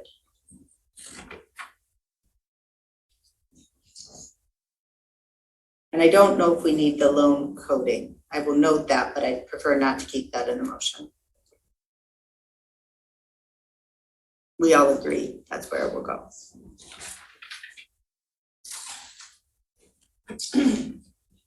I'm sorry, you're saying to take that out of the motion? Yeah, I don't think it's necessary. I mean, all those numbers are about to change. We agree it's going from 101 to 411, and the sub-account numbers, I don't think we need in this motion. And they're gonna change, and so let's just not confuse ourselves. Oh, I see. So Yeah, it's so you would just change it to 101 to 411? I would just strike that sentence, because we've already said 101 and 411 up above. Oh, I see. All right. Mm-hmm. Well, I think the intent was to give direction to the finance staff when it came time to do this. So I think that was why it was there. But if you feel that would be confusing, then we'll take it out. All right. So I will second your modified model motion if you were making it. Yep. Okay, so motion by Flintoff, second by Hathaway. All in favor say aye. Aye. Those opposed? Okay. So we're doing, I think, the same modification to the model motion for the next one, which is the Merlin Way Special Assessment District financing. Okay. Do you want to Sure. restate it? Sure. The first sentence is as presented. Second sentence is, and to authorize payments of 1/10 of the loan by March 1st of each year, plus 100% actual interest collected. Strike last sentence. Right. So I will second that motion. All those in favor say aye. Aye. Those opposed? That motion carries as well. That brings us to the Wagner Ridge Court Special Assessment District financing. Would you like to do the honors on that motion as well? Sure. The first sentence is as presented. Second sentence is, and to authorize payments of 1/10 of the loan by March 1st of each year, plus 100% of the actual interest collected. I'll second that. All those in favor say aye. Aye. Those opposed? That motion carries as well. That brings us to the final, the 4 SADs. Westview Way, Southwood Court. Again? Mm-hmm.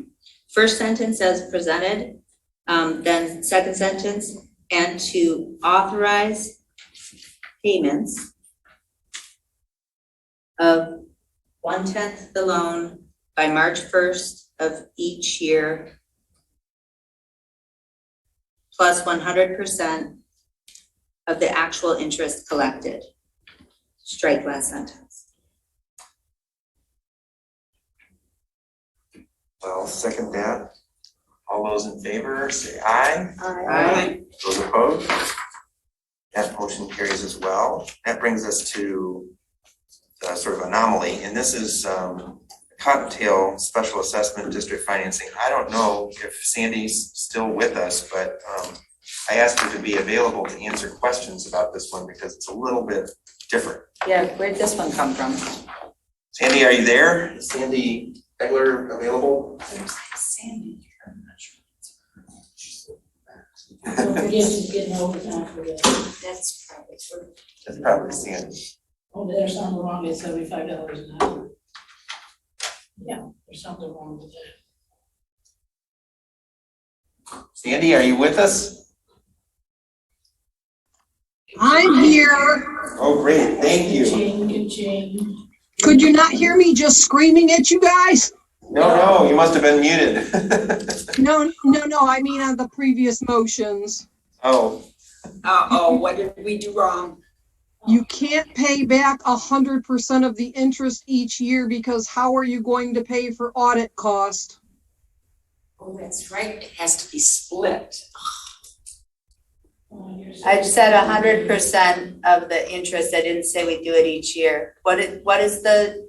Well, it what is- sounds like we did it that way, so we just need to make sure.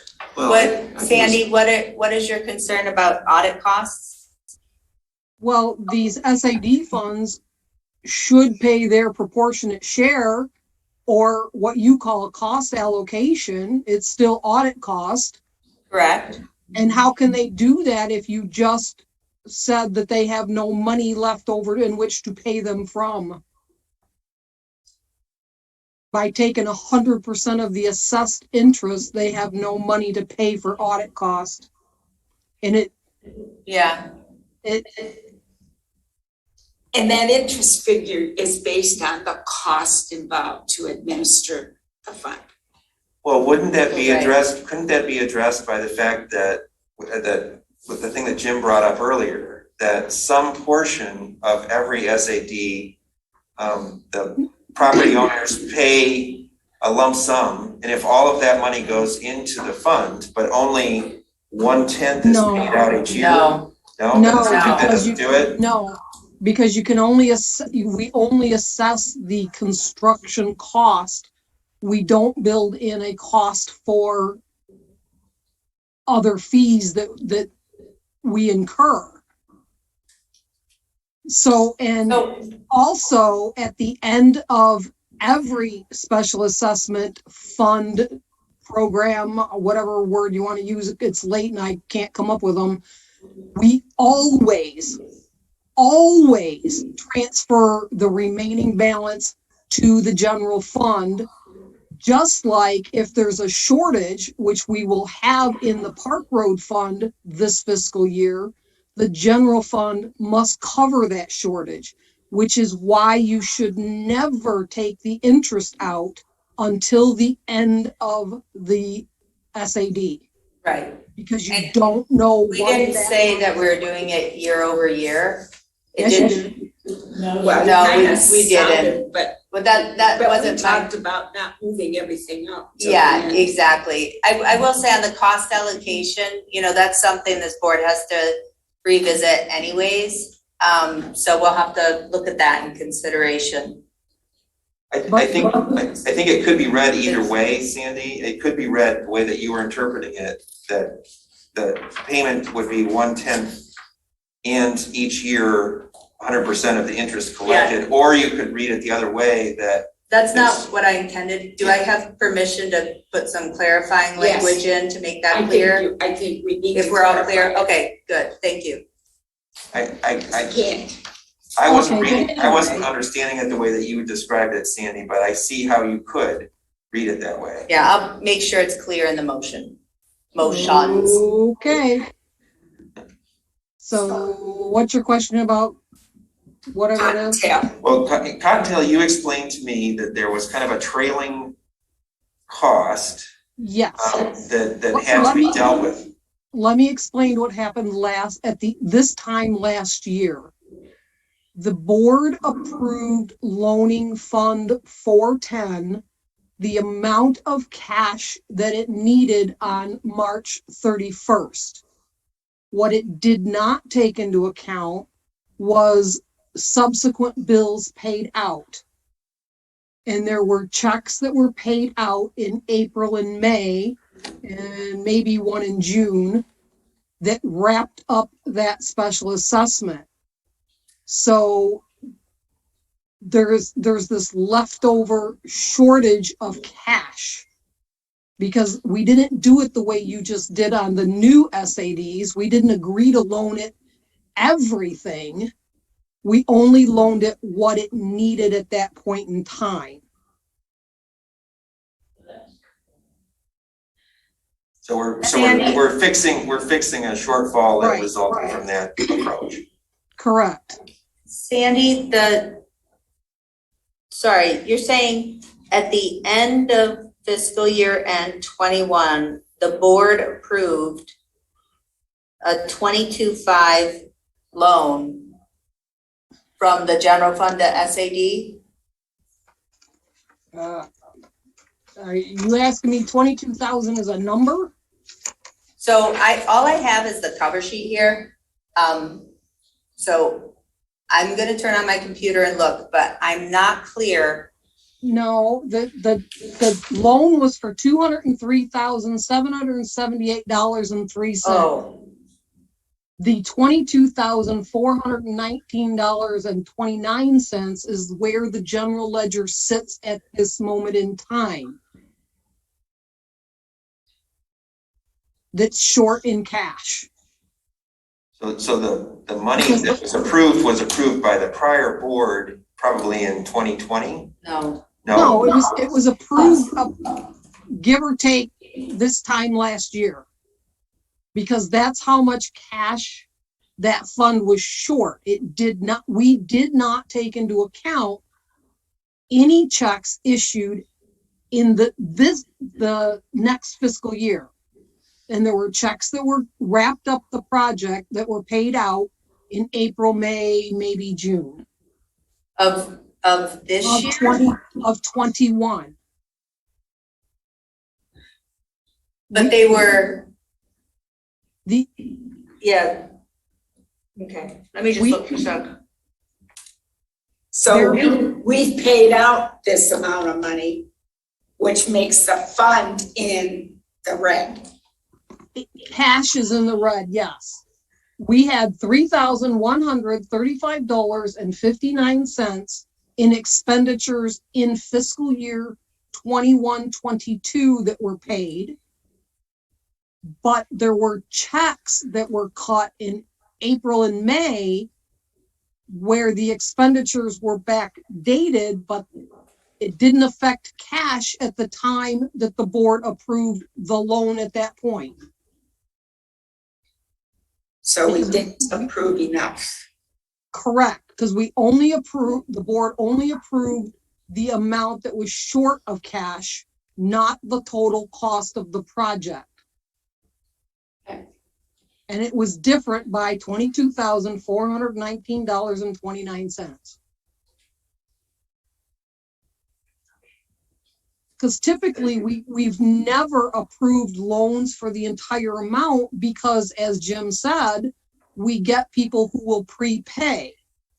So it doesn't make sense to me to loan money to a fund that may not need it or loan them more than they may need. Because, in round numbers, just to pick a number, why would the general fund loan construction fund say $20,000 that it may not need, and then it's not going to get its money completely back until 10 years later? So that SAD fund is sitting there collecting interest on the bank account for money that it's not really theirs. That goes back into the general fund. I mean, ultimately, yes, it will go back into the general fund, but then that takes 10 years instead of getting it right away. That's why I also didn't understand why, if the fund has money to pay back because of payoffs, why not pay it back so the general fund is made whole faster? Why drag it out 10 years if you don't need to? Just to put a schedule to it. Okay. That's a point well taken too, so we learned. So I'm trying to, so Cottontail, what is the status of the work of the Cottontail SAD? It's done, isn't it? I think it's all done at this point. That's my understanding. That's what I've been told. I mean, the things that you showed me, the expenses, were the kind of wrap-up expenses that you would have at the very end, where if someone's irrigation system was affected by work because it was in the right of way, the cost of fixing that problem, that would be a last item. And you're saying these were it was the end of fiscal year 21, that there were some trailing expenses. we hadn't accounted for. Correct. Because from what I remember looking up, there was a couple people whose sprinkling systems had been damaged. And so we had to send a contractor out there to fix them. And again, those are unknown expenses.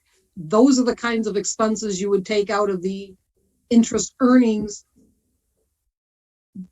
before you distribute those to the general fund.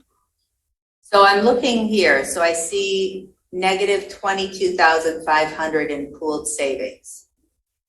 I set that as a maximum since the bank account has not been completely reconciled. All I can go by is what the general fund currently is showing, which is $22,419.29. Right, and the pooled savings is the account we have a few months to reconcile. Checking and savings, yeah. So when I'm looking at the 22.5 need in pooled savings, I'm just thinking out loud here because I don't have enough information. How do we know that's the right number?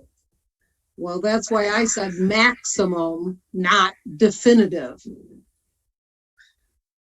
So when I'm looking at 410 pooled savings, this fund pooled savings, it is the negative 419, this 22.5, your number.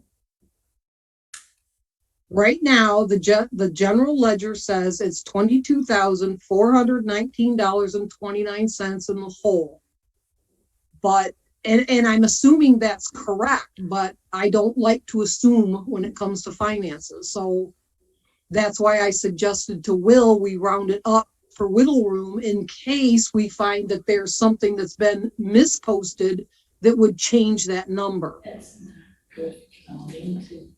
But what could we, what is the importance of doing it tonight versus doing it when we have the bank accounts reconciled? Well, I was going under the belief that we were going to get ourselves ready for audit, which starts June 6th. And you would want this taken care of before that day and time. I understand that point. I'm just trying to. I mean, by that logic, there was no rush to do what you did previous or any of the SADs. Mm-hmm. Will was just trying to be proactive. Mm-hmm. Yeah. And I know that this is typical. I'm just looking at that 22.4. I just want to. I'm sorry. I'm still not fully understanding why we have that gap. Why there's still a negative 22,000? Oh, I see. So we went into the negative by April 28, 2021. So we've been in the negative in this fund for most of this year. For all of it, yeah. Yeah. This was a cleanup that I recommended to Will because it does not look good to have negative bank balances at the end of your fiscal year. Right. But the pooled savings and pooled checking that's some of the, It's where the money is. That's the physical account. The physical, I know what that is. Yeah, the physical account is not overdrawn. No, I know that. Individual. I understand that. When is the last time this account has had any expense? Any expense? Yes, I'm gonna have to look that one up. Hold on. Maybe last June. Well, there would have been the cost sharing taken out, right? No, I mean, well, in March I did that. Hold on. I'm almost there. I'm just wondering, can we just wait till we get a solid number on this? Well, actually, the cost allocation has been being taken out every month to the tune of $18.50. And in March, it was $19. So it's been steadily going negative all year long, more negative. Right. And so, Will or Sandy, your belief is that by taking this action before our books are audited, I'm just trying to understand because we'd still be doing it tonight on May 24th after fiscal year end. I know, but you would be doing it so that the books can get corrected before the auditors arrive. But we would date it May 24th. No. So it would not be dated May 24th. It would be backdated to March 31st. So the authorization, Kathy, wake up. I love you. Sorry. You gotta wake up. So the authorization for the model motion in front of us is to not only authorize the loan, but authorize the journal entry for March 31st, 2022. Is that what you're saying we just? Yes. Yes. You really, last year Plant Moran made a big deal out of the fact that there was some of these negatives that were sitting out there on the books, and they kept asking and asking, are you going to fix this for the year-end report? Right, but we didn't. It's May. But no, I mean last year, Jessica. I know, but here we are now, and it's May. Right, so you still have the opportunity to agree to loan this fund the additional money needed for fiscal year end 22, so that it will not show up as negative cash. Yeah, so I'll tell you, this is making sense, Sandy. I understand, I would support this if we were doing it before March 31st, but I do want to make a motion to rescind G3, G4, G5, and G6. And the reason is because I believe, and please, I want to discuss this. If anybody has any legal authority different than this, let me know, please. But I believe what we do is we put the entry, the date of our action. So here we are, it's May 24th. What legal authority would we have to sit here today on May 24th and approve loans from March 31st? And Will and Sandy, but Will, because Sandy, you poor thing, you were on mute yelling at us. But Will, it didn't say anywhere in here that the intention of these loans were to backdate them to March 31st. Will, did you understand that? And Jim, did you understand that? What do you mean backdate them to March 31st? They need, first of all, my recommendation was, because Fund 411 is in the negative cash of $20,303.49 as of the report that I'm looking at on 3/31.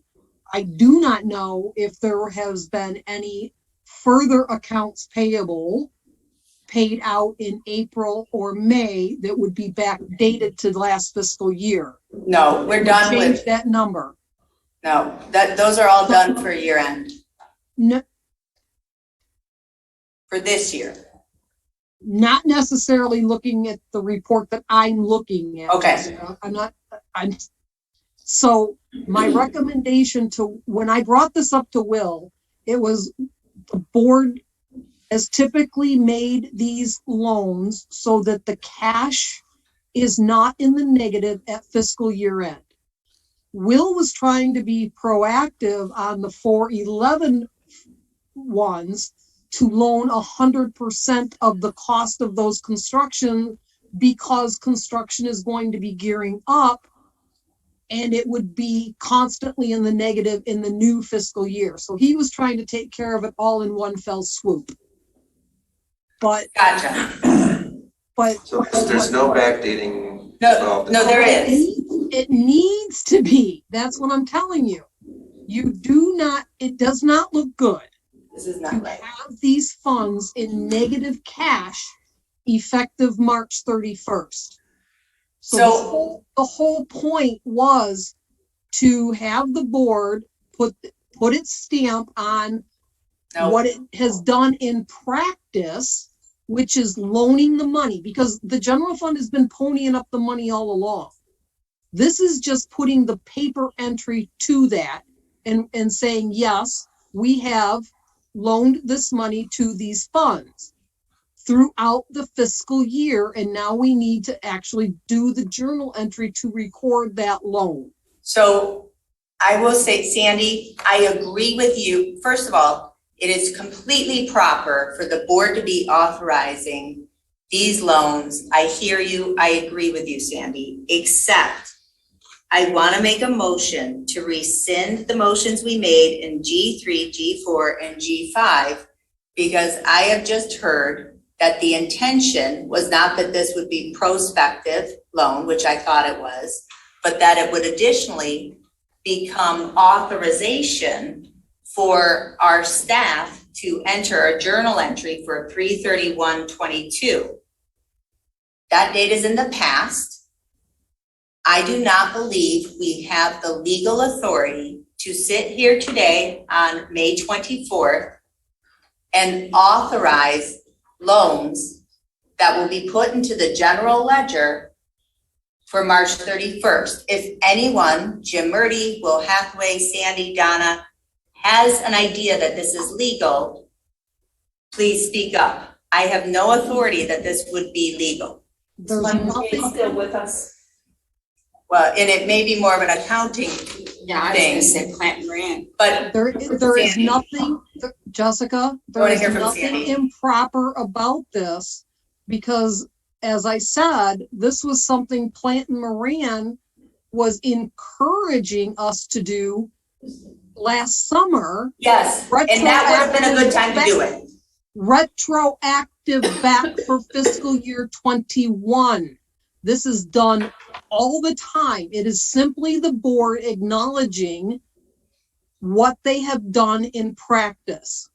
That's all it is. There's nothing illegal about it. The board has already done it by letting these funds go negative and the general fund subsidizing this money. It's already done the loan. This is simply rubber stamping what you've already done. Sandy, I do hear you that in practice, if I'm understanding right, in practice, because these SAD funds have not had the money, the cash has come from the general fund, correct? Yes. But what this would do is actually make the loan effective in the past, and that's what I'm uncomfortable with. I thought we were making loans prospectively for this year, which made sense on a go-forward basis. It sounds like what Sandy's explaining was she was trying to accomplish a twofer of prospectively for each year, but then also doing the 3/31 journal entry, which makes it appear as though that loan had been in place for the entire fiscal year 21-22. And that would in fact not be true. But in a sense, but it is true. It is true. We've already paid out the money. So, but that's the difference between so I think that this comes down to a treasurer clerk thing, right? Yeah. That. No, I'm trying to make sure. No, Donna, I meant that in the best way possible, that cash, that is the truth. But we're not, I mean, the loan, just because that's been the reality doesn't mean that we have the right to go here on May 24th and say that our books were different. Now, if there were an entry that I wanted to make on May 24th, that would be the kind of entry like March 31st, like, oh, I screwed up. Let me fix this entry. But I don't think that this is a mix-up. I think this is something we should have done before and we didn't do. And that's neither here nor there, but I'm not. Well, then talk with Plant Moran. I'd love to. Yeah, I think we need more of an opinion. Is Mike Tomier still with us? I don't know. Mike, are you still with us? Yep, I'm here. I have no idea. Thanks for hanging in there. Mike, Don't worry. Mike, I appreciate this might be more of an accounting question rather than a legal question, I'm not sure. But my question is this, it is May 24th. We are being asked to approve loans that would have been effective on March 31st. So I don't know if you're a time traveler, but is that legal? Well, I will say this. I mean, I think it is an accounting issue, but I don't disagree with Ms. Egler when she says the loan has already occurred. The loan had already been made. Now, there are a couple things, right? Listening to the discussion. One is, I don't know much about these special assessment districts and how they were formed, but I have a lot of expertise in forming special assessment districts and what they should or should not do. So if you are telling me that the board's intention was to fund these improvements by special assessments, and for whatever reason, the SADs were deficient in the collection of that revenue, then I would tell you, you have misconstrued Act 188 in as much as you are taking general fund monies and putting them towards the public improvement. Act 188, specifically 41.732 says, and I'll quote, should the assessments in any special assessment role prove insufficient for any reason, including the non-collection thereof, to pay for the improvement for which they were made, or to pay the principal and interest on the bonds issued in anticipation of the collection thereof, then the township board shall make additional pro rata assessments to supply the deficiency, but the total amount assessed against any parcel of land shall not exceed the value of the benefits received from the improvement. What that section says is that if your intention was to fund 100% of the improvements with special assessments, then you shall make additional assessments if there is a deficiency caused by whatever the reason, non-collection, non-payment, you name it. Now, the other part of Act 188 says that you can defray the cost in whole or in part. Right. So if the board's position was, well, we're going to defray the cost in part by the collection of special assessments, then you could have done that as well. I just don't know enough about these projects to know what the board's intention was when the districts were formed. But once they are formed, and if the board's intention was to fund the improvements with 100% of special assessments, then you have an obligation to make pro rata additional assessments to make up the deficiency in the district, not for the general fund to loan money or general fund taxpayer money for improvements that have a special benefit to those benefited by the improvements. Makes sense. What the board has done for many, many years now, because it is extremely expensive to bond for these tiny little projects, they have loaned this, they have been the bond proceeds, so to speak, for the district, and allowed the people to pay back the cost over the 10-year period. Thereby, as the money is collected, then we would immediately transfer the money back to the general fund to reimburse it for the upfront cost funds that it loaned it. Because, I mean, $50,000 SAD to spend $50,000 on bonding, it didn't make any sense financially. This has been a long-standing practice. It has been, signed off by Plant Moran every year. And as I said, last year, they were looking for this type of motion later in the year than what we were asking for it tonight. And Sandy, I'll just say, I do, if you could send me that, that would be great. Send you what? Plant Moran's instruction, or I don't remember where that was in the audit. It wasn't in the audit, it was emails that went back and forth, back and forth, back and forth. Okay, if you could share those with me, that would be great.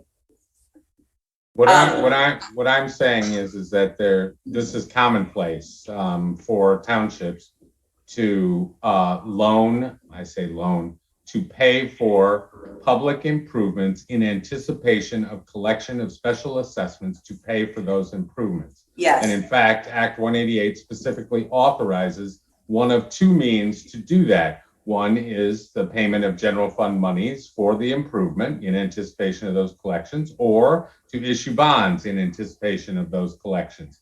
Either way, it's the same thing. It's a loan, it's financing for the public improvement, and then the special assessment district is the revenue stream over a period of time with interest on that financing. That's commonplace. What I'm saying is, I don't know where we are in the course of these improvements, but the general fund should never be out any taxpayer money to fund those improvements when all is said and done, right? When the district is at its completion. Correct. Right. No, this has never been about whether the money collected for the SAD was sufficient to cover the construction cost. This is simply the general fund front loading the cash for those construction funds, and then it's repaid over the 10 years or as people pay them off. Now, Mike, if I could ask the pay in anticipation of, that was because it does sound like this is what the past township practice has been, to use general fund money to pay in anticipation of. What we're talking about is, a loan of sorts, interfund, whatever, transfer, a loan from the general fund. But my question is, this is happening long after we've established these SADs. So my question is about, again, it's May 24th. How can we tonight say that we're doing this loan retroactive to fiscal year 21-22 in anticipation of the special assessment? So let's start with Sandy's example of say $150,000 project. Okay. The general fund, because you haven't collected any SADs yet or any special assessments for that project yet. You've just established the special assessment for, let's call it a road paving project. Somebody's got to pay the contractor to pave the road. Agreed? And that's got to be done up front, because the contractor is not going to take payment over 10 years. Correct. So the township, out of the general fund, appropriates money for that public improvement, $150,000. That loan's already been made. There's no timing issue. The loan's been made when you pay the contractor for the project. Now all you're doing is collecting the special assessments over time and then repaying the general fund for that appropriation for that project. So I think what Sandy is saying, and I'll leave it up to the accountants, I'm not an accountant, is that you're just recognizing that loan, but it's already been made. I mean, it was made the minute you paid the contractor. What if we haven't yet paid the contractor? Is the loan in effect made by the commitment to We have to appropriate. to have the, project occur? No. Yeah, it's probably, when look, I'll leave it to Plant Moran, but I would consider that to be done when you approve or appropriate the money for pursuant to the contractual arrangement that you approve, right? So that's when you incur that obligation. So we incur, sorry. Sorry, I was just going to make two other comments because one of the discussions tonight was, well, we're going to repay one-tenth, that is 1/10 of the obligation, regardless of the fact that you may have prepayments. And I can tell you why that doesn't make any sense. First of all, you have the cash on hand to repay the loan. Second of all, those SAD funds are likely not invested. So you're foregoing an opportunity to invest those funds, no matter how small the interest might be, if they are deposited back in the general fund, which is where they belong. There is no good reason to hold those in an SAD on prepayments because those rightly belong to the general fund and should be transferred when received. The reason for that is it reduces the amount of the loan from the general fund, obviously, to the SAD fund. And to call it a non-interest bearing loan to the special assessment fund is misleading, because what you've said is you're going to transfer not only that, but any interest accumulated on the SAD payment. Yeah. So it is not an interest-free loan. The It is general not. fund is recouping that interest. Correct. And that interest, when you talk about bonds versus general fund loan, the interest rate is different. So the interest can be up to 8% when it's loaned from the general fund, and only 1% over the interest paid on bonds if you've issued bonds for the project. So, I think that what you're saying, Mike, is that we would appropriate money for the public improvements. I understand that by default, our obligations for these and the loan has already happened when we paid the contractor, and that's why these funds are in deficit.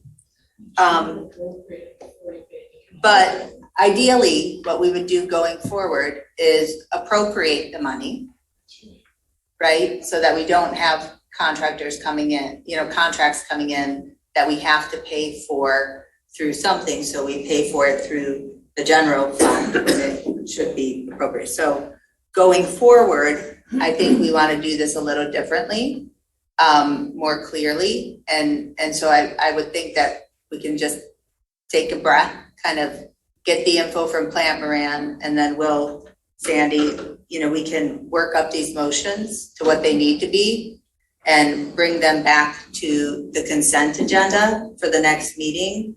And I think prospectively, that'll make sense. On the retroactivity, I'm still uncomfortable on May 24th, approving something and booking it as though it happened on March 31st, because that's just not true. It is the exact same. For March 31st. It is the exact same thing you did last year, Jessica. Doesn't make it right. There is no difference.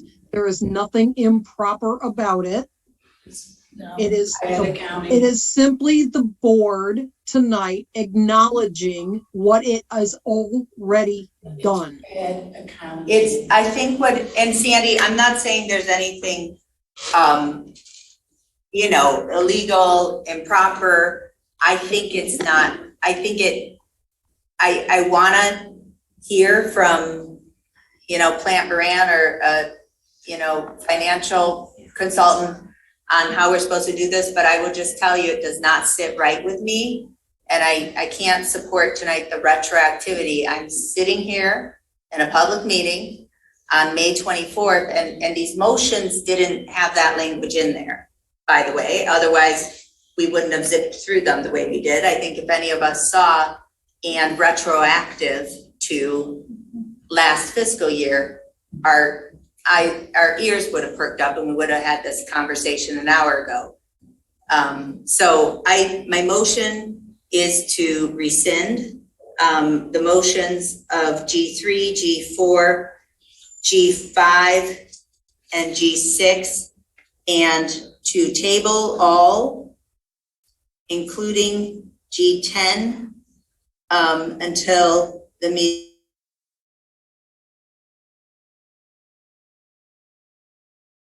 But there's a question that was out there that I don't feel like has really been answered by Mike Homier, and that is this question of the retroactivity. Can you address that, because that's sort of, you know, substantive to this motion? Before we proceed with that, I'd like to understand that.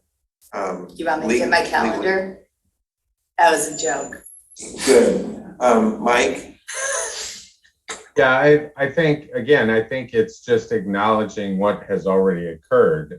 Now, having said that, I don't know of anything unlawful or improper about it, but I'll leave that to the accountants, because it's more of an accounting issue than it is a legal question. Legally, I don't think there's anything wrong with it, because you've already made that loan. You did it when you paid the contractor. So it's really just recognizing, I agree with Sandy, it's really just recognizing something that you've already done. I suppose similar to a reconciliation after the fact, but.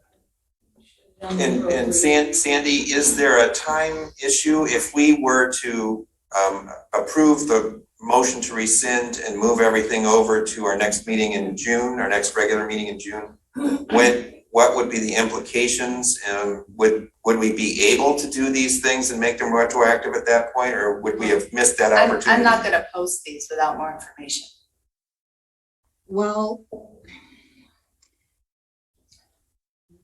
technically, no. However, I will point you back to what Mr. Halicek said in our meeting, that he wanted all adjusting journal entries with the exception of the pension and OPEB by June 6th. So if we stick with this aggressive schedule. There is the potential problem. And I will also say that we have been doing this at the township for decades, that in every year we have passed our audit without exception. This has never come up. And as I said, this was something that Plant and Moran kept asking for. Because the appropriation should have happened in that year. Whoever keeps talking, you're being very rude. I'm being a taxpayer. Thank you. Sandy, please continue. So I, for the life of me, can't understand the hesitation, as there is nothing illegal about it. This is good accounting practice to not leave these funds in negative cash. Please, Kathleen. And I agree that we shouldn't have funds, you know, in negative cash. But I would just say we shouldn't have left funds in negative cash at the end of the fiscal year. And so what I'm uncomfortable with, you know, I want, and I'm not saying this hasn't been the practice. I remember passing motions like this before Sandy. I don't think I ever had the level of knowledge or understanding about what I was passing. And so shame on me. But now I know more, and I'm not comfortable with this board approving loans that are, you know, 2 months ago. I think the part of the problem is that it needs to be clarified, the loan was made the last fiscal year. It wasn't though. Yes, It was, the loan was actually made last fiscal year. Not if you didn't transfer. The to board, fund. but the board didn't make It's it. fund accounting. Yeah, But The board- it's just a matter of as the city, you're But just Jim, recognizing. But Jim, what this is doing, the loan of money happened. The board never authorized it. We authorized paying the bills though. When we authorized paying the bills, we incurred the obligation, everything, happened the right way, except we neglected to make the appropriation or authorization of the loan. And so, sorry, Sandy? actually, I personally would disagree with the fact that once you set up that special assessment district with the full knowledge that you were going to fund it, the paying of the bills through the general fund, you authorize that loan with that special assessment district. That's actually what Pam Moran is criticizing, that you didn't fund it. Kathleen, For the please, bills that when were you keep coming. interrupting, So, it makes it very it's difficult for us basic to fund understand accounting. each other. It's basic fund accounting. So Sandy, I agree with you that a contractor, we are obligated to pay it, we knew we were gonna pay it, but what we never did was appropriate it or authorize it, and those are the things that I'm not comfortable doing. Might I make, if I could speak, please, might I make a friendly suggestion then? Is I would suggest that you authorize it tonight, retroactive to 3/31. No. With, I swear, with the, once you have talked to Mr. Halisack and got his blessing, then you would actually post this paper transfer. No, I just wanna wait till we get this right. I mean, what we approved tonight is different than what I'm gonna post. That was the whole point of having a, outside, even if we approved it tonight, then I'd still be on the phone with PM Gap, using up the $10,000, trying to figure out what we just did tonight. So, my motion stands, motion to rescind the motions in G3, G4, G5, G6, and to table all, including G10, until our 6/14 meeting. I have full confidence that we can have these motions properly prepared by then. They can be on the consent agenda. But before we proceed, Sandy, I want to clarify something, because there's something that was raised by the exchange between you and Mike a moment ago. So the commitment, if I understand it, is can be viewed in different ways, but certainly when the payment to the contractor occurs, then the township has expended money from the general fund. No contractors except for Cottontail and one of these SADs, I think, has incurred expenses so far. Is that correct? There's only 2 of them that have actually incurred expenses. Are we talking about 410 or 411? I think, 410 was the one that, that's Cottontail, right? 410 Yes. is Cottontail, Liberty Hills, and Lamplighter, and Meddy. Yeah, so that SAD, it's the Cottontail one that incurred the expenses. And so that has expenses, and then there was one other of these SADs that I think you told me about where expenses had been incurred, but the others have not yet incurred expenses. Is that correct? Well, I'm gonna back up, Will. Cottontail incurred expenses in fiscal year 21-22 of only $3,135.59. Well, $2,913.09. The other $222.50 was the cost allocation to pay for the audit. That was spread among all of them. The difference between that and the $22,419.29 were expenses that were backdated for in April and May of 21 to fiscal year end 21. And Because the services. I don't know if that was only Cottontail or if there was leftover in some of the other SADs or not. I don't know. I could quickly look if it's that important to you. No, I just. But I don't think it's germane to this conversation. Well, except that we're there's a motion that's sort of pending here that would rescind all of these because of backdating or table all of these because of this question of backdating. But if I'm remembering our conversation, You guys. there are 3 of these that haven't incurred expenses. We can approve them for now without backdating them because they're not actually in the negative yet. You guys. Well, to me. Because you were appropriating in the proper period. Right. That would be an appropriation. And so we can do that. It's a different motion. It's late. I would like somebody to properly prepare these so that they can be on the consent agenda, frankly.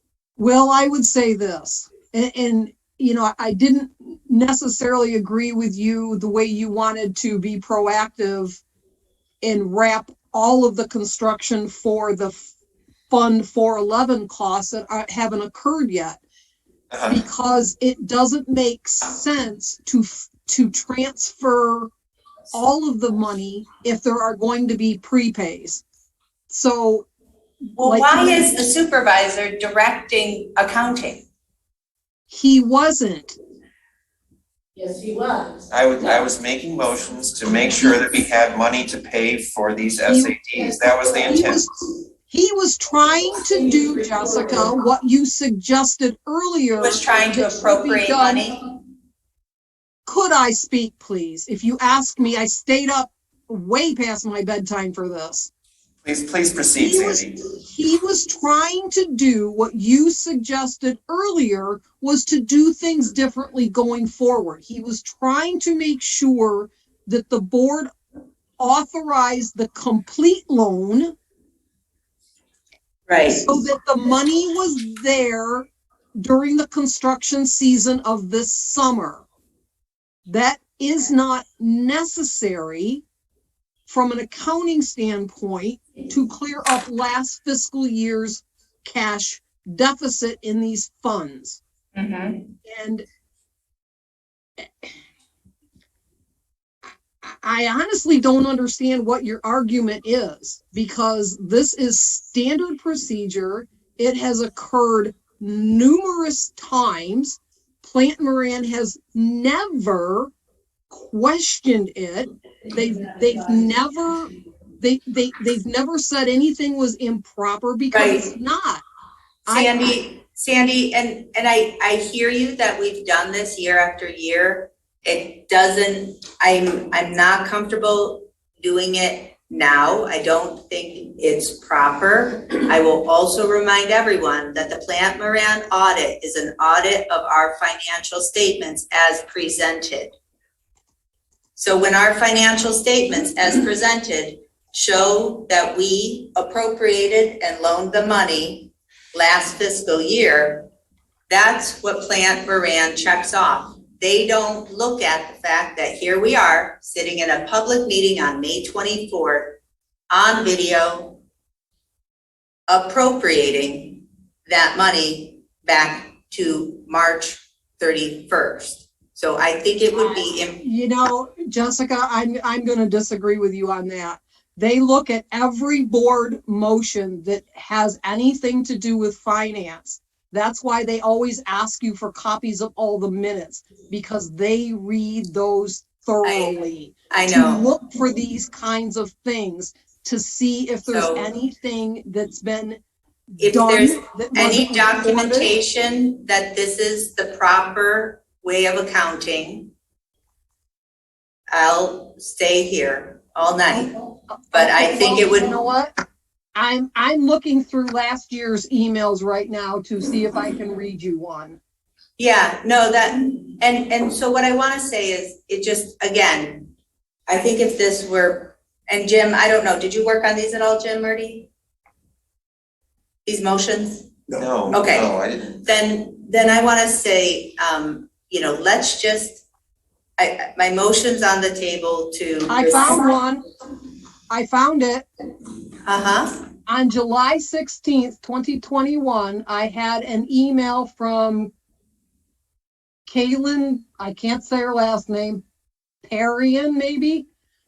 Hi Sandy, the reason for the transfer would be so that the funds aren't reporting negative cash on the financial statements. For example, account 101-002 has a negative cash balance of $597,383. The remaining cash account in the general ledger are not large enough to cover this deficit. Yeah, this is not right. And there's other ones on this exact topic. Sandy, that was a great example. So I understand. I mean, part of, I know Plant Moran has that little footnote, where they say, they help us along a lot. And if we get this instruction directly from them to, post such a journal entry, but I'm not going to sit here with the board and suggest that the board should do this. I realize it maybe has been done. I realize it's been okay with Plant Moran, but there's a lot of things that are okay with Plant Moran that,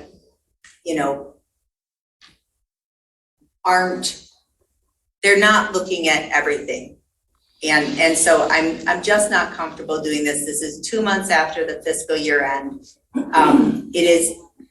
It is not about having a perfect audit. It is about having an honest audit. And I cannot sit here in good conscience and approve a loan to make it effective 2 months ago.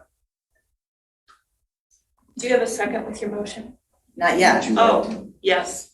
Okay, so we have a motion and a second. The motion is, well, why don't you read your motion? Sure. It'd be a motion to rescind the motions of G3, G4, G5, G6, and to table all, including G10, until the June 14th meeting. Now, I would like to hear from Plant Moran, and you could report back to this board. Okay. Once you've talked to them. Okay, great. We can work together on it, Sandy and Will, if you're interested, Jim. Well, I'm certainly interested in making sure that we've financed the SADs. Of course. And this whole question of how to resolve issues that are sort of hanging out there from the prior fiscal year during the, whatever you call it, the grace period of 60 days after the year. That is not, I don't don't really understand it, and I'm not gonna try and parse it tonight. Yeah, good. So let's just move forward. I do have a question, maybe for Sandy. In general, has there been backdating of entries outside of the SADs? It's not only, it is a requirement.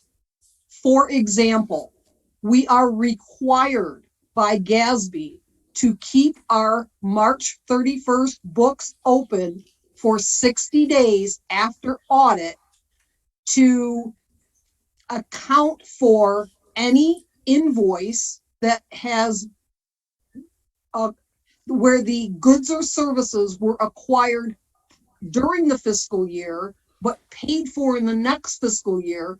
Right. That expenditure must be backdated, as well as any revenue received within 60 days. And I will give you a prime example of one that we have to do this year. Jessica, if you remember when we had the conversation with Mr. Helisek, he point blank said, you have to backdate anything that occurred, including revenue that comes in, especially grants.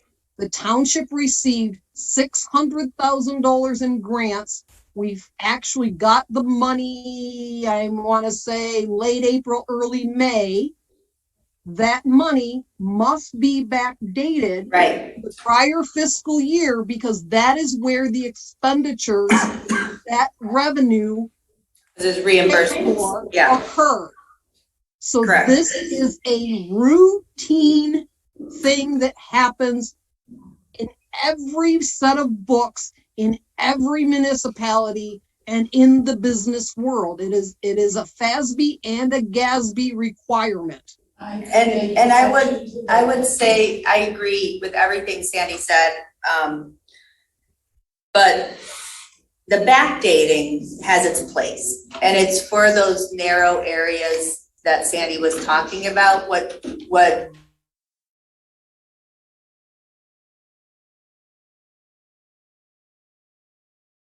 on the books, which has been the case because we've been so understaffed. Let's just take the vote and please sit down with Dave Ellison. So you're comfortable, Jess. Oh, I mean, I'd love to be comfortable. Please, let's call a roll on the motion. I'm sorry. It's okay. Let's move on. All right, so motion by Flintoff, and again, really, I think we can get these buttoned up and get them on the consent agenda for the 14th. So motion by Flintoff, support by Noel, all in favor, say, Will, sorry. I thought we were gonna call a roll. You want me to do the roll? Yeah. Okay. Hathaway, No. Palmer, Yes. Flintoff, yes. Noel, Yes. McLaughlin, Yes. motion passes 4-1. Okay, well, that brings us to the end of our agenda. We have public comment, the second round. If there are those who would like to speak, you may do so. You have 3 minutes each.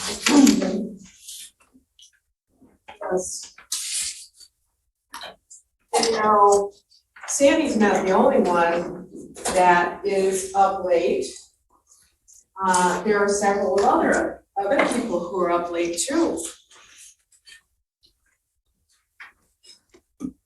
I have a mess of notes. Pam Boyd, still a Scio resident. Words have meaning and fiscal responsibility. Lizinski's money that she gave us, I want her to know exactly our position and that we are on the same page as Lizinski. She is stating something in her statement.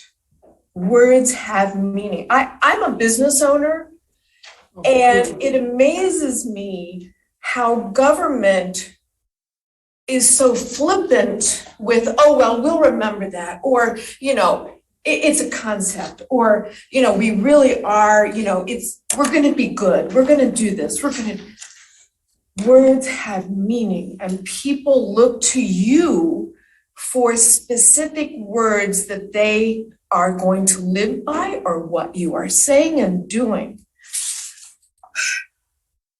Regarding the fire millage being credited to the wrong year. I'm hearing a lot of this. It has never happened before, mistakes. What will we learn at the next BOT meeting? Some on this board, it seems, have it out for Jessica, Clerk Jessica. Please air your concerns. If you don't like Jessica for one reason or another, bring it into the light and let's discuss it. Let's take a flashlight and let's decide what she has done wrong and what you don't like and what you don't like about it. And let's get done and over with it. Please air your concerns, shed the light, and get it out in the open. Is this an attack on Clerk Flintoff, an effort to distract from the ongoing mistakes in the Treasurer's Department? Too many red flags that some in this township want to make Jess the fall guy of some mistakes not made by her. Look outside your township bubble. Residents are seeing many concerns We see you and we're paying attention. Get outside your bubble. Listen, the reason why we're bitching back here is because you are not making sense. Relationship issues with some companies. So there are a couple things. I'm gonna go over Hathaway. Will the interviews be on Zoom for the finance director? Your time is up. I agree. You know what? I've had to sit here and listen to all of this stuff. You'll let me finish. I agree with another resident, Administrator Murdy, that you have a long history, so I'm not upset with you to jump into the conversation. I am appalled, however, at how the supervisor seems to have treated Mr. Rowley as an outsider. Relationship issues with some companies. Administrator Murdy, do my FOIA. And you see what's been going on in this township when you were on retirement. Your time is up. Thank you. Is there anyone else who would like to speak during public comment? You have 3 minutes. I haven't started yet. So Well, don't start please go, come sit down and start. Don't start your clock ahead of time, Will. You like to do that to me. You like to leave on the alarm for people. No, not beacon out. Okay, I'll talk fast. Mr. Murdy, what is your education in finance? This is not a dialogue. Mr. Murdy, have you been watching board meetings where David Rowley advised this board in February to lock in a contract with these accounting firms, including Plant Moran? He advised that in February, and now you are in May, and you're saying, oh my, they can't do it. Mr. Murdy, did you watch those board meetings? Because he did. Okay, now I want to talk about something that makes absolutely no sense. Okay, on Sunday, May the 15th, Mr. Murdy sent an email that he gave Sandy access to BSNA. He also said that he notes that he hired Nancy Colasanti. This was on a Sunday at 2 p.m. That's the email, daytime. So what's the urgency, Mr. Murdy? Who told you to do it on a Sunday? On that same day at 2:41, Jessica replies that she does not authorize this access. Okay, 2 days later, Jessica follows up with Mr. Murdy and says, have you taken any action? Have you sought legal advice for what you did on that Sunday? What he replies back is he suggests that she seeks legal advice. So now nothing happens. On Wednesday, now we're now 3 days later that he's allowed this access, and there's an email from Mr. Homier at 1:21 p.m.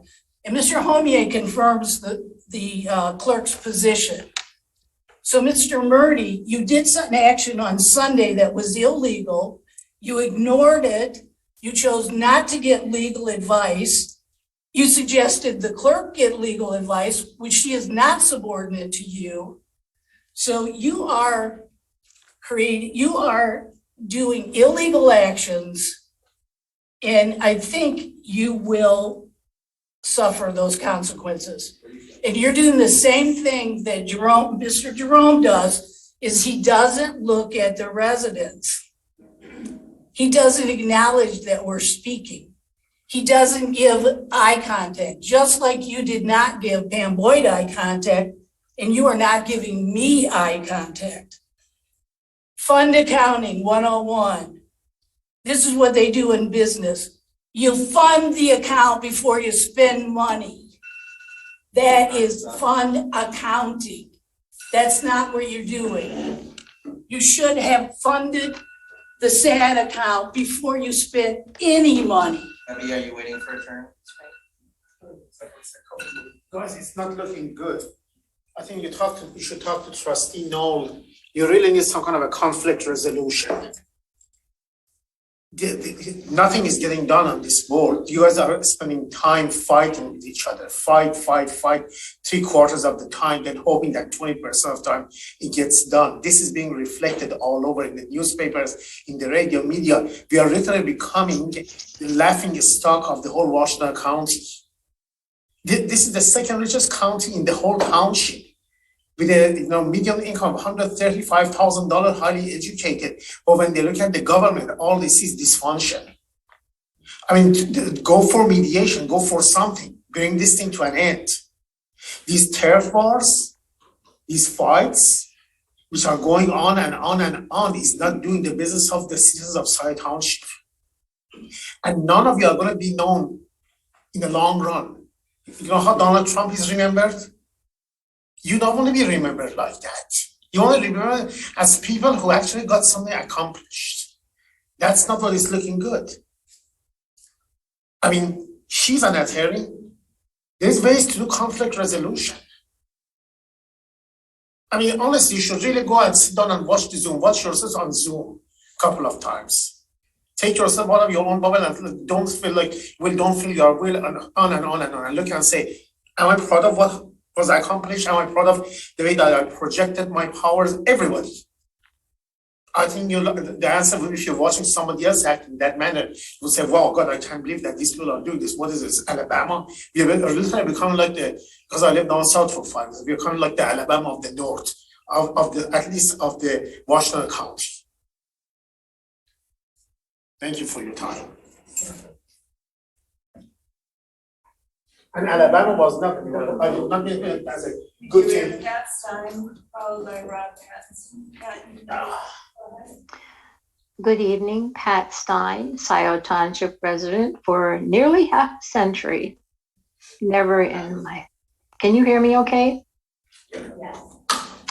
I never in my wildest dreams thought that at this stage in my life, I would be living in the place I thought I would be living in the rest of my life, watching things crumble around me. Scio, you really need to get your act together.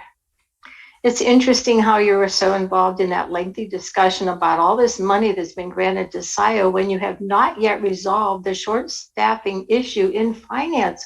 Who do you think is going to manage all that money? Moving on, I find the final report that former Administrator Rowley submitted to the members of this board to be golden.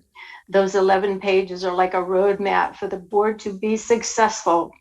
However, I was so disappointed, yet not surprised, in Supervisor Hathaway's comments to MLive regarding this report. And I quote Hathaway, "Many of the issues raised in the administrator's report are confusing and complex, even for those most intimately involved," end quote. You know, I once heard a woman advising her children if they don't want anyone questioning their intelligence, they should watch what they say in public. Well, I believe it's safe to say no one has ever given you such advice, or if they did, you didn't appreciate the value of such advice, just as you don't have an appreciation of David Rowley's parting gift to this board. Sad for Scio. Another bit of news, sad news regarding Scio, is that a neighboring township is using Scio as a model for what they don't want to see happening to their township. Their board recently had a special meeting to put together a questionnaire to send out to all their residents for feedback on what they would like to see for the future of their township. Because as they put it, they don't want to end up like Scio. Imagine that, a board that takes into consideration the needs and wants of their residents. That's all I have to say. Good night. Next is Rob Pattinson, followed by David Reed. Rob, you can go ahead. Rob Pattinson, Scio Township. I would like to thank Clerk Flintoff for articulating my conflict of interest concerns about the Zeeb Road Bridge project. I do indeed worry that this will morph into the Zeeb Road Boulevard project. That is the conflict of interest. An employee of a developer is part of Scio Township government. That developer will benefit from this project and the grant. Influencing how this money is spent is where the problem is. Saying my initial comments were about a separate project that no longer exists is not true. The same people responsible for the earlier project are involved in this project, thus the conflict of interest. It might take an ethical conscience to understand the connections. Thank you, Pam, for the Scio newsletter. In it, she highlights that David Rowley's advice was to resolve the fire department funding issues within 30 days. It's now 9 days since he gave this board that advice. Please read his final report and act on his recommendations. You've just spent 5.5 hours arguing over details. Please treat the fire department funding issue as an emergency and act. We have heard about nearly $1 million worth of mistakes. I think the board should require a written report into what happened in these instances and describe how it happened and what happened.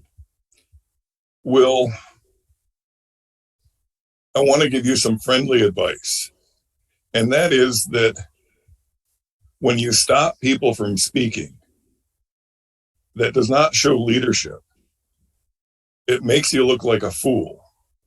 And I hope you can take this as friendly advice. I know it's brutal, but you're driving this township into the ground with your actions.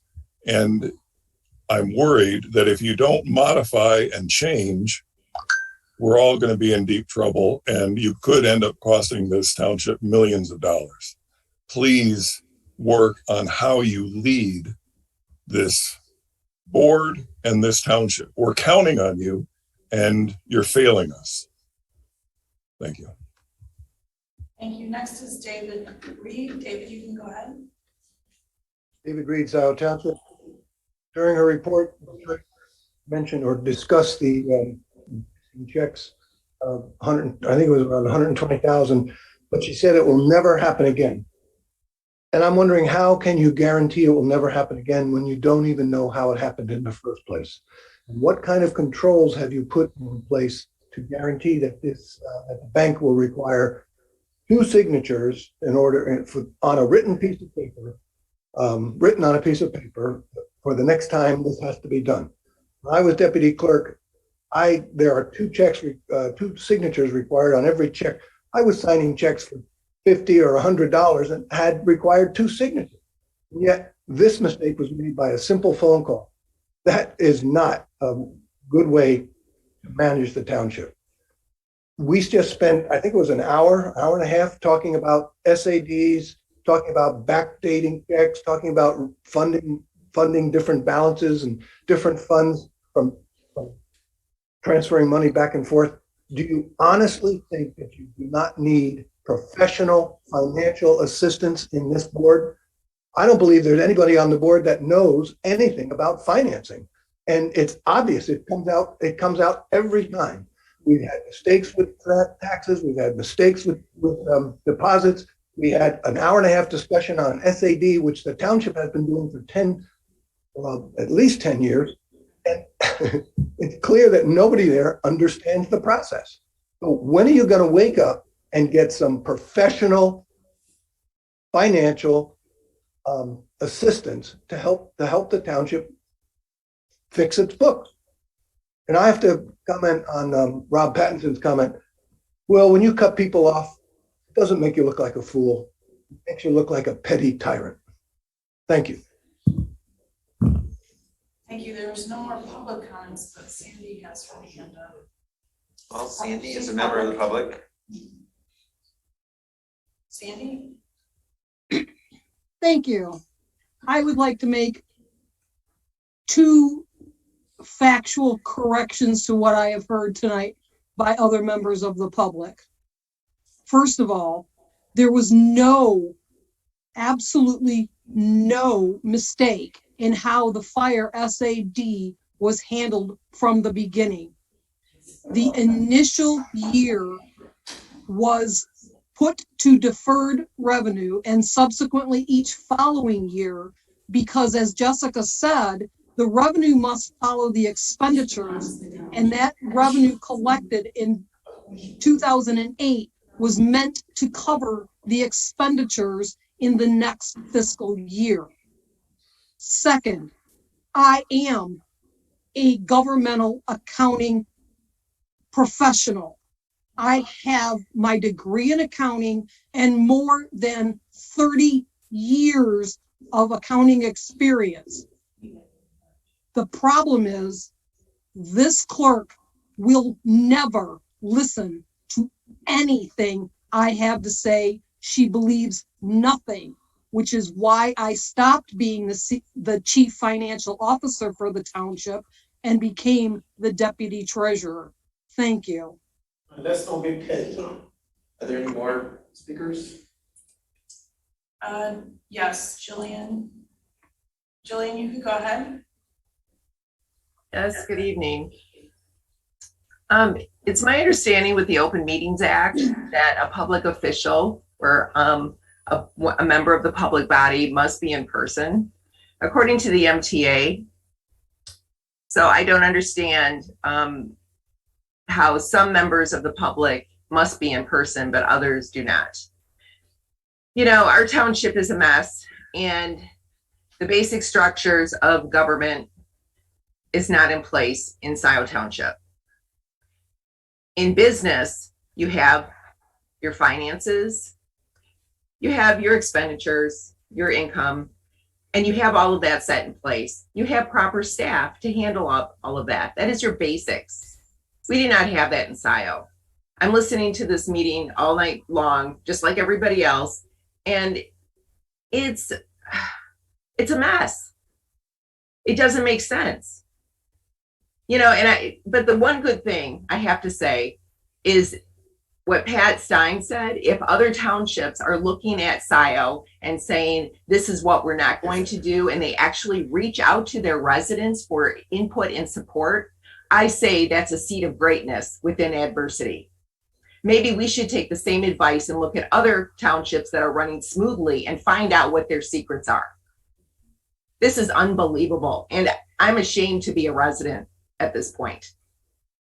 Good night. There are no more comments. Motion to adjourn. Moved by McLaughlin, support by Noel. All in favor, say aye. Aye. Those opposed? We are adjourned at almost 1 o'clock. Recording stopped. The question